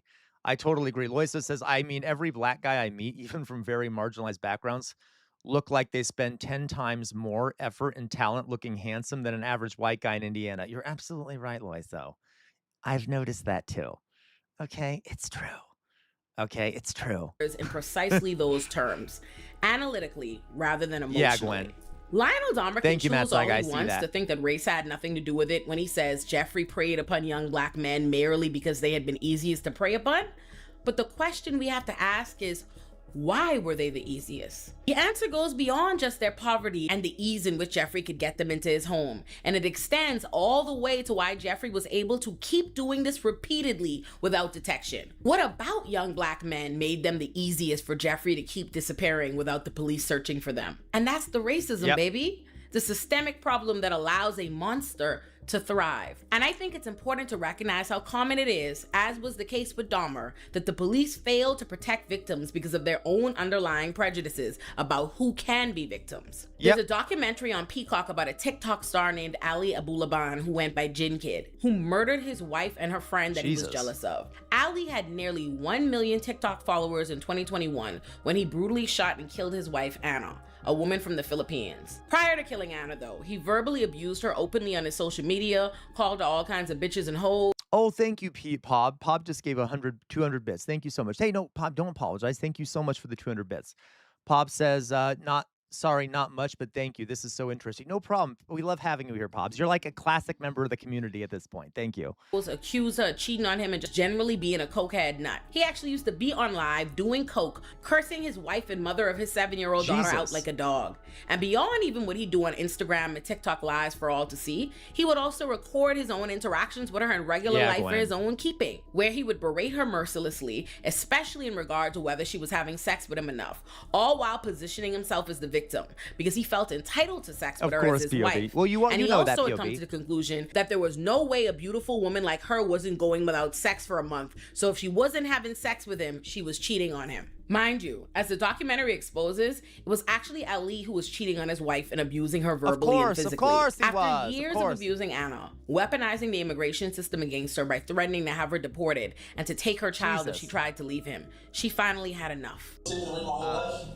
Outer Signal, thank you for gifting a sub to Loiso Crow. Thank you very much. Anna Abulaban's death. I bring you to San Diego for what? So you can run to your friends? Did we just get to the next level of the hype train? It looks like we did. Level 3 complete of the hype train. Thank you guys, really. Jin Kid Online posted this live video to TikTok. You're not even an American citizen. I brought you to this goddamn country. God, he's such a monster. One man that would do that for you. In the video, Anna is calling 911 as Ali is live streaming this fight to his nearly 1 million followers. Yeah, Jonas. You were on the phone with police while I said that? Wow. If I was petty, I would tell them that she beat me the up too. And you know what? Goodbye to your little citizenship there. Yeah. Anna's friends took the stand Thursday, testifying that Ali had physically abused Anna. They saw her bruises, and Anna would often ask her friends to help her get to safety. Thank you, Matt. No, Jay Williams says, are men okay? The answer is no, Jay Williams. No. A lot of men are not okay. And, listen, I know that if we talk about it is not, thank you. Oh my God. Thank you so much, Real Life Catty J. Thank you for the gifted tier. Oh no, Outer Signal. Thank you for gifting another tier 1 sub. You're the best, Outer Signal, really. Thank you everyone who's gifting subs. So Thelonious Dunk. Oh my God. Thank you, Thelonious Dunk. God damn it, guys. Okay, we've raised enough to watch a movie tonight. All right. But thank you very much, Thelonious Dunk, who just gifted 5 tier 1 subs. Thelonious Dunk, another classic member of the community. Thank you very much. Okay. Thank you very much. Deeply appreciate you. Guys, you're the best. Okay, so we've raised enough to watch a movie tonight. I will try to figure out what movie we do watch. It'll likely be something relative to what we've learned. Maybe not, though. Because people are probably kind of tired of Nazis and fascism, so we might not actually watch something like that. So guys, join the Discord. The Discord is linked at the top of the Twitch chat and the bottom of the YouTube chat. No, Thelonious Dunk. I would rather put a shotgun in my mouth and pull the trigger. Probably shouldn't have said that. So it is. So the but we will. So I'll go join our Discord, and I will write down movies over there, and then let the community vote on which one we watch. Okay, paste. I'm repasting. I pasted and just put the I can't talk. I just pasted the Discord link in both chats for those that are interested. You will get a poll notification, and then you will be able to vote on which movie we watch, okay? So please join our Discord if you haven't already. Thank you, everyone who's contributed. No, Jonas, no roots, because I'm a racist. I'm just kidding, okay? No, I fucking hate you, Loisoko. I hate you. I mean, it might be partially that, Loiso, but I fucking hate you, okay? No, I'm kidding. So I'll try to think of something. I'll try to think of some options, okay, guys? He tricked her and her daughter into moving back into their home, promising that he would move into a hotel. But instead, he copied a key, broke into the home and vandalized it, left a listening device on his daughter's iPad, and when he returned to his home to listen in on Anna, she and her friend Ray were in the living room attempting to clean up the mess he made when he vandalized the home. But upon hearing the sound of a man's voice, he took his gun, drove over there, and shot them both repeatedly. Jesus Christ. And he fucking recorded it. He was convicted of first-degrey murder. We never had a kid together because of how Oh, well, that is true, Jay Williams. stupid you are. And I can't wait to divorce you so I can start my new life. What a You're going to be sitting on the couch, drinking your tequila. Thank you so sitting much, next to Thelonious your Dunk. gym rat boyfriend with tattoos who doesn't have the brain to hold the conversation. And you're going to watch Netflix one day and you're going to see my face on Netflix. Hey, isn't that your husband? And your daughter is my daughter. So you're gonna see my face for the rest of your life. And as you just heard, we cut the audio during the times that Aaliyah Bulaban had been heard cursing during these audio messages. In court, you could see Aaliyah Bulaban very uncomfortable as these played out in court. These audio messages, though, are just a small glimpse at what was played. And most of them, you could hear him cursing at Anna, trying to control her in some aspect, demanding to know where she was and who she was with, telling her that she is not single, calling her disparaging names. But here's the thing. Remember I told you Allie was a nut job wackadoodle? By the way, guys, the way that gender relations have occurred historically in the United States also majorly enabled abuse. Women, for a long time, were not even allowed to have credit cards or be in control of the finances. And so even if they were allowed, it was often the norm that men were in control of the finances. If you are dependent on your husband for your finances and your survival, it's going to be really hard for you to leave, even if you're in an abusive situation. Okay? Even the system of patriarchy that is set up, and even to some extent today, that system puts an undue burden on women and makes it harder for them to leave these scenarios. All right? So that's another thing to consider. Recording his abuse of Anna. Oh my God, what the fuck is wrong with you, Jonas and Outer Signal? Jesus Christ. And their private life. So the documentary literally... Yeah, totally. It was legal. Gwen, yes. Features the recordings of him speaking to the police after Anna would call them to tell them how he's beat her, how he has pulled out a gun and threatened to kill himself in front of her daughter. And not only did the police fail to intervene, you can literally hear the footage of Allie playing on the police's biases. He tells them she's an immigrant and he brought her to America, and this is how she repays him, and that she wants to leave him and be with another man. Never mind the fact that she's telling the police he abused her and he's not even bothering to deny it. That is true, because they sympathize with him. Oh, poor man, you brought this immigrant woman to America and she doesn't worship you? Poor you. It's only you, the man, who knows what's best for your household. Who cares what abuse this woman is alleging? Of course you need to do what you need to do. Bring her to this country and on a visa. She's Filipino. God, and that's the other thing, too. It also opens up migrants to abuse, okay? I live in Virginia. I work for the government. Not the whipping. The shirtless men, yes, that does do it for me, especially if they're sweaty, Jay Williams. Okay, sorry, I'm joking. All right. Send a friend here. She's got friends here that she grew up with. Their lifestyle's a mess. I believe she called because she was trying to get me to leave tonight. So somebody has to be the bigger person. What you don't want to happen is she alleges that you hit her, we have to arrest you, and now you have a arrest. Okay. Isn't that fucked up? It's a woman's world, man.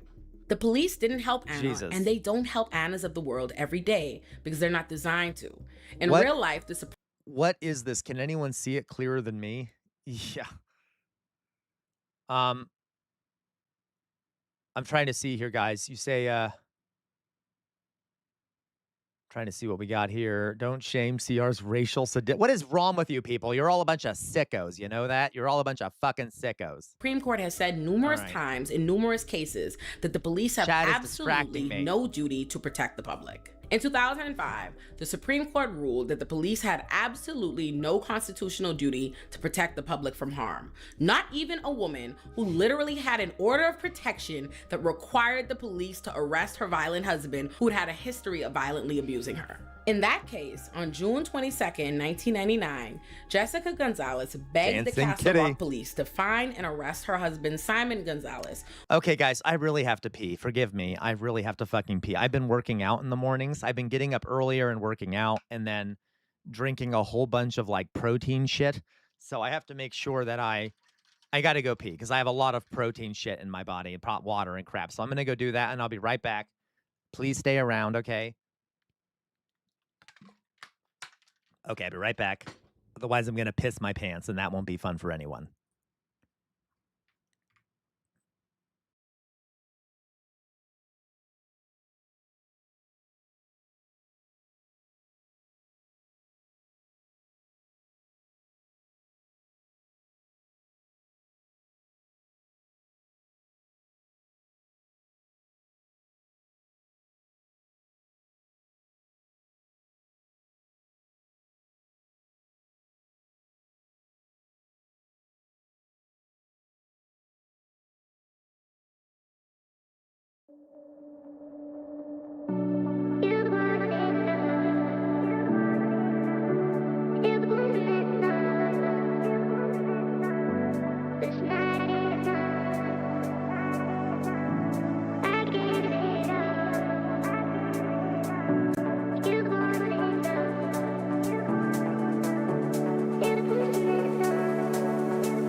For you, I fall the hardest. So toxic, I still want this. I know you're bad for me, so bad, but I don't mind.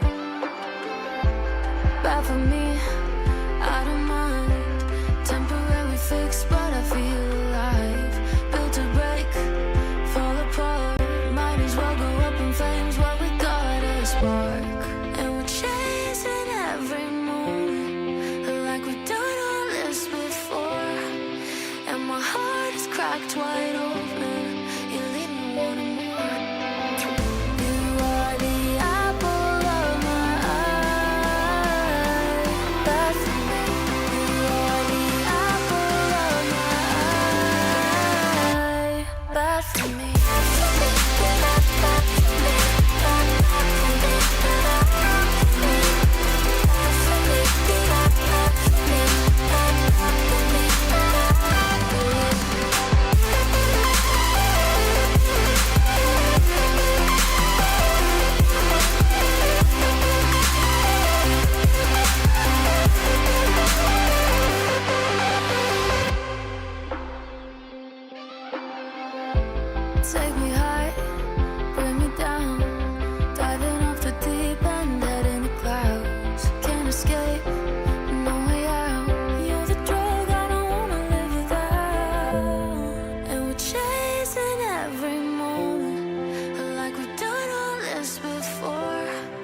Hi, hello. Wow. I don't know what that was supposed to be. Hi, everyone. I'm back.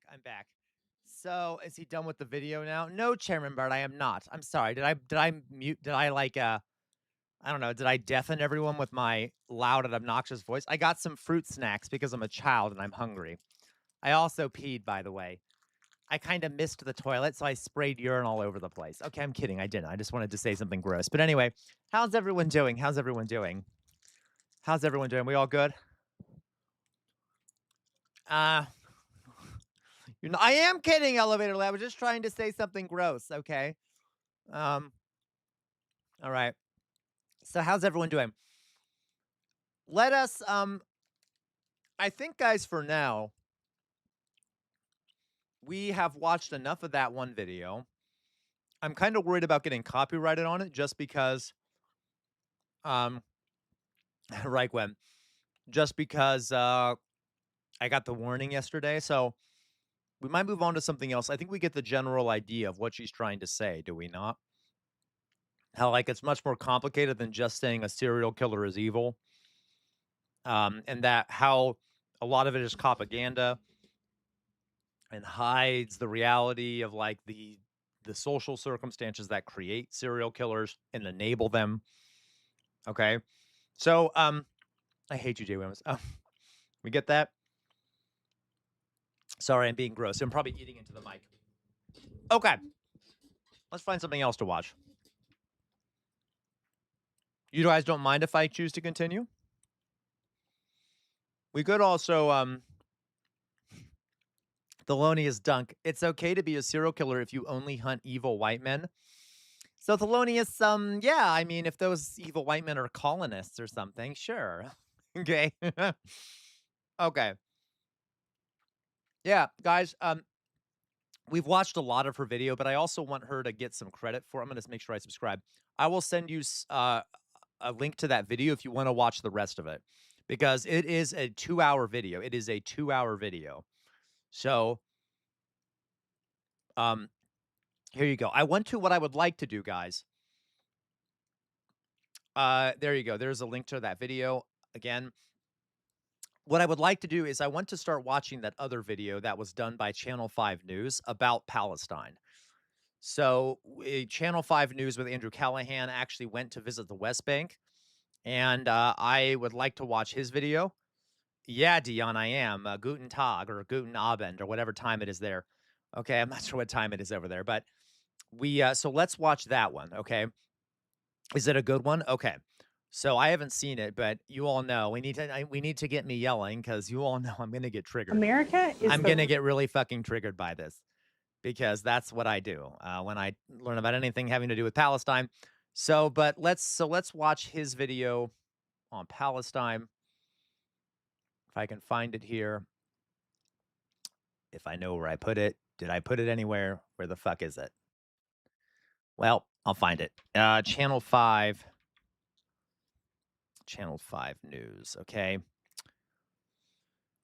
Louis Theroux, where is it? So Andrew Callahan, of course, went to Palestine and apparently had some unpleasant experiences, as one might think. Where is it? Here we go. Apartheid in Palestine. Under the Ottoman Empire. But after they... So this is, we all know, I'm going to put this back up. So we've talked now about, I know, me too, Gwen.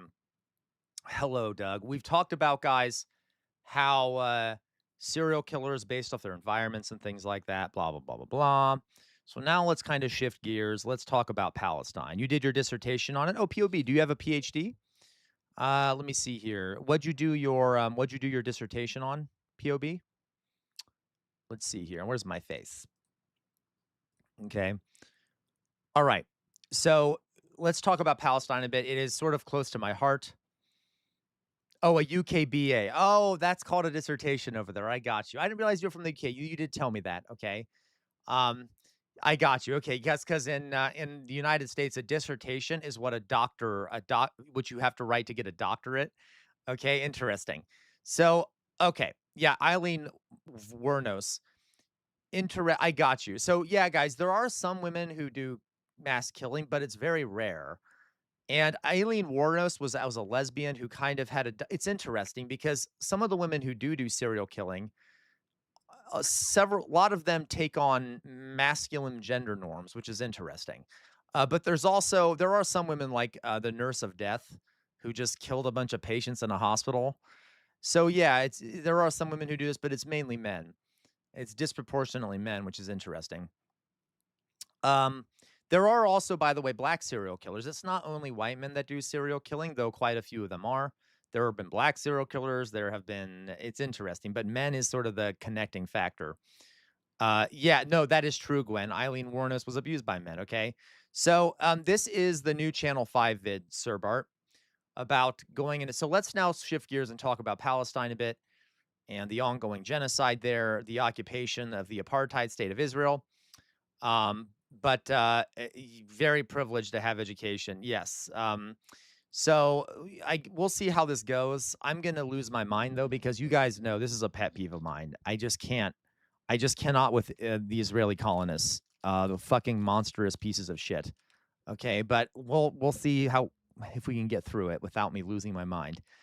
Okay. For those who don't know, okay. No, yeah, outer signal, right? Suspected black serial killers. Right. Though I will say it's pretty convincingly that there have been, but I know what you're saying, outer signal. But yes, okay. There were sometimes that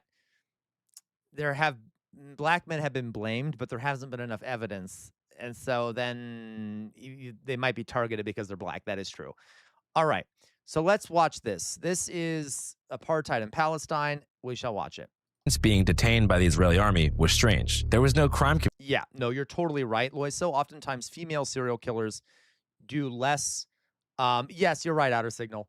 I know you were joking. I was trying to clarify, though, because you actually reminded me that there have been cases where black people have been blamed for the crimes of serial killers without sufficient evidence, which, American legal system. But there have actually been, which but there actually have been black men who've done it as well. Okay. Except for filming. So let's go on here.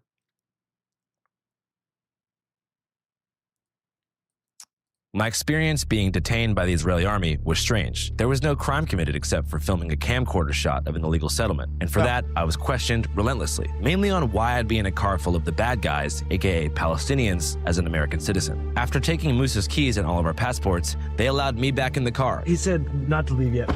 Then made us wait for 2 hours while they drank Coca-Cola and doom-scrolled on their phones at a nearby watchtower. The arbitrary theatrics of it all reminded me of the process of getting into Palestine in the first place, which is only possible for Palestinians by entering the West Bank through Jordan. All in all, the process took 8 hours. Despite the crossing being over less than a mile in distance, it contains a grueling customs process anyone coming that into involves this 3 room is going to see me being like, I hate them, and they're going to think I really hate Jews or something. No, I just really fucking hate these goddamn Israeli settlers, okay? I really hate them. Even seeing their faces make me want to vomit, and they're disgusting. I cannot stand them. Okay, anyway. Points, 2 buses, 3 bag checks, and a final interrogation by an Israeli border agent, where you're essentially given a vibe check, asked a couple questions, and if they don't like your answers, you're banned from both Palestine and Israel for 5 years. During my interrogation, I told him that I was headed to party in Tel Aviv because of the repressive atmosphere of anti-Semitism in the U.S. dating market. He bought the story and let me in. But anyways, eventually, we were all released without charge and back on the highway toward Hebron, a path divided by separate highways, constant military checkpoints, and infinite repetitions of those big red signs, which the Israeli army puts up to scare visitors away from Palestinian enclaves. What does it say? This road leads to an area under the Palestinian Authority. The entrance for Israeli citizens is forbidden, dangerous to your lives, and it is against Israeli law. Of course, it's an apartheid state. This road leads to Area A under the Palestinian Authority. The entrance for Israeli citizens is forbidden, dangerous to your lives, and is against the Israeli law. As mentioned, our driver, Musa, hails from... The interesting thing in apartheid states is that we typically view them as oppressing and regulating the oppressed people, right? Which is true, obviously. But in a sense, apartheid states also regulate the behaviors of the dominant group, okay? Because they also need to prevent any kind of humanization on the side of the majority group, or not the majority group, the oppressors, right? So like in America, like during slavery and segregation and stuff, white people would also be regulated in their interactions with black people. but that was to be to prevent them from making connections with black people, right? And to prevent them from kind of forming close relationships. It's just an interesting thing to think about, that, you know, they also are regulating Jews to prevent them from forming close relationships. Obviously, I'm not saying that they're equally oppressed here at all, obviously, but do you see what I mean? From the Aida refugee camp back in Bethlehem. Welcome to Aida refugee camp. It's about 5,000 people live in this camp. Half of this number are young people and children. He wanted to show us Hebron, to show us a more intimate example of urbanized apartheid in the West Bank. We are in Hebron. Yep, they have to convince the people of Israel that they're victims and that Palestinians deserve to be treated as less than human. 100%. It happened in America, trying to convince white people that black slaves were going to rape their women and kill them and assault them and steal from them and things like that. They're a threat. They're a threat. They're a threat. They're a threat. They're a threat. Redlining, 100%. Okay. Apartheid South Africa, same thing. They're going to rise up. They're going to kill us. They're going to rise up. They're going to kill us. Be afraid. Be afraid. Be afraid. 100%. Okay. Now, talking about the colonizer, how they destroyed the people houses, how the Palestinian family dealing with all of that. The whole physical infrastructure is constructed in such a way that Palestinians are made invisible. The way the roads are constructed, the ways in which life takes place inside the city. They literally have like separate rows. Exactly, Jay Williams. That's how colonialism operates. Same thing with the Native Americans. All right. Like they have separate roads, separate ways of walking. In a kind of factual and practical way has been sequestered and made invisible. In Hebron, you'll see Israeli settlements physically built over top existent Palestinian communities, something you can't really see anywhere else. After we arrived, Musa introduced us to one of his friends, a local from Hebron, to get a more in-depth view of the city. I'm sure some people watching might be wondering why your face is blurred. Could you kind of give us a little explanation? Hello, I used to appear in my faces in many interviews and occasions, but after October the 7th, this has become something really risky, because in November 2023, I discovered that my face was published in a Telegram and WhatsApp group for settlers. They call it eliminating the new Nazis. As we explained last episode, settlers, as they're called, are illegal occupants in the West Bank of primarily Jewish heritage and foreign, non-Israeli nationality. They take it upon themselves to harass, intimidate, and sometimes kill Palestinians with fucking SA, fucking Nazis. Impunity in an effort to gradually erase and replace the Arab population. Just the lethality of it and the extent to which the objective of the settlers is, for many of them, it's to drive the Palestinians out. For Palestinians who resist settlers in any way, even ideologically, their names, identities, and addresses are logged into dissident databases, like the one our guy just mentioned, and posted to... No, Philly Cheese, you're joking when you say like one, but that's what like authoritarians do. They claim that like Hitler claimed that he represented the democratic will of the country. Seriously. Like that is like not even, so yeah, they like always use that word, okay? Social media to encourage further harassment. I found my profile picture from Facebook, and they added their own touch to it, where they put a sniper lens on my head with my name, claiming that I'm a dangerous activist, which is really weird because I've never done any sort of activism. I'm not an activist, but this is one of the reasons. It's really risky, and I don't want to risk it. That's the main reason, actually. The first person he introduced me to was a disabled veteran of the Second Intifada, panhandling for change on the street, something that apparently has been quite common since October 7th. جمال بدر أبو علان فلسطيني مصاب في ظهري رصاصة 35 سنة ما في لا رواتب ولا في عنا حدا يمد ايده إن the PA, and because of lots of pressure from America and Israel, they cut off his salary. Like many veterans, Jamal lost his benefits as a direct result of Israeli pressure. As we discussed last episode, the governing body of Area A and some parts of Area B in the West Bank is called the Palestinian Authority, who were in control of the Gaza Strip until Hamas was elected into power in 2007. Compared to Hamas, the PA is moderate and have committed to non-confrontation with the Israelis since the Second Intifada wrapped up in 2005. Oh, is that so, Dion? Is it, what do you mean you can't watch it? It's illegal? You know what, Dion? I forgot to watch the video you sent. I'll watch it after this, okay? Which, as mentioned in our previous episode, was primarily caused by the collapse of two-state peace talks at the Camp David summit in 2000. Yet, in spite of the PA's good faith, Israel has continued to increase pressure on the PA. This debt is not due to financial mismanagement. but rather to the withholding and theft of our funds by Israel. Israeli banks control 64% of the PA's monthly tax revenue, roughly $188 million per month, and frequently withhold or deduct these funds to pressure the PA to meet their demands. This is the 10th month in a row that we've not received a single penny of our money held by Israel. This system of illegal revenue control prevents the PA from being able to provide basic social services like benefits for veterans. They've also devastated the West Bank's medical infrastructure. Guys, to be clear, the Palestinian Authority is a puppet government of Israel. It's not a trustworthy institution. It is in bed with the Israeli government. And there's a reason why Israel keeps saying we should have the Palestinian Authority in charge of Gaza. They don't give a shit. Okay.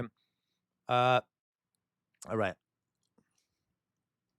The medical degrees. Yeah, it's a bit more than good. Yeah. All Palestinian doctors and medical professionals who earn their degrees from non-Israeli universities, while simultaneously calling for the assassination of any PA officials who so much as hint at the idea of a two-state solution after October 7th. يعني عايشين من قلة الموت، ما في دخل، ما في شيء، بتنجبر انك تقول للناس اعطوني، تمد ايدك للناس، ما في لا دخل ولا في يعني بدك تحكي يعني الوضع صعب، الوضع صعب. يعني الساعة احنا اهون من اللي في غزة، بس برضه وضعنا صار بده يصير يشابه شوي شوي يعني قاعدين بنجر لوضع زي غزة وبزيادة. There's a de facto sense in which life becomes intolerable. I mean, they're doing this in Gaza, right? They're saying like incentivized emigration, saying like you just leave. So I think there's a sense in which they, for many of the, certainly the far right, they just want the Palestinians to go.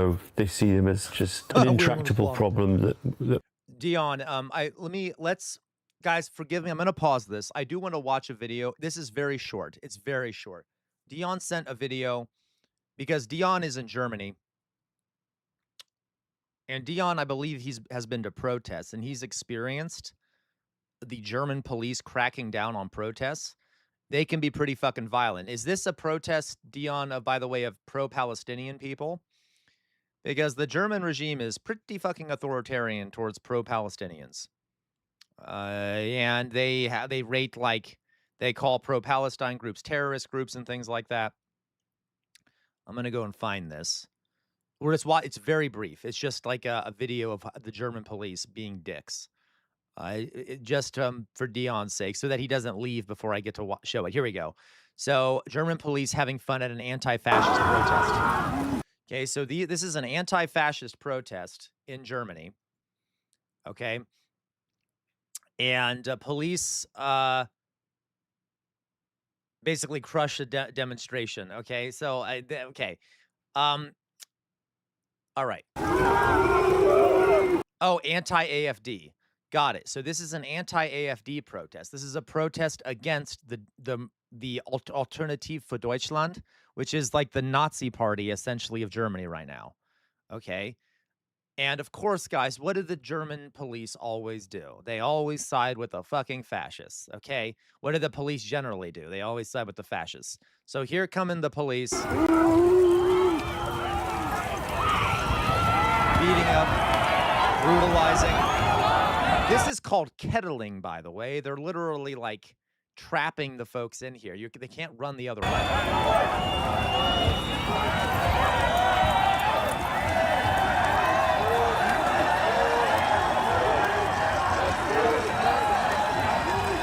Tear gas. Okay. So I don't know, Dion, if you were there.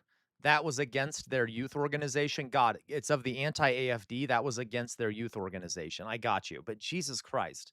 So, you know, police gonna police. Police gonna be brutal. Police gonna be anti-human. Right?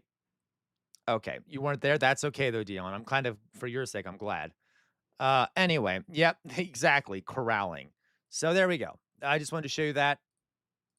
Let's go back to here, guys. It would have to be forced out. Do you think that if Israeli society were to moderate a bit and kick out the fringe sort of Ben-Gvir Smotrich element and initiate good faith talks with the PA, do you think that like a two-state peace solution Stop. He doesn't know what he's talking about. He doesn't know what he's talking about. Okay, I understand, Dion. I get it. Okay. He doesn't know what he's talking about. I don't know what his position is, but he shouldn't say that, oh, well, if the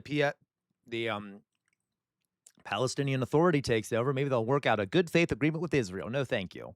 I don't trust the Palestinian Authority to do that. Possible in the future based upon what you've seen? Or do you think things are too far gone and the cycle of revenge and trauma is so deep now that it's just going to be a nightmare for the rest of eternity? I remember in 2011 thinking, wow, two-state And again, solution. guys, it also is not just the current government of Israel. This is a talking point that makes me want to lose my mind. There is literally, the problem is Israel. Okay, as long as there's an apartheid, as long as there is an apartheid and Israel exists as a Jewish supremacist apartheid state, it doesn't matter who's in charge of it. Okay, that's why we need one state that has equal rights for everyone. All right, and yeah, so to be clear.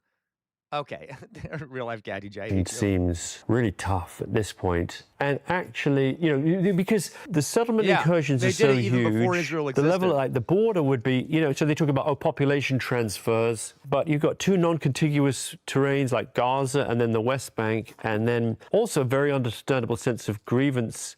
And a feeling on the Palestinian side is like, also there's right of return. Like, what about the houses we left in 48? Like, what about all the villages that were erased in 48? Yeah, no, you're right, Thelonious. There were some issues with Andrew Callahan. I really like his documentaries. I'm like you said, he's not perfect, but I know what you mean. And even though they knows all their houses destroyed it in 1948, but it still gives them a hope that one day they will back again to their homes. Madame. الحكومة الإسرائيلية اللي فيها نتنياهو وحواليه بن كفير وسموتريتش اللي هي مدام هذول العالم. So he's saying as long as those guys are in control. السلطة لعوض الله لأنه الشعب اللي كمان الشعب الإسرائيلي عودوا اللي هو نتنياهو عودوا إنه يصير مجرم عودوا خلاه طلع مستوطنين شو بيسووا فيها من سياسة بن كفير ومن سياسة اللي أعطاهم كلهم سلاح ويلا روح طخت قبضان شايف شو بيسووا فينا. Louis Theroux, guys, also did a video where he visited Palestine. Maybe we'll watch that at some point too.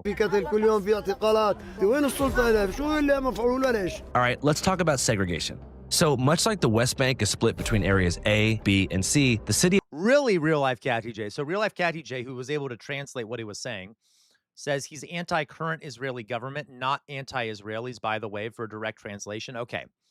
Hebron itself is split into two sections, H1 and H2. H1 comprises about 80% of the city and is home to around 120,000 Palestinians and operates under the full civil and security control of the PA. The remaining 20% of the city, H2, is entirely under Israeli military control. But H2 Israelis in Hebron aren't comfortable with the land they have. They want more of Hebron, often breaching the H1 barrier to harass and attack Palestinians.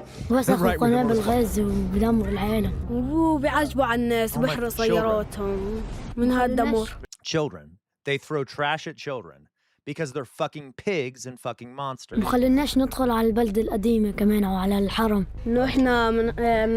feel we are Palestinians and that they are besieging us and destroying us. Smart kid. Not that they need to be that smart to realize that when it's so fucking obvious, but apparently the rest of the world doesn't give a shit. We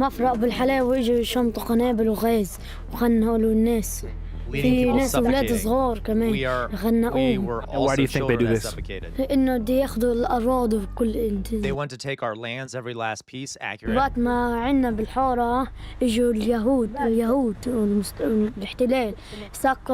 do, Thelonious. To be clear, guys, a lot of the bodies coming out of Gaza are children with bullet wounds to their heads. Children's heads are small. You have to aim to hit that shit. To be very clear, they are purposely murdering children and shooting them in the heads with sniper rifles and things like that. So, you know, the most moral army on earth, as the Israelis call themselves. Okay? They shut down our neighborhood and imposed a curfew. Great. Why do you think that's so hard to understand for people? Well, the Jews did nothing to us, but the settlers are called Jews and represent the occupation. Oh my... This kid is smarter than most fucking Western commentators are. Go listen to what he's saying here, right? He can differentiate. He can differentiate. But the fucking Zionists are always like, if you talk against Israel, you're anti-Semitic. The kid's like, no, we understand that it's the colonists. But in our heads, obviously, we associate that with Jews. So, like, okay, سكروا ما خلوش حدا يمشي منع تجول. إحنا مشكلتنا مش مع Our problem isn't with the Jews, but rather the Zionist اليهود مع occupation. الاحتلال الصهيوني. Why do you think that's so hard to understand for people? ما اليهود بيسووش إشي بس المستوطنين واليهود وهدول بالاحتلال بياخدوا And represent the occupation. الأراضي Yeah. وبكسروا بخلوش الناس يوصلوا على الأراضي. إنه اليهود بيسووا لنا شيء اليهود بيسووا لنا شيء بس الاحتلال بيدمرونا بيطخوا علينا. هذول الصهاينة والصهيوني انت ما تتفاهم معهم اصلا يهود بنفسهم مش متفاهمين معهم. For a more in-depth history lesson with our local guide, we decided to sit down at a Palestinian coffee shop and Look at those radicals being so rational. get down to business. Okay, guys, so before we start our walking tour, it's better to talk about Hebron in general. Hebron has one of the most complicated situations in the country because it's the only Palestinian city where you can find Israeli settlers living in the middle of it. If you go to Jerusalem or any other Palestinian city, you will find all the settlements located on the outskirts. But Jerusalem, actually, there are settlements located in the middle of the city, but what makes it different from Hebron, that sometimes when you walk in Jerusalem, you don't realize that you are passing by a settlement or you are inside a settlement. Right. Every corner in Jerusalem, they make it look like as if they want you to remind you that this is not Palestine's Jerusalem, it's Israel's. And here you can see all those Israeli flags all over the place. And this whole contrast shows how there is this. Yeah, no, you're absolutely right there, Jonas. And that's a really good point. Jonas says, but also children shouldn't be that conscious of it. The trauma forces them to grow up so fast. You're right. They're almost too conscious of it. They should be off playing or something or talking about Pokemon cards or whatever the fuck else kids should be doing, okay? Tired way of Israelizing Jerusalem, while in fact it does not really match the reality on the ground. In a way, Hebron can be seen as a more intense version of Jerusalem, where while some Zionist I fucking hate this man. I fucking hate this man so fucking much. I can't stand his face. settlements do exist, it's more of a destination for rabid bands of settler youth who flock to Temple Mount for occasions like Jerusalem Day with heavy security. But this is not the case in Hebron because the areas where all the settlements is located in the middle of the city is not accessible for Palestinians. So you have urbanized apartheid here. Yes. Comparatively to by Jerusalem, where you have sort of suburbs that are walled off, maybe a mile from the highway. Here it's so obvious. You notice directly as soon as you arrive to the area. And obvious it There was. you go, real life Here Gavin in Hebron in particular, you have apartheid segregation Jonas, Sir Bart, I can't say that, but yep, I agree. built into the Me too, Drusilla. urban core, which is not something you see elsewhere in the West Bank. Above this barbed wire chain link fence, there is an Israeli settlement that has physically been built over top of a Palestinian street that used to be the biggest commercial hub of the city until 2000. So as you can see, there's a 4-story apartment building right above me. They have a separate entrance to get inside of the street in front of it. They have Israeli flags in the windows, and it's totally inaccessible to any Palestinians or foreigners who don't live there. So there's a total separate infrastructure that's been built illegally, but also as you can see, there's a ton of like Jonas. garbage, I'll do a live stream of me skipping through the streets if Ben Gvir ever gets the justice he deserves. rocks and different heavy objects that have been dropped onto the metal above me. All signs indicate have been Oh my God. Yep, because they're always fucking harassing the folks below. thrown by the settlers onto pedestrians who walk down the street in Palestine. You know, it's sometimes said, oh, well, is there apartheid? You know, apartheid being the term that was used in South Africa for racial segregation. Does that exist in the West Bank? Yeah, in my Thelonious, opinion, you have friends in Gaza? Absolutely. The difference, though, you know, the apartheid in South Africa was explicitly, literally about skin color and texture of hair. So it was all about racial identity. In the West Bank, what you have is a sense of there's two communities with different ethnic identities. And by the way, some of the Palestinians are Christian, but obviously most of them are Muslim, and they are subject to a different legal regime. And in certain respects, I'd argue it's worse than apartheid. Like it's more militarized. It's less functional. Like life, I think, is more intolerable from what I observe and understand in the West Bank than it would have been in South Africa. So we've mentioned 2 dates so far. The year 2000, when the second intifada started, discussed last episode, and October 7th, 2023, the date of the Hamas attack on Israel, which resulted in the Gaza genocide and an increased pressure campaign on the West Bank. We will destroy Hamas. אנחנו נמשיך להילחם בטרור במלוא העוצמה. Okay, we will continue to fight terrorism with all our might until we defeat it. That's, you know, bullshit. We continue to the end. Nothing will stop us. We will go to the end, to victory, no less than that. I'm cautious about framing the situation there as some kind of ancient conflict or some unfixed. Good. Listen, I've said this before, guys.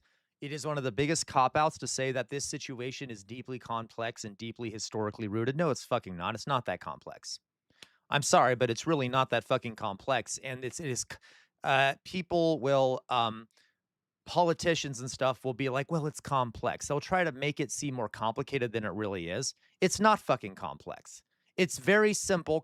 Exactly what Thelonious said. It's very simple colonizer bullshit. We've seen it before. Okay, it's not that fucking complex. And I'm saying that as a historian. If you read the history of this thing, yeah, there's a bunch of events that happen, but there's a very clear trend here. It is very fucking obvious. Violent colonial settler colonialism and resistance to that settler colonialism. Just like what happened with Native Americans, just like, you know, it is not that fucking complicated, okay? So I can't, I'm glad that he's pointing that out because it's a talking point I can't stand. Because people will say that to try and distract from the fundamental issue, okay? Yeah, exactly, Lois. So, like, it's a Zionist talking point, make it seem like it stretches back into antiquity. And I have heard people say that. And I've heard people say that. I've heard people say that these groups have been fighting each other for thousands of years. I'm like, no. It is not that simple, and it's not that far back, okay?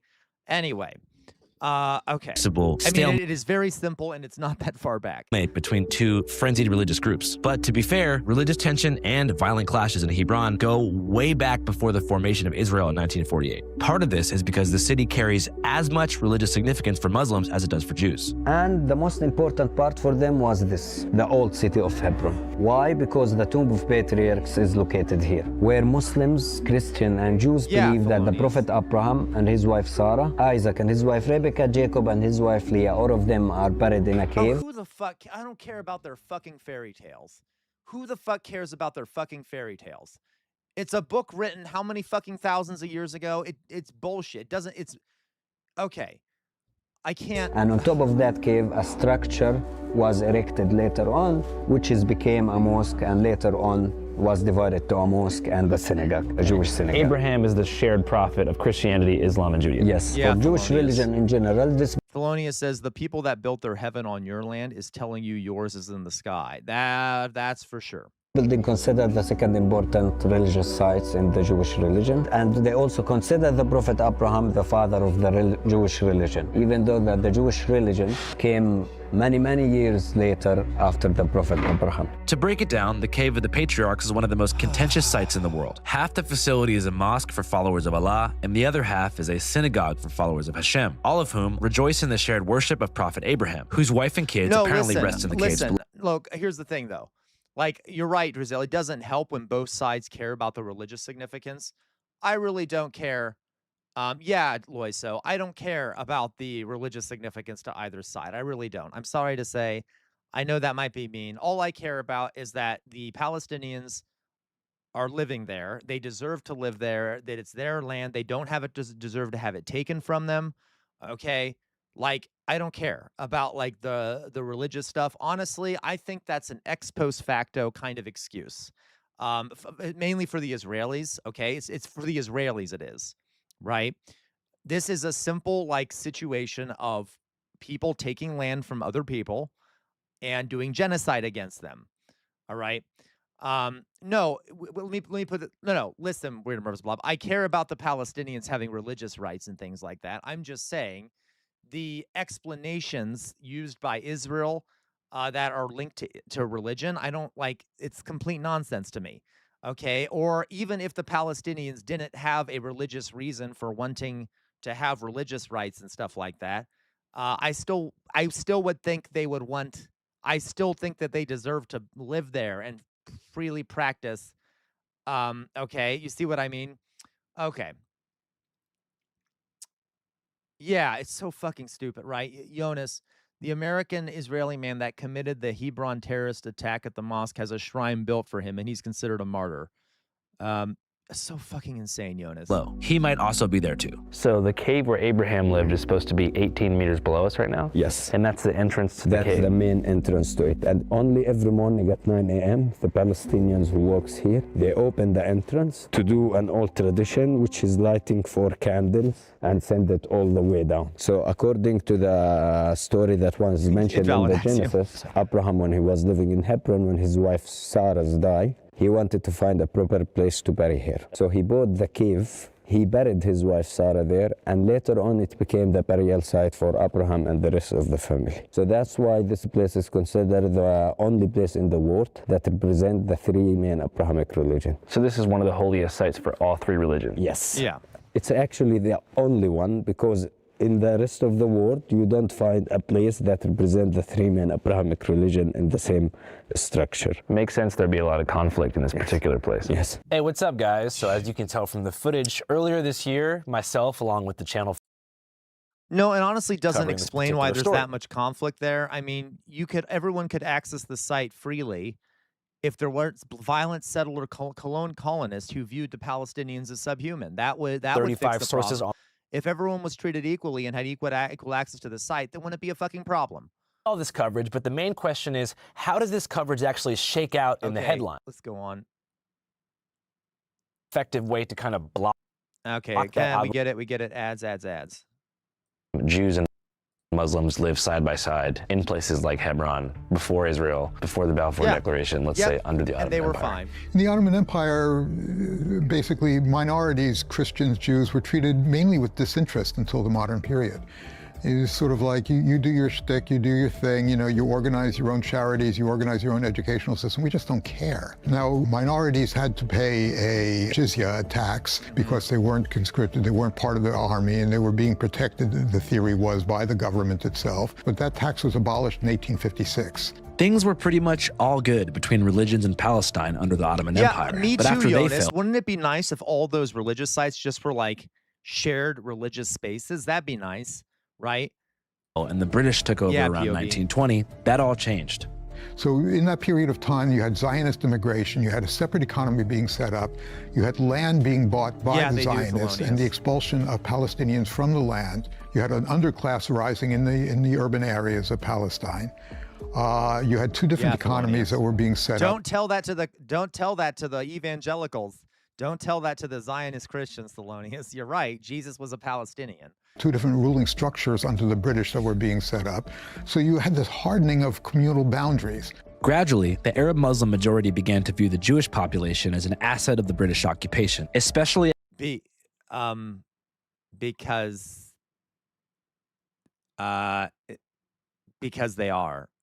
Jews were European colonists. All right. Okay.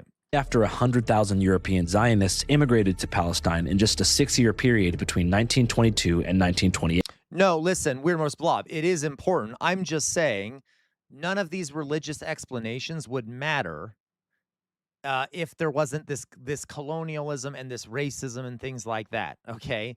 And all right. By the end of that decade, tensions reached a boiling point, best illustrated by the tragic events of 1929. There was a massacre that took place in 1929. One of the things that took place in Palestine was in 1929, where there is an escalation started in Jerusalem between Palestinian Muslims and new Jewish immigrants who immigrated to the country. It started in Hebron after the British Army used some Palestinians who have interest with the British government. Thelonious Dunk, I literally have that book next to my bed right now because I've been reading it. And raised the rumors in the city that a massacre was committed against the Palestinian Muslims in the old city in Jerusalem. And people get panic. They decided to leave the city trying to reach Jerusalem, but all the entrances of the city were closed by the British Army. So what happens, people went back to the market and they found that a massacre or a clash started against the Palestinian Jewish community living in Hebron.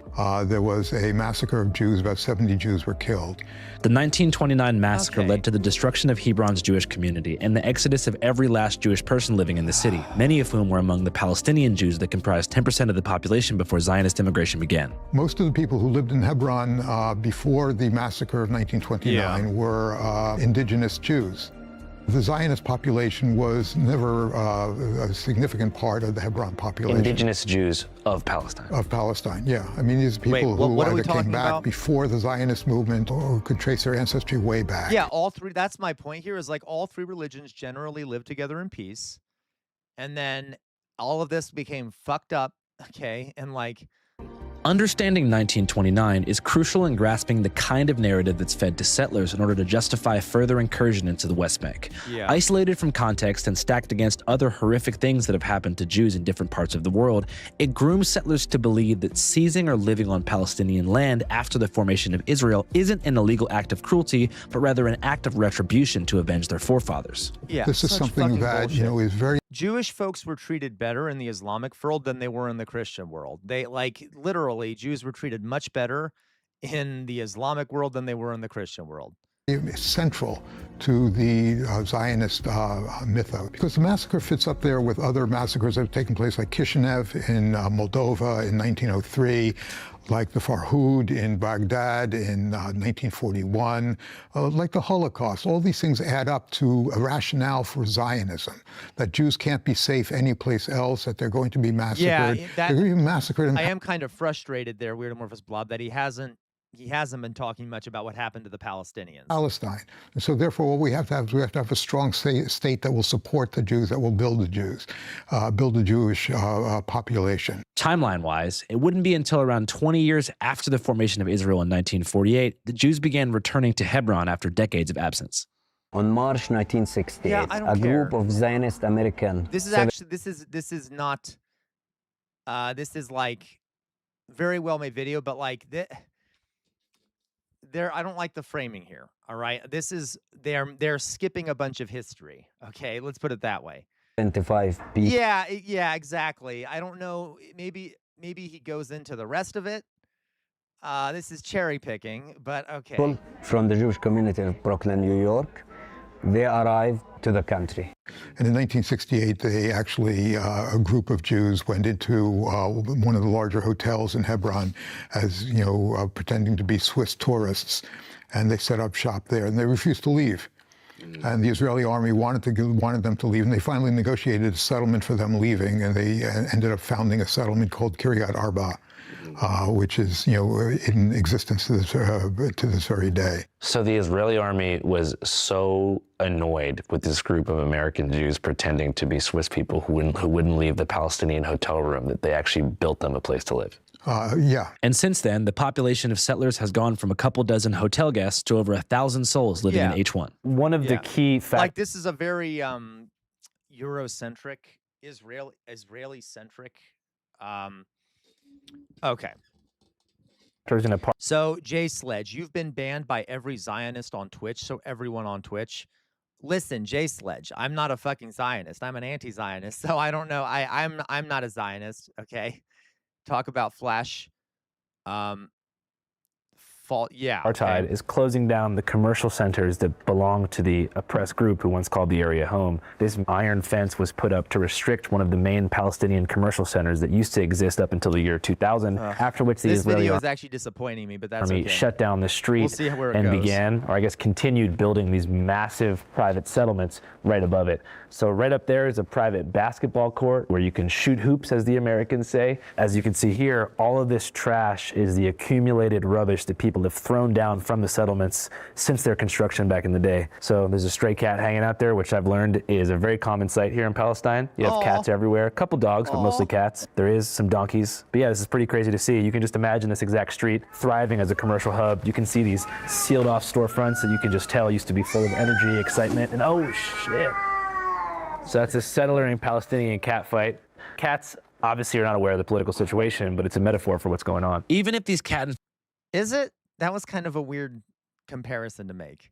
Oh shit, it's a settler and you know, Palestinian cat fight. I don't think it's that funny. Too soon. Infested barriers weren't built, and there was freedom of movement, though. Palestinians would still be subject to arrest if they tried to cross into H1 without military authorization. So this massive purple area that you have here on the map, it's coded purple because it says travel forbidden. Yeah. So you have almost half of the urban core restricted to Palestinians. But this division appeared in 2000. That's why, after 1984, the city was still accessible, that part of the city without any problem. Then in 1987, the first Palestinian civil uprising started, known as the First Intifada. So we've talked about the Second Intifada a few times, but the first one began for almost identical reasons. Palestinian frustration with the military occupation of the West Bank and Gaza Strip. They skipped a whole bunch of history there. I'm very confused about this jumping around is giving a very fucked up position, is giving a very fucked up a perspective of what actually happened. Am I wrong about that? Yeah, they haven't mentioned the Nakba. They like, are we just gonna skip a bunch of shit? How much more is left in the video? We're halfway through. Is this like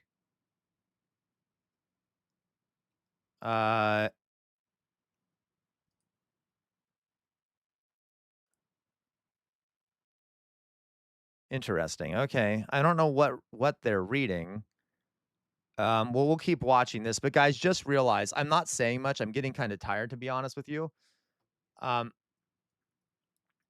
okay. But the key difference between the first and second Intifada is that the first one led to a conversation, a negotiation between the Palestinian Authority and the Israelis. And unfortunately, it resulted in signing an agreement known as Oslo Accord or Oslo Agreement. The Oslo Agreement, discussed last episode extensively, is the reason for the Area A, B, and C divisions in the West Bank, and widely regarded as a failure on both sides of the coin. For us, or for me as a Palestinian, I found that agreement was the worst agreement that was signed in the Palestinian history. Why in particular? Because it gave the Israeli occupation a legitimate face to it, and it gave them more time to maneuver and to implement facts on the ground, which is today, I don't want to say impossible to change, but it's really hard to change. So the initial agreement was signed on September 13th, 1993. And less than 6 months later, the Muslim community of Hebron would experience a horrific act of terrorism that reshaped the city forever. Let's talk about the main incident that took place in Hebron back in 1994, which changes everything. So listen, guys. So in 1994, an American Jewish person from New York, he didn't like... I'm not a fan of the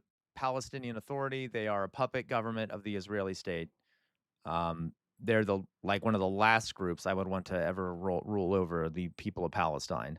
Oslo Agreement, and this is the case for the extremist Jewish settlers. They didn't like it because it will give an idea about creating a Palestinian state. So that settler, Baruch Goldstein, he woke up on the 25th of February 1994, 5 a.m. in the morning, and he put his full military gear, his full military uniform, and he walked all the way to Al Ibrahimi Mosque. He went inside the building where thousands... Jay Sledge, what are you talking about? Okay, I don't know what you're talking about. Just watch the video with us. I don't know what you're talking about. Of worshippers. They were in the middle of a prayer. He opened fire and he killed 29 Palestinians, injuring another 150. There is blood all over the carpets, the blood all over the floor. The scene is the most horrific scene I ever seen in my life. That incident actually changed the whole city from 1994 until today. Exactly, Gwen. Later on, there was many divisions that took place in the city, more military presence, but the most important thing, the building itself was divided to a Muslim mosque, and a part of it was converted to a Jewish synagogue. Is this the main room of the mosque? Yes, the main hall of it. So beautiful. Now, after 1994. So the area where the massacre happened is closed? No, it was here. So the massacre happened right here? Yes. So a lot of these bullet markings are from that shooting 33 years ago? Yes. You can see a bullet hole here, one here. And people were just praying when that happened? Yes, actually they were in a specific position where their foreheads, their knees and their hands touching the ground when he started opening fire at them before he was attacked by a group of people who beated him to death. Goldstein attempted to escape but was stopped by a crowd and beaten to death. You know, then after that, you had protests that emerged and riots that emerged throughout the West Bank. The army went in and basically divided the city at that point. And so then you get H1 and H2 out of that. Is it true that Ben-Gvir, the active Minister of National Security, for quite some time, had a framed portrait of the mass shooter in his living room? Yes, he did. Yes, he did. He had an image of a fucking terrorist in his room, and he bragged about Goldstein. Now, this is definitely a Zionist lens, and I don't know if I want to watch the rest of it, folks. It's frustrating me. I tried to give it a chance, but I don't know where Andrew Callahan is doing his research from, what sources he's using, but this is also bad history, and I don't really want to be promoting bad history, okay? It is like really bad history, okay? So I don't want to deal with this, okay? He heard clout. Yeah, he probably There is. What's up, guys? It's Andy. This one too, which is where he goes into occupied Palestine, and maybe that one will be more interesting because it won't go into the history, which will give up. We can then understand. Yeah, I understand, Thelonious. I should have been able to predict that. Okay, so you say Jay Sledge. They really pissed me off as a Jew. Oh no, what pisses you off, Jay Sledge? I mean, you're an anti-Zionist, so I know. It's okay, Jay Sledge. You're an anti-Zionist, so. Do you mean like the severe, the far right wing Zionists? Is that what you mean? Okay. So, all right.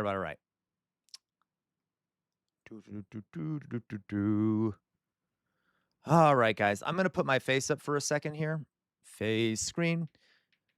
We can chat a little bit, and then I'm gonna go eat. And then I'll come back later to watch a movie with everyone. So let me put my face up. Where's my face? La da da da da da. I know. Boop. Okay. How's everyone doing out there? Are we doing well? Have we had a lovely day? A lovely Saturday? A lovely Saturday? Do you want to boop Thelonious Dunk? Boop. Okay. So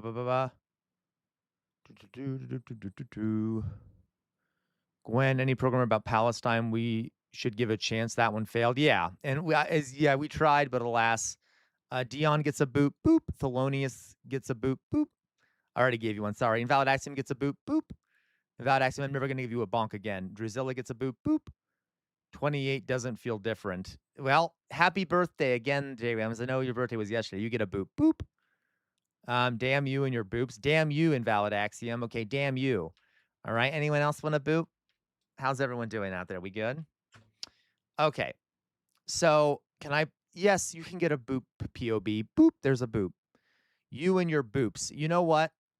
Did you say me and my boobs? Excuse you, Dion. Okay. You get a bonk. Bonk. Bad Dion. Okay. You get a weird amorphous blob. You get a beeple bop. Boop, boop. Okay. A beeple bop. I don't know what the fuck okay, whatever it is. Fuck it. Okay. So, okay, guys, let's do this. So we did that video. I will come back. Dion, I'm sorry, Dion, don't cry. I'm just joking with you. It's a sign I love you, Dion, the fact that I'm being mean to you. As my community knows, the more mean I am to you, the more I like you, okay? Boop, boop, bee, wop, boop. There you go, Gwen. Boop. All right.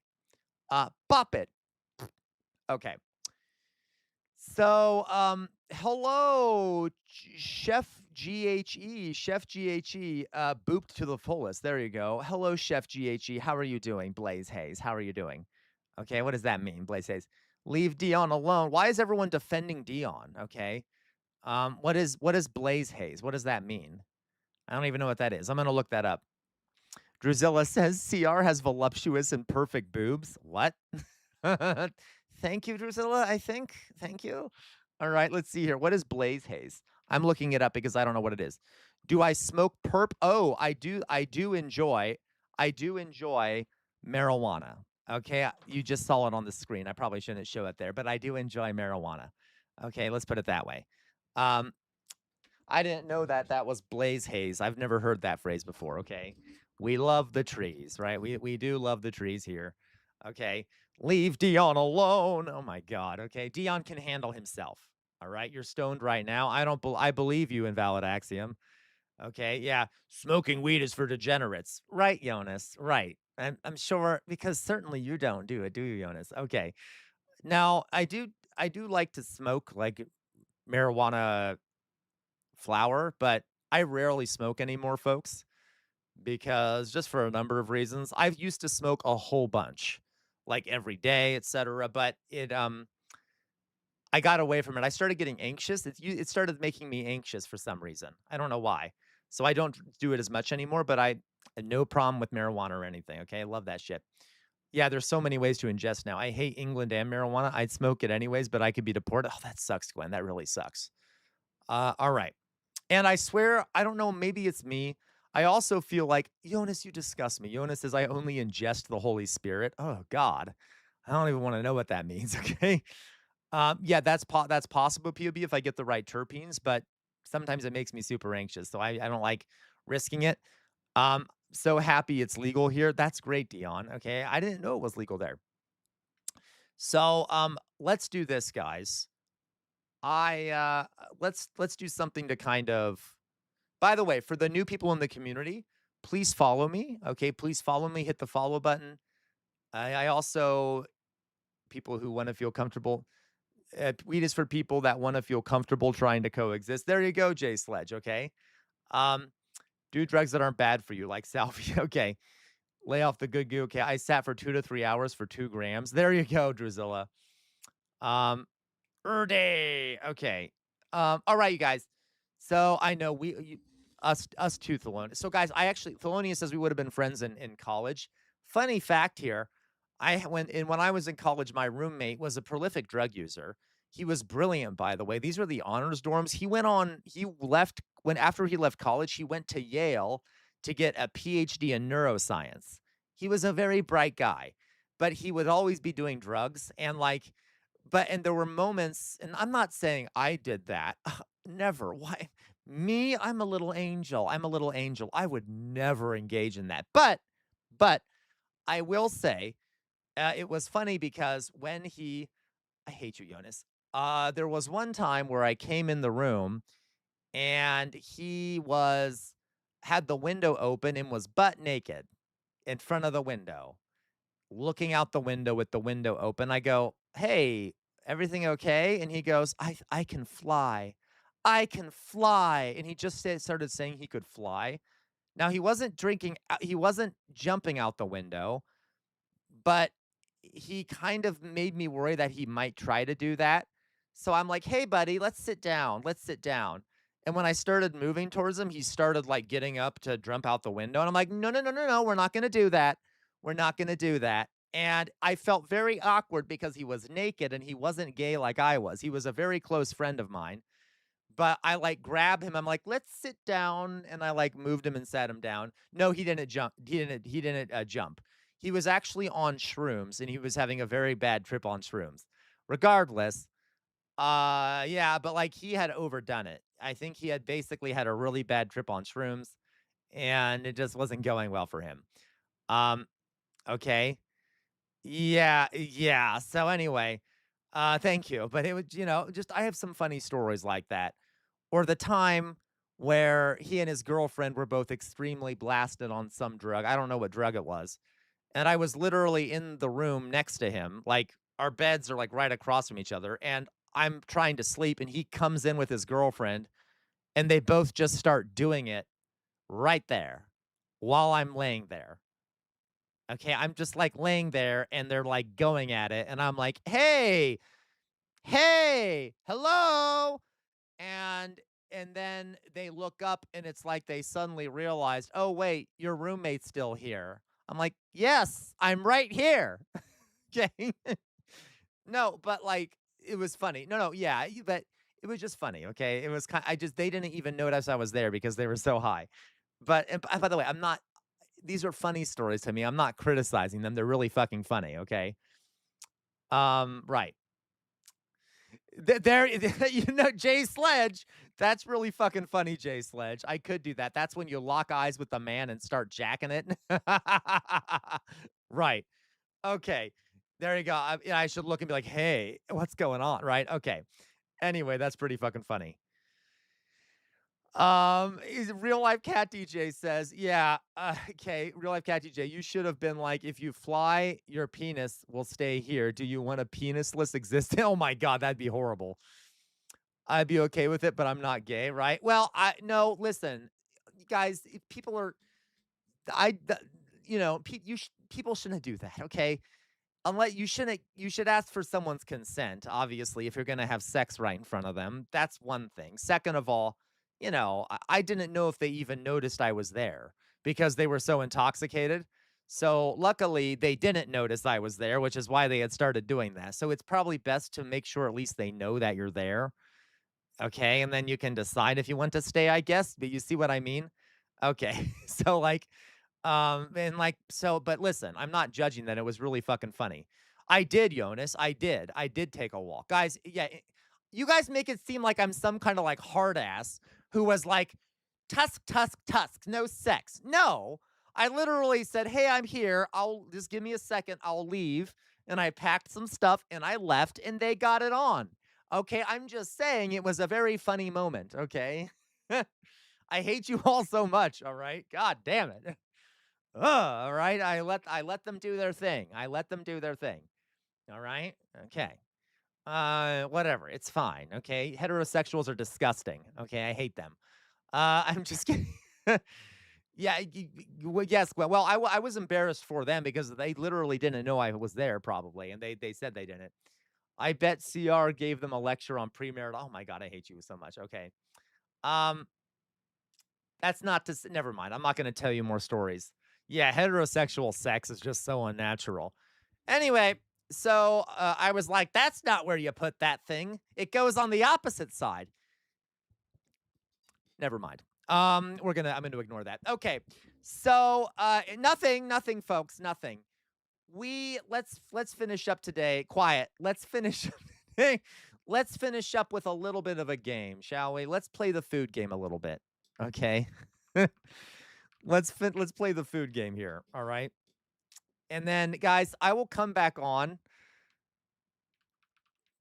Elevator lady, what do you mean okay? What do you mean okay? Why do I feel like you're mad at me, elevator lady? That sounds like passive aggressive. Why'd you just say okay like that with no punctuation or anything? That makes me paranoid. What's going on there? Okay. Foodguesser.com. Yeah, the ear. Put it in the ear. Okay, no, I'm kidding. No, I didn't give them a lesson on the missionary position, okay? Jesus Christ, all right? Fuck all of you. You're all a bunch of degenerates. I'm an angel. I'm a virginal angel, and I've never done anything like that. Okay. Yeah, no problem, POB. All right. Thanks for the stream. No, wait, guys. Wait, stop. Why are you guys... I told you we're going to play the food game really fast first.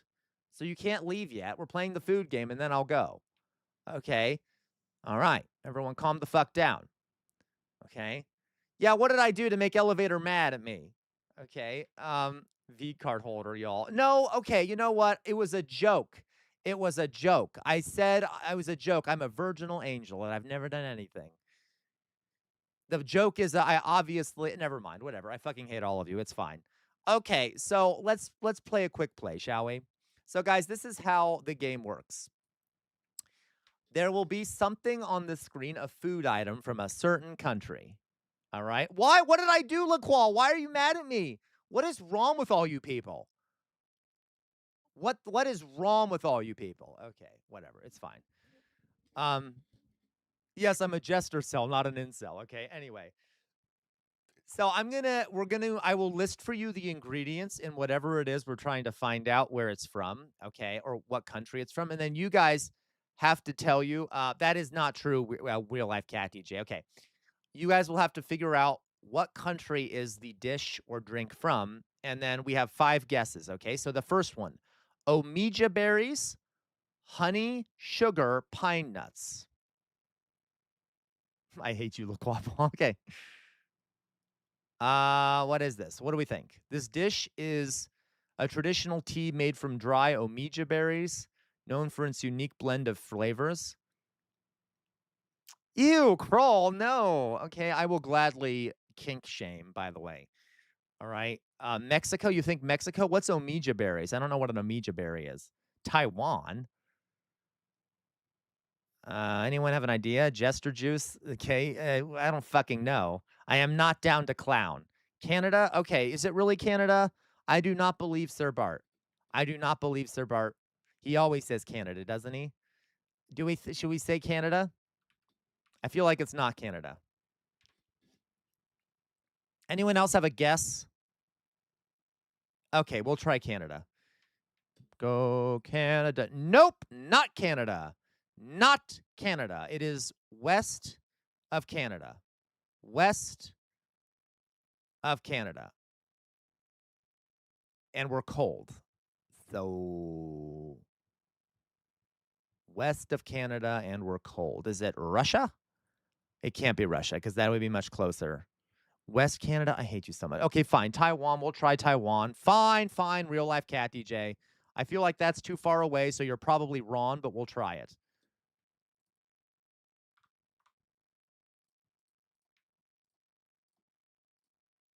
Oh, we're hot. We're hot. It's to the north of Taiwan. It might be Japan. Let's try Japan.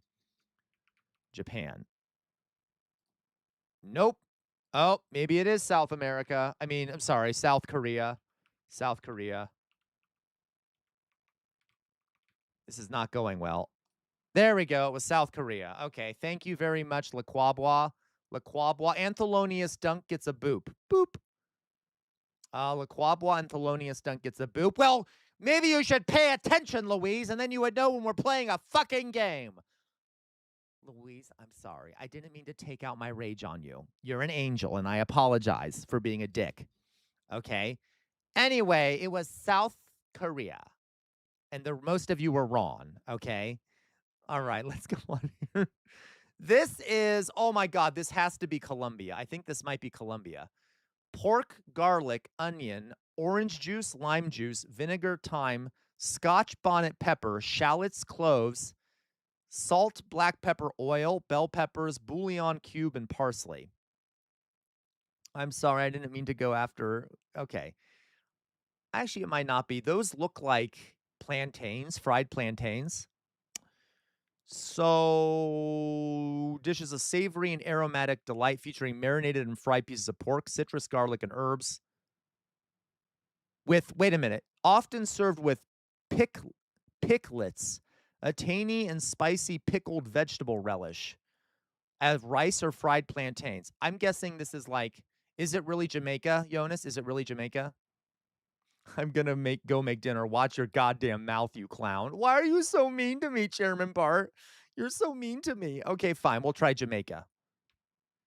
Jamaica. La la la la la la la la la la. Oh, very hot. Oh my God, very hot, it says. It's very hot, but it's to the east of that. What is to the east of Jamaica? That's also very hot. I mean, that's not very hot. That is, what is right to the east of Jamaica? It could be Trinidad and Tobago. Let's try that. This is going to be a hard one to get. Oh, nope. Northwest of Trinidad and Tobago. Let's try Dominican Republic. Dominican Republica. Nope. Borders it. It's Haiti. Haiti. There we go. Haiti. La la la la la la la la la la la la la la la la la. Okay. It would be Haiti. I'm sorry, elevator lady, you get a boop. I'm sorry. I didn't see it, elevator lady. Sorry. Sorry, elevator lady, you get a boop. Boop. Thank you, Pob. Thank you for your little clappy figure. I love it. Okay. Let's go to the next one. That's called griot. Next round. Oh my God. This looks good. Okay. I love fried shit. I'm an American. If it's fried and fat or whatever, I love it. I'm guessing this is South Korea. Panko, or it could be Japan. Panko breadcrumbs, flour, eggs, pork, chicken, shrimp, vegetable skewers, oil tonkatsu. It is totally Japan. Totally Japan. Japan. We're not even gonna. That was my breakfast egg shred beef. That sounds amazing, Jay Sledge. Let's do Japan, right? Yay! It was Japan. Yay! La da da da da da. That's kusha tonkatsu. Love it. Next round. Ooh, what is this lovely looking thing? Sesame seed roll. Sesame seed roll, avocado. This is Mexico, I think. Waxicon cheese. Popolo, chipotle peppers. Pork cutlet. Refried beef. This is Mexico. This has to be Mexico. This has to be Mexico. Mexico. I'm not even going to ask everyone else. I think it's Oaxacan, excuse me. I think it's Mexico. I'm guessing it's Mexico. Yep. Yay. La la la la la la. This is why I'm the best at this and all of you suck. This has to be America, right? This has to be America. Chicken wings, cayenne pepper, hot sauce, and butter. This is really fucking American, isn't it? Aren't like hot wings, aren't like America, isn't America super like, this is very much an American thing, right? This actually literally might be a Chili's. That is actually a good point. That actually might be a Chili's or a Buffalo Wild Wings. Okay, United. Yeah, you're right. Oh, Oaxacan cheese is the best. Okay, so we'll try United States. God help us. Okay, there we go. All right. Yay, buffalo wings. All right, final score. USA, USA. And then, you know, there's the sound of a gun going off because there's a school nearby. Kind of ruins the vibe, doesn't it? All right, so let's see here. That wasn't that bad. We got gastronomical genius. I appreciate that. I appreciate that. No, real life cat DJ, you can't just say. All right, you can't just say. All right, yes, Thelonious Dunk. That is, yeah, this is, guys, that is peak American culture. That's true. In America, buffalo do have wings. All right. Anyway, now obviously, all right. So that was great. So we did pretty well there. Shall we play one more time? We'll play one more time. Let's go play the daily, and then we'll be done. All right. Okay. Milk, bacterial cultures, rennet, and salt. Isn't this just cheese? Isn't this just fucking cheese? Okay. This dish is soft, smear ripened. Buffalo wings are better with burnt salt. Maybe, Jay Sledge. This looks like a soft, smear-ripened cheese known for its pungent aroma and rich, creamy texture. It is traditionally square-shaped with a distinctive orange-brown rind, resulting from its specific aging process. The flavor is robust and slightly tangy, making it the ideal cheese to be paired with hearty breads or fruits. I'm thinking it's France. Do you think it's France? France sounds about right, doesn't it? Don't the French have a bunch of shit like this? Okay, like maybe France. Let's try France. I don't know. The French have a lot of shit like this. Damn it! It borders France. Belgium. Belgium. Let's try Belgium. There we go. It was Belgium. Yay! What do you mean, Le Quabois? Of course, I think it's French. That wasn't that bad. We did go on that one. That's a funny name for a cheese. Herve. Herve. All right. Looks like a lot. Okay, it looks like a lot of different cheeses. Ooh. This looks good. Oh my goodness. Maybe it looks good. Maybe it doesn't. Raw fish.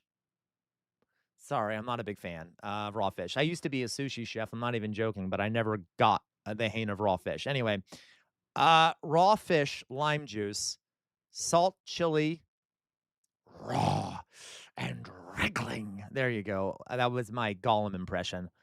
Raw fish, lime juice, salt, chili, garlic, shallots, mint leaves. Okay. Roasted rice pepper, fish sauce, lemongrass, coriander leaves, spring onions, sugar, cilantro, ground roasted peanuts. I think it might be Thailand with the peanuts in it. Whenever I say peanuts, I feel like I have to emphasize that there's a T in the word. And I think you know why. Peanuts. All right, I'm saying peanuts. All right, anyway, let's try Thailand, because kind of sounds Thai, don't it? Thailand. No, invalid axiom. I hate you, invalid axiom. Thailand. Let's try Thailand. Thailand. Thailand. Thailand. It is Thailand. Who said Thailand? I did. I get the credit. Thelonious Dunk also gets the credit. Boop. A boop for Thelonious Dunk. A boop for Thelonious Dunk. Dun dun dun dun dun dun. Okay. Next round here. This is the last round, I believe. Yes. Jaikope? I don't know what that means. I think that sounds South Korean, though. Small freshwater clams. Yeah, that wasn't right, Jonas. You were wrong, Jonas. Wrong. Okay. Water, green onions, garlic, soy sauce, doenjang, fermented soybean paste, egg, sesame oil, red, oh, fine, Jonas, fine, okay, red chili pepper, and anaki mushrooms. So this is Japan, maybe, or South Korea. It's pho. Is that really pho? Is that really pho, Jay Sledge? I'm sorry, pho. Excuse me, is this pho? Garlic, soy sauce, and salt to the broth. Boil the clams in water until they open, then strain and reserve the broth. Okay, let's try, I don't fucking know. This could be anything. Let's try South Korea. The name looks South Korean. Okay. Yep, it was South Korea. Thank God. All right. That's Jacob Guck. The clams is the key. I bet. I agree. Okay, that sounded very Korean. What do you want, real life Cat DJ? What do you want? Who's there, Cat DJ? Okay, pianist. That's the word. We got gastronomical genius, guys. I'm very proud of you. I'm very proud of you. Fa. Okay. All right, folks. I will come back later. I will come back later.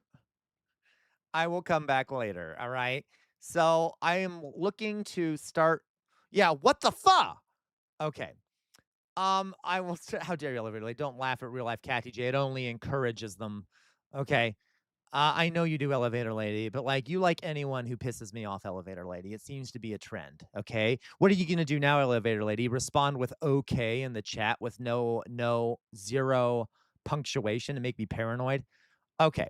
I have not decided the film yet, folks, but what I will do is I will later, thanks for streaming passive aggressively.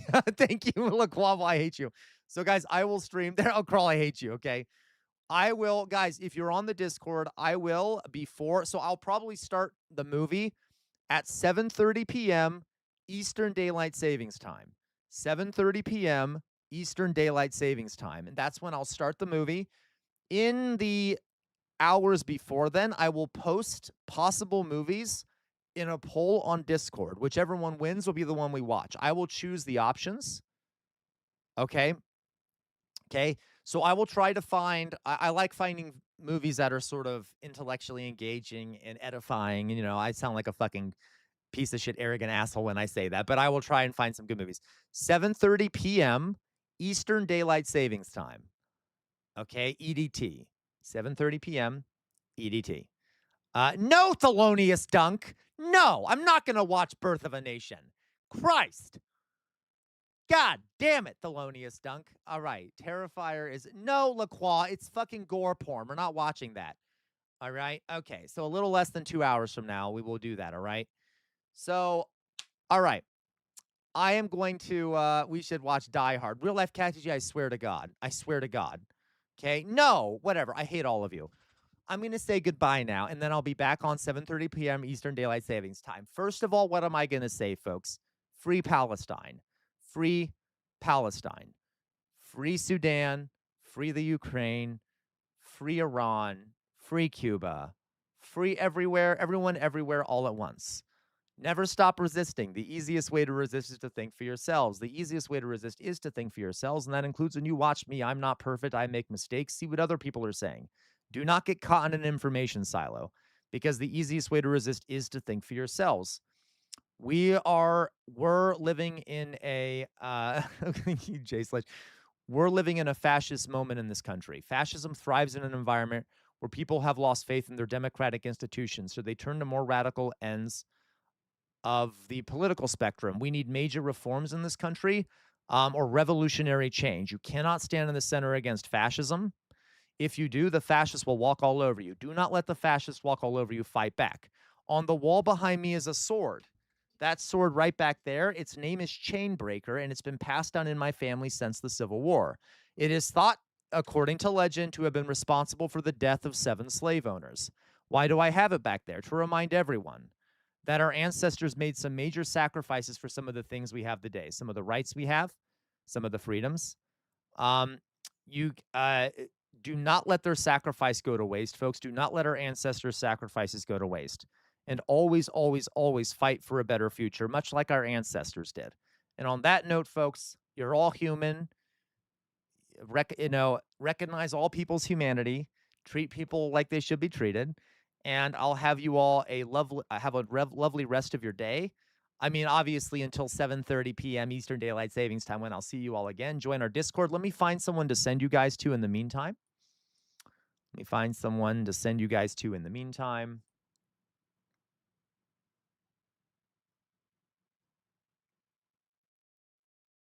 I'm going to send you guys to Reich, who I don't think I've sent. I just want formal logic. You know what? Because they cannot be blamed for it. Those are two very, very different things. That's why I'm saying that it. Huh? Okay, I'll send you guys to. Okay, you guys can hear that, can't you? I'll send you guys. Should I send you guys to Tina too? I just sent you guys to Tina too. There's not many people on right now. And no, I will not send you to fucking Hassan. Okay?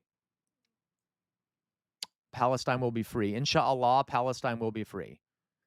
Let's do this. Let me send you guys to Ancom. I don't know who it is, but that's fine. We'll do Ancom Ultra Runner because that sounds fun.